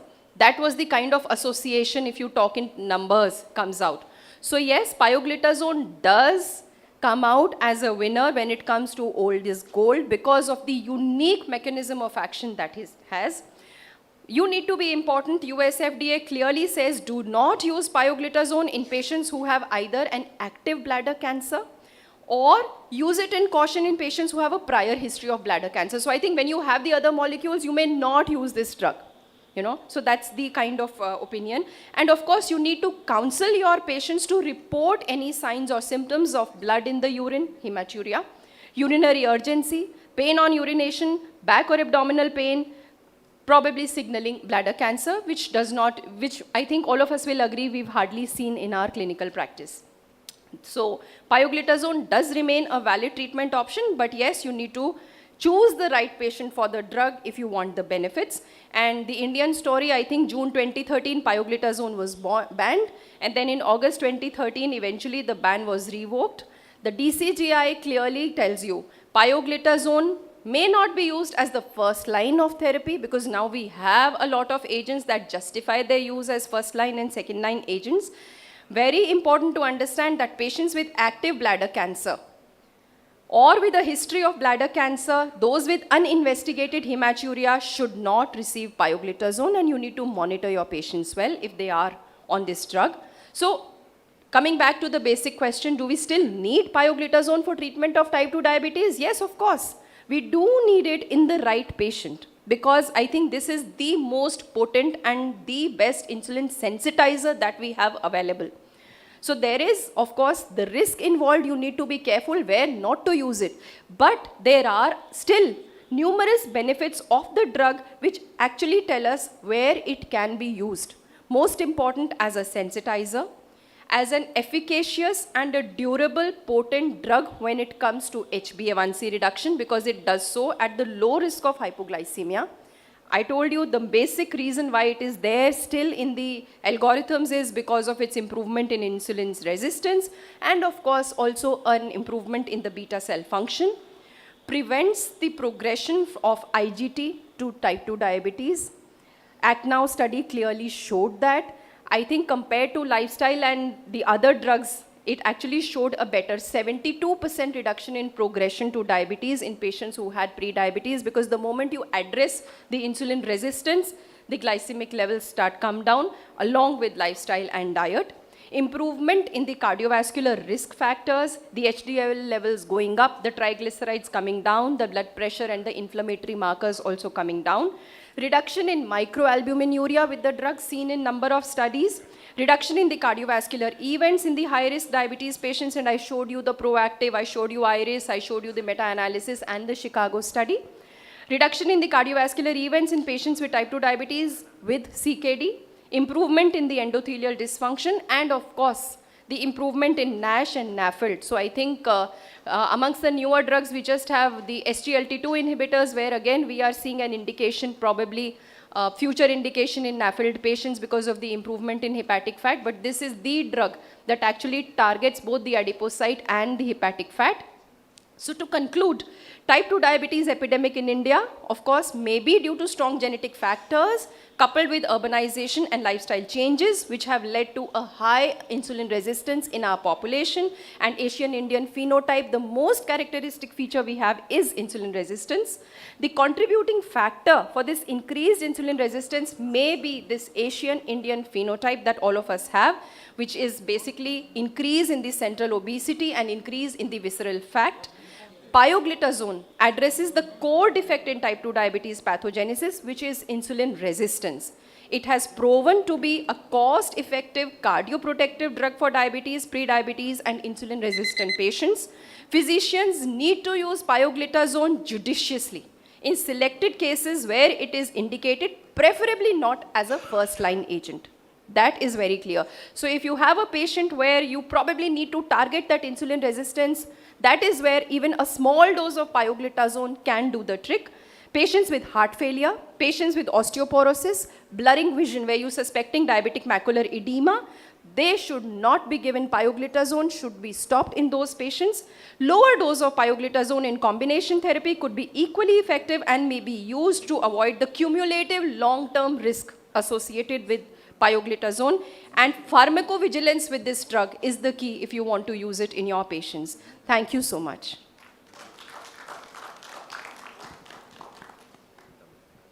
Many thanks. Very much nicely highlighted the on pioglitazone. Questions? House is open for the questions on pioglitazone. Madam, we have an IRIS study, proactive study, this beneficial. You rightly mention about when not to give. That is the most important thing. Means when you start the pioglitazone, before starting pioglitazone must be investigated for the heart failure. But when there is a patient of preserved ejection fraction with diastolic dysfunction grade 2, not 1, then would you like to give the pioglitazone? Not as a drug of choice, definitely. Definitely, that is where the SGLT2 inhibitors and all the new drugs will take a lead. But if it is a patient with class 1, class 2, if at all required, that is where I would still add on a pioglitazone small dose. But like I said, pharmacovigilance is very, very important, because already he's got heart failure. Grade 1 and grade 2, you can still use pioglitazone, but with caution, with regular monitoring of the patient. Otherwise, you should abstain from using this drug. Patient is already on SGLT2, DPP4 and metformin. So 3 drugs is already going. I think why use it in a patient with heart failure unless until you really need to target the insulin resistance and all the other drugs are failing. And when already patients on the 3 drugs, and there is no any contraindications. A low dose pioglitazone for all the benefits can definitely work. A low dose, because studies have shown that the benefits you get out of 15 and 30 and 45, almost similar. The PPAR gamma action that we want for the benefit is there with the 7.5 minus the side effect, which are there with the higher doses of But we do not pioglitazone. have any low dose studies which favors the benefits. No, the 7.5. 7.5, we do not have many. No, we do not have the RCTs and studies, but then the data clearly showed, and that was the reason why the DCGI actually cleared the 7.5. There are some studies present with 7.5 milligrams, and that was the reason why it got cleared. Okay, thank you. Thanks. Thank you so much.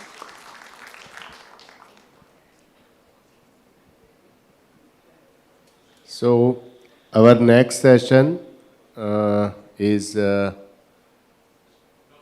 Dr. Vipul Chavda, who is going to deliver.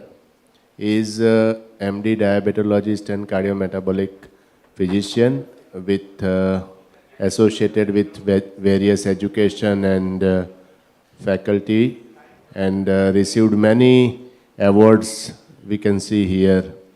And he is a very intelligent and very smiling personality who is going to deliver his talk. Over to you, Vipul. Sir. And thank you so much. This is a wild card entry. In the morning, Bansi sir said me to deliver this talk, and this topic is intelligent use of OHA in day-to-day practice. So first of all, we have to understand what is intelligent. Intelligence is not always necessarily costly, not new, not imported, but intelligence is something that can be specific, that can be measurable, that can be achievable, that can be relevant, and that can be done in a time slot. So it should be a smart choice and intelligent. I would show my gratitude and heartiest congratulations to Bansi Sabu sir for this wonderful, extravagant and superb scientific feast for all the members who attended this Diacon 2022. This was a brainchild of Dr. Urman Dhruv sir, and along with Bansi Sabu sir and Rajiv Chawla sir, they made this RSSDI ESI therapeutic wheel, which is actually an intelligent tool for all the clinical practitioners who are using diabetic medicines. There is A, B, C, D, E, F, G, H, which stands for A for age of the patient, B for BMI, C for CKD, D for duration of diabetes, E for established ASCVD, F for finance, G for glycemic status, and H for hypoglycemia. Before prescribing medicine for any patient, you must take care of these H parameters. The age of the patient. We are seeing a patient of type 2 diabetes in teens right now, and we have a patient who has a diabetes since last 50 years. So the medicine wouldn't be same for both of them. BMI, we are talking about diabetes. We are in an era where there is so much obesity in our population, and we are talking about kuposhan, where we have a two extreme, undernutrition as well as overnutrition. So BMI we must consider before prescribing any medicine. CKD, in diabetic patient there is a risk of CKD, and we must see eGFR, albumin creatinine ratio before prescribing any medicine. D for a duration of diabetes, a newly detected diabetes and a decade-old diabetes won't be the same for prescribing medicine. E for established ASCVD. We are all aware of capture study, and we saw that 1 out of 3 diabetic is having established ASCVD, but not all the patients with established CVD receiving the medicine which are proven for beneficial in CVD patient. E for F for finance. In India, finance is a very relative or subjective things. Many patients who are coming in Audi or Mercedes, when paying a bill of doctor, they became poor. Then glycemic status. For A1C of 8 and A1C of 11, there won't be a same therapy. And then H for hypoglycemia. For receive any benefit, we should not harm our patient. There must be no hypoglycemia when we are treating diabetes and getting A1C target very low. So we must take care of all these 8 factors. let's take some patient and some example to use this smart and intelligent RSSDA therapeutic wheel. And this is a 48-year-old businessman with type 2 diabetes since 3 years using metformin 1 gram. A1C is 8.4, and he clearly says that my attempt for achieving a lifestyle modification is very, very unsuccessful. He is hypertensive, on Ramipril, declined for injectable, obese, BMI 32, blood pressure 142/84, and shows signs of insulin resistance in terms of acanthosis nigricans. His ECG is normal, so what next we should provide to him? Now catch is duration of diabetes 3 year and BMI is 32. So young age, we can use any medicine. For high BMI, we must take care that we use the molecule which should reduce his BMI and weight, and duration of diabetes short, and oral therapy is required. So in this A, B and D, we must focus on SGLT2, GLP, DPP4 and AGI, and now with the availability of oral semaglutide, we must provide the full benefit of that molecule to our patient. In this patient, our options are early glycemic control by 2 to 3 agent will be beneficial, and it is clear by verified trial. We should first of all up titrate the dose of metformin up to 2 gram that can provide glycemic control and marginal weight reduction. So SGLT2 inhibitor with use of GLP-1RA would be the choice in this patient. Again, our next patient with a 70-year smoker, documented atherosclerosis in carotid as well as coronary, duration is 12 years, no history of hypoglycemia, taking glimepiride 2 milligram with metformin 1 gram, A1C 8.6 and BMI of 31. He had MI, he is having microalbuminuria and multiple vascular risk factor. So in this patient, our catch is age, established ASCVD, duration of diabetes and BMI 31. So with old age, high BMI and high duration of diabetes with established ASCVD, we can see in RSSDA therapeutic wheel what are the available options. And we have SGLT2 inhibitor, GLP-1RA, DPP4 inhibitor, and yes, pioglitazone. So what we can do in this patient, we can add SGLT2 inhibitor, which is a better option for established CVD, high BMI and old age. If patient is affording, we can provide a GLP-1RA either in oral or injectable therapy. For old age, yes, DPP4 is one of the safest molecule, and as Salini ma'am has said, pioglitazone must be in prescription if we are treating high insulin resistance. We should continue with glimepiride and metformin and focus on CV safe medicines. What are the evidence? These are some evidence which shows that SGLT2 inhibitor and GLP-1RA are CV beneficial, and there are also a list of CV neutral medicines. And all CVOT says that DPP4 inhibitor and SGLT2 inhibitor are very, very useful in terms of reduction of a 4-point MACE. I am taking a very fast because we have very lesser time. Third case is a 60-year-old female, 7 years of diabetes, metformin 1.5, she is hypothyroid, receiving leothyroxine, atorvastatin and aspirin. Her adherence for medicine is questionable. She is open for injectable therapy. She had an inferior wall MIs few years back and her BMI is 30. So in this patient, when there is a duration is 7 year, BMI of 30, her creatinine and eGFR shows that she is having CKD and all inferior wall MI. So with old age, high BMI, CKD, more duration of diabetes and already established ASCVD, what are the available options we can see in RSSDI therapeutic wheel? We can have SGLT2 inhibitor, GLP-1RA, DPP4 inhibitor, sulfonylurea and of course insulin. For SGLT2 inhibitor in CKD, we have now robust evidence that they are beneficial in the halt of progression of albuminuria as well as eGFR. Yes, GLP-1RA is also beneficial and DPP4 inhibitor, sulfonylurea and insulin are neutral.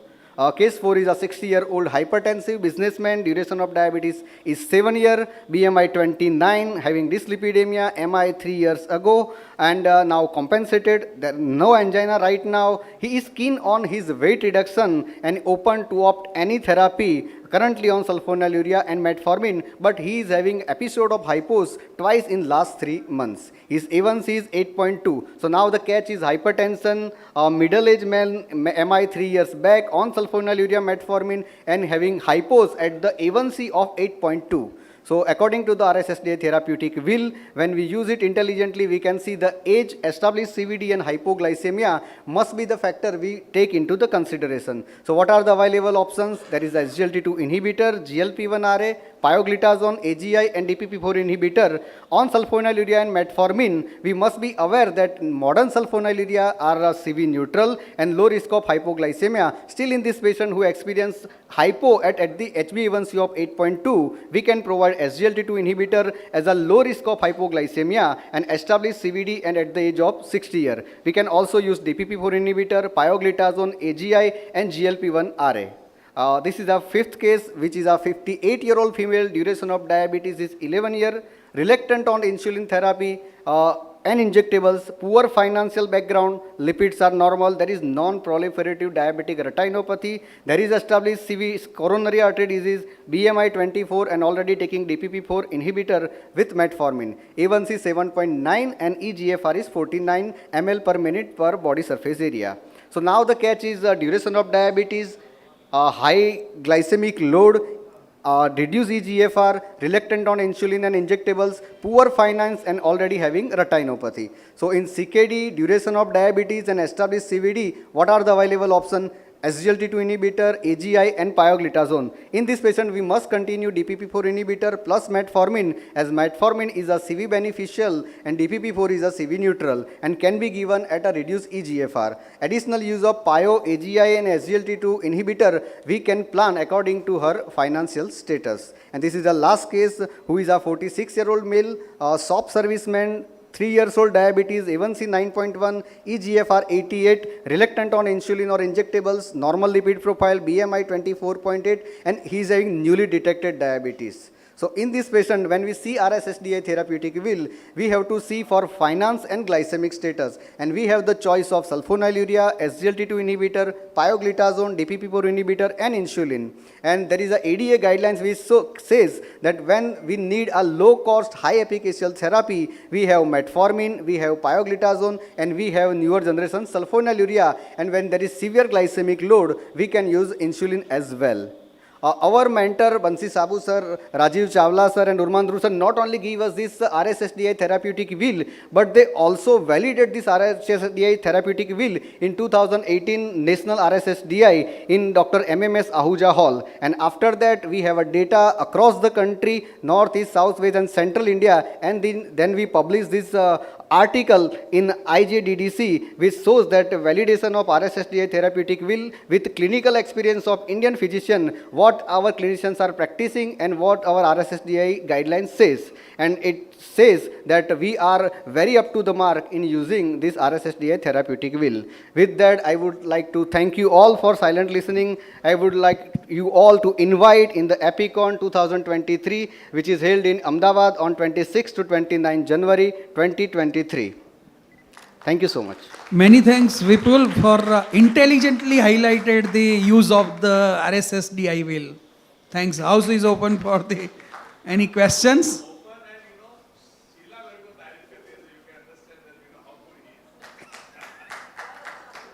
Thank you,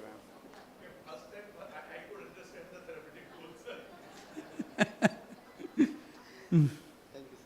Thanks. Thanks, Vipul.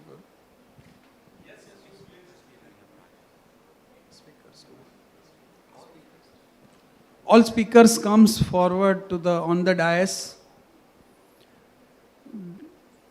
Dr. Vipul, doctors.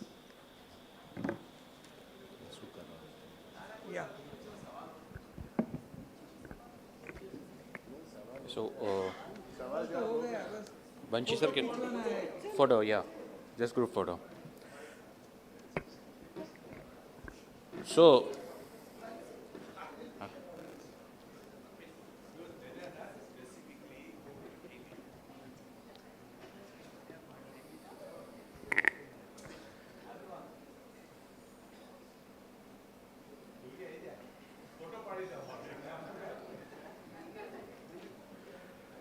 very, very nicely session delivered by Dr. Shaila Sheikh from Mumbai, Dr. Shalini Jaggi from New Delhi, and Dr. Vipul Chawda from Ahmedabad, and nicely chaired by Dr. Manoj Vitlani and Dr. Chintan Vyas sir. Let's have a huge round of applause for this whole team. And now it's time for a valedictory function. And thank you so much, Dr. Banshi Sabu sir, for conducting such a nice event of DiaCareCon 2022.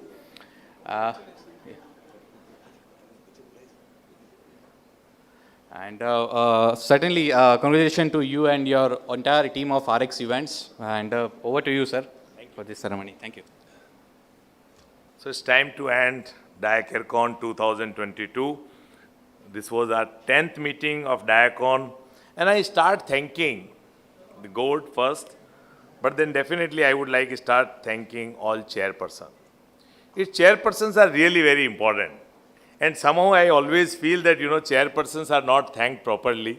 They are the one for 90 minutes listening even the audience may or may not listen, but they are the one all the time listening the speakers, and then they have to make the remarks, and then they have to give a comment and ask for question also. So thanking all the chairpersons, Dil se, for accepting our invitation, and they chaired the session. And particularly all my colleagues of Ahmedabad, all members of Association Physicians of Ahmedabad, because to whom I am dependent, and I call them to chair the important sessions of our diabetes and DiaCon. Since last 10 years, I continue to ask them, and they all wholeheartedly support the meeting. They come, they stay here with us, and they support the meeting. So I, first of all, a big round of applause for all the chairpersons to whom I have. We always grateful and thankful to all national faculty.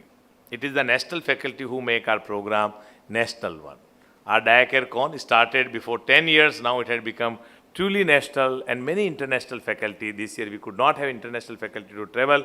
On Friday we were having, it was completely online, but national faculty, more than 150 national faculty, which include chair and faculty, and out of them, few of them were only online, which was on Friday. 150 national faculty were there with us, and a huge round of applause for our national faculty. Our program director, Dr. Ashok Das, who left just before some time, early in the morning. Dr. Shashank Joshi, our chief advisor. This time I'm missing my teacher, Professor Dr. Ashan Shah, my mentor, and our patron, Dr. Nitin Shah, who are the strong pillars behind this DiaCareCon, and since years they are supporting my meeting wholeheartedly, and since last 10 years we are running this meeting successfully. So a big round of applause for all mentor, program director, chief advisor, and patron. My advisor, S.R. Arvind, Makkar, Sanjay Agarwal, but there are many more: scientific committee, advisory committee, national coordinator, regional coordinator, scientific coordinators. Everyone have helped hugely. One very important, there are few important sessions which I have kept. This time we had tried to involve our North Gujarat Physician Association. I don't know, some of them may be here, NGPA, and it's really thankful to them that they were more than 60 North Gujarat physicians who had come here from North Gujarat, and we had kept a dedicated symposia for that. I have also would like to thank for UDF, United Diabetes Forum from Mumbai, and more than 40 UDF members have come from Mumbai, and we had kept a dedicated symposia for that. Yesterday, our DTech Shark program, which was very successful and highly appreciated across all the doctors who were here, and plus to the many more who are industrialists, businessmen, even pharma people also. So a big round of applause to Amit Gupta, who was the man behind that, and the others one, Dr. Rakesh is here, Dr. Manoj Chawla, Dr. Mithun Bhartiya, and Dr. Jyoti Dev. These were the one who have made this program very, very successful. Our idea was that to invite all startups, and many of the startups have come from all parts of the country. So I'm really thankful to all startups who could join for this program, and all the sharks, and particularly the program which was designed and executed well by Dr. Amit, Rakesh, Manoj, and Mithun Bhartiya. Thank you for that. I'm also thanking our yesterday evening musical program, and Dr. Urman Dhuru and his wife, Dr. Titiksha, they have done wonderful program, and all the singers. I have asked specifically that singers should be, even we have the cardiologist, Shalin Thakur was one of the judge, but I asked, no sir, I can't take the cardiologist to sing the song, because I want only the diabetologist or physician, because this is the meeting dedicatedly we are doing for DiaCareCon. But we will have you in our EpiCon or some other platform definitely. But it was all 13, 14 singers were fantastic. It was coordinated very well by Vipul along with Dr. Urmandur. So big round of applause for Dr. Urmandur and Dr. Vipul Chavda. We call it Dil Vil Pyar Vyar. That was what he had, and it was very, very good. Thanks will be really a small word for all the pharma industry, for their support for this meeting. And say list is also big, but still I would like to thank them, starting from USV, Novo Nordisk, Sanofi, Sun, Abbott, Cipla, Biocon, Torrent, Corona, Intas, Micro, Lupin, Zydus, Dr. Reddy, Alchem, AstraZeneca, and some of them may ask my friends that, in your meeting, everyone is there, and I feel proud that everyone is there with me. Abbott, Rapid Diagnostic, Glenmark, Mankind, Vocard, HBC, Novartis, Emcure, Servier, Aris, JB, Medtronic, Aprica, Bayer, Abbott Novo, British Biological, Opsiscare, 4Care, Netco, Acmedics, Medley, Joster, Enline Healthcare, Nirvana, West Coast, and everyone was there. So it's a big round of applause for all my industry partners who was there all the time. This Hyatt Regency, I must give thanks to this hotel, the hotel management. They are really big support to this meeting. From the day one, the year when it was open, the same year we started doing the meeting. It is almost 8 years we are doing meeting, 8 or 9 years we are doing meeting continuously in this hotel. And we do many more meetings also other than this DiaCareCon, but the Hyatt is my always a choice, and many times people ask that why you want only in Hyatt, do you have some stake in Hyatt? But it's not true. With disclaimer, I don't have anything, but Hyatt people really support the meeting and they are wonderful. So I would like to give thanks to Hyatt and a big round of applause for Hyatt team, Hyatt, the complete management staff for everything what they do for us. A big round of applause for our AV and the only person to whom we call from Delhi.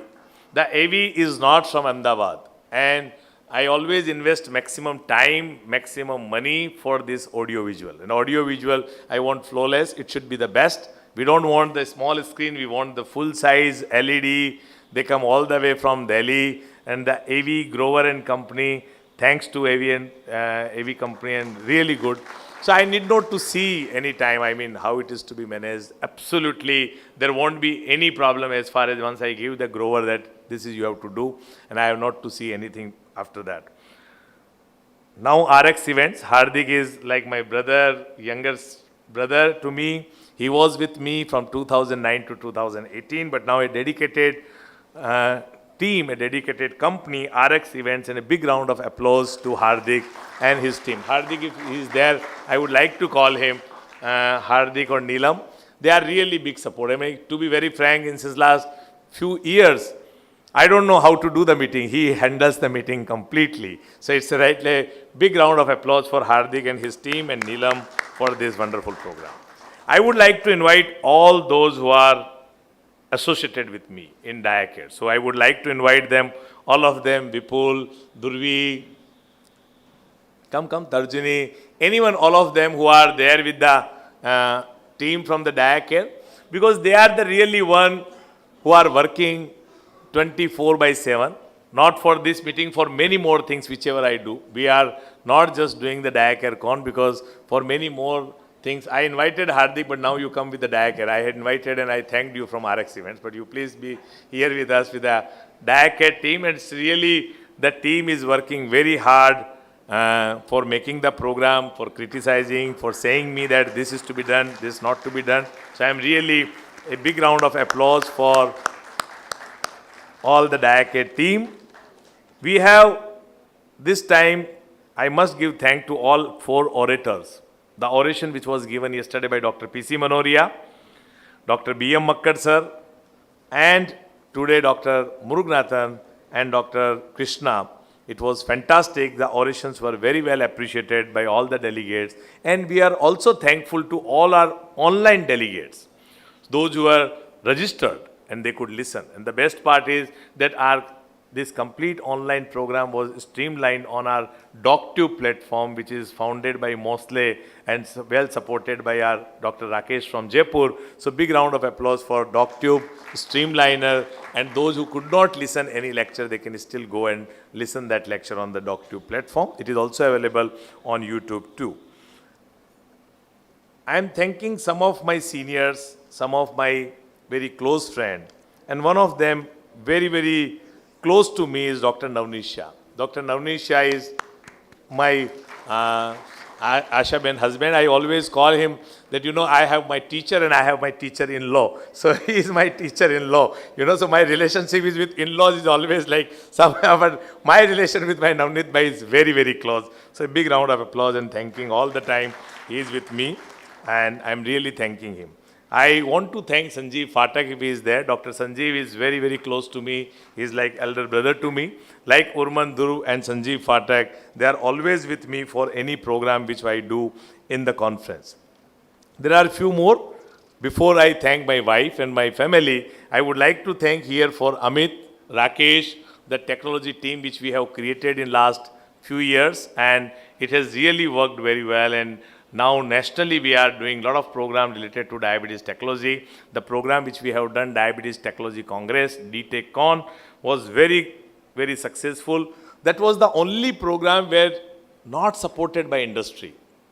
We had not asked even industry to support it. More than 50 international faculty were participating in that program, and 7,000 delegates, they registered on their own for that program. Just by advertising, putting that on a Facebook page and putting that in a social media, 7,000 doctors. And each and every lecture was heard by 2,000 doctors online. I mean, in last 1 year, suddenly the numbers were dropped when you are talking of online program, but that was the only program which was very, very successful last year.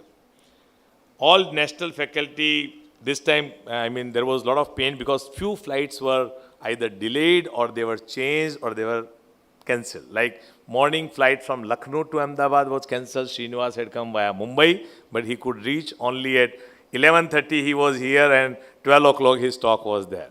So like Jyoti Dev, all the way from, coming from Kerala, Trivandrum, taking 2 flights and reaching to Ahmedabad. So thank will be really small word for them, but thanking all the national faculty who could spare very valuable time with us and sparing their 2 days and giving their talk for this Congress DiaCon. Thank you very much. I invite my wife. My children are not there, but they are the one, because of them, every time since last 25 years he is asking, you are practicing only diabetes, only one disease. I don't know what you are doing. You are not reading properly. Every night you have to read something. Every alternate night, or every Saturday, Sunday you have to travel just to teach the same subject, diabetes only. And every time you come back and again you start reading the same subject.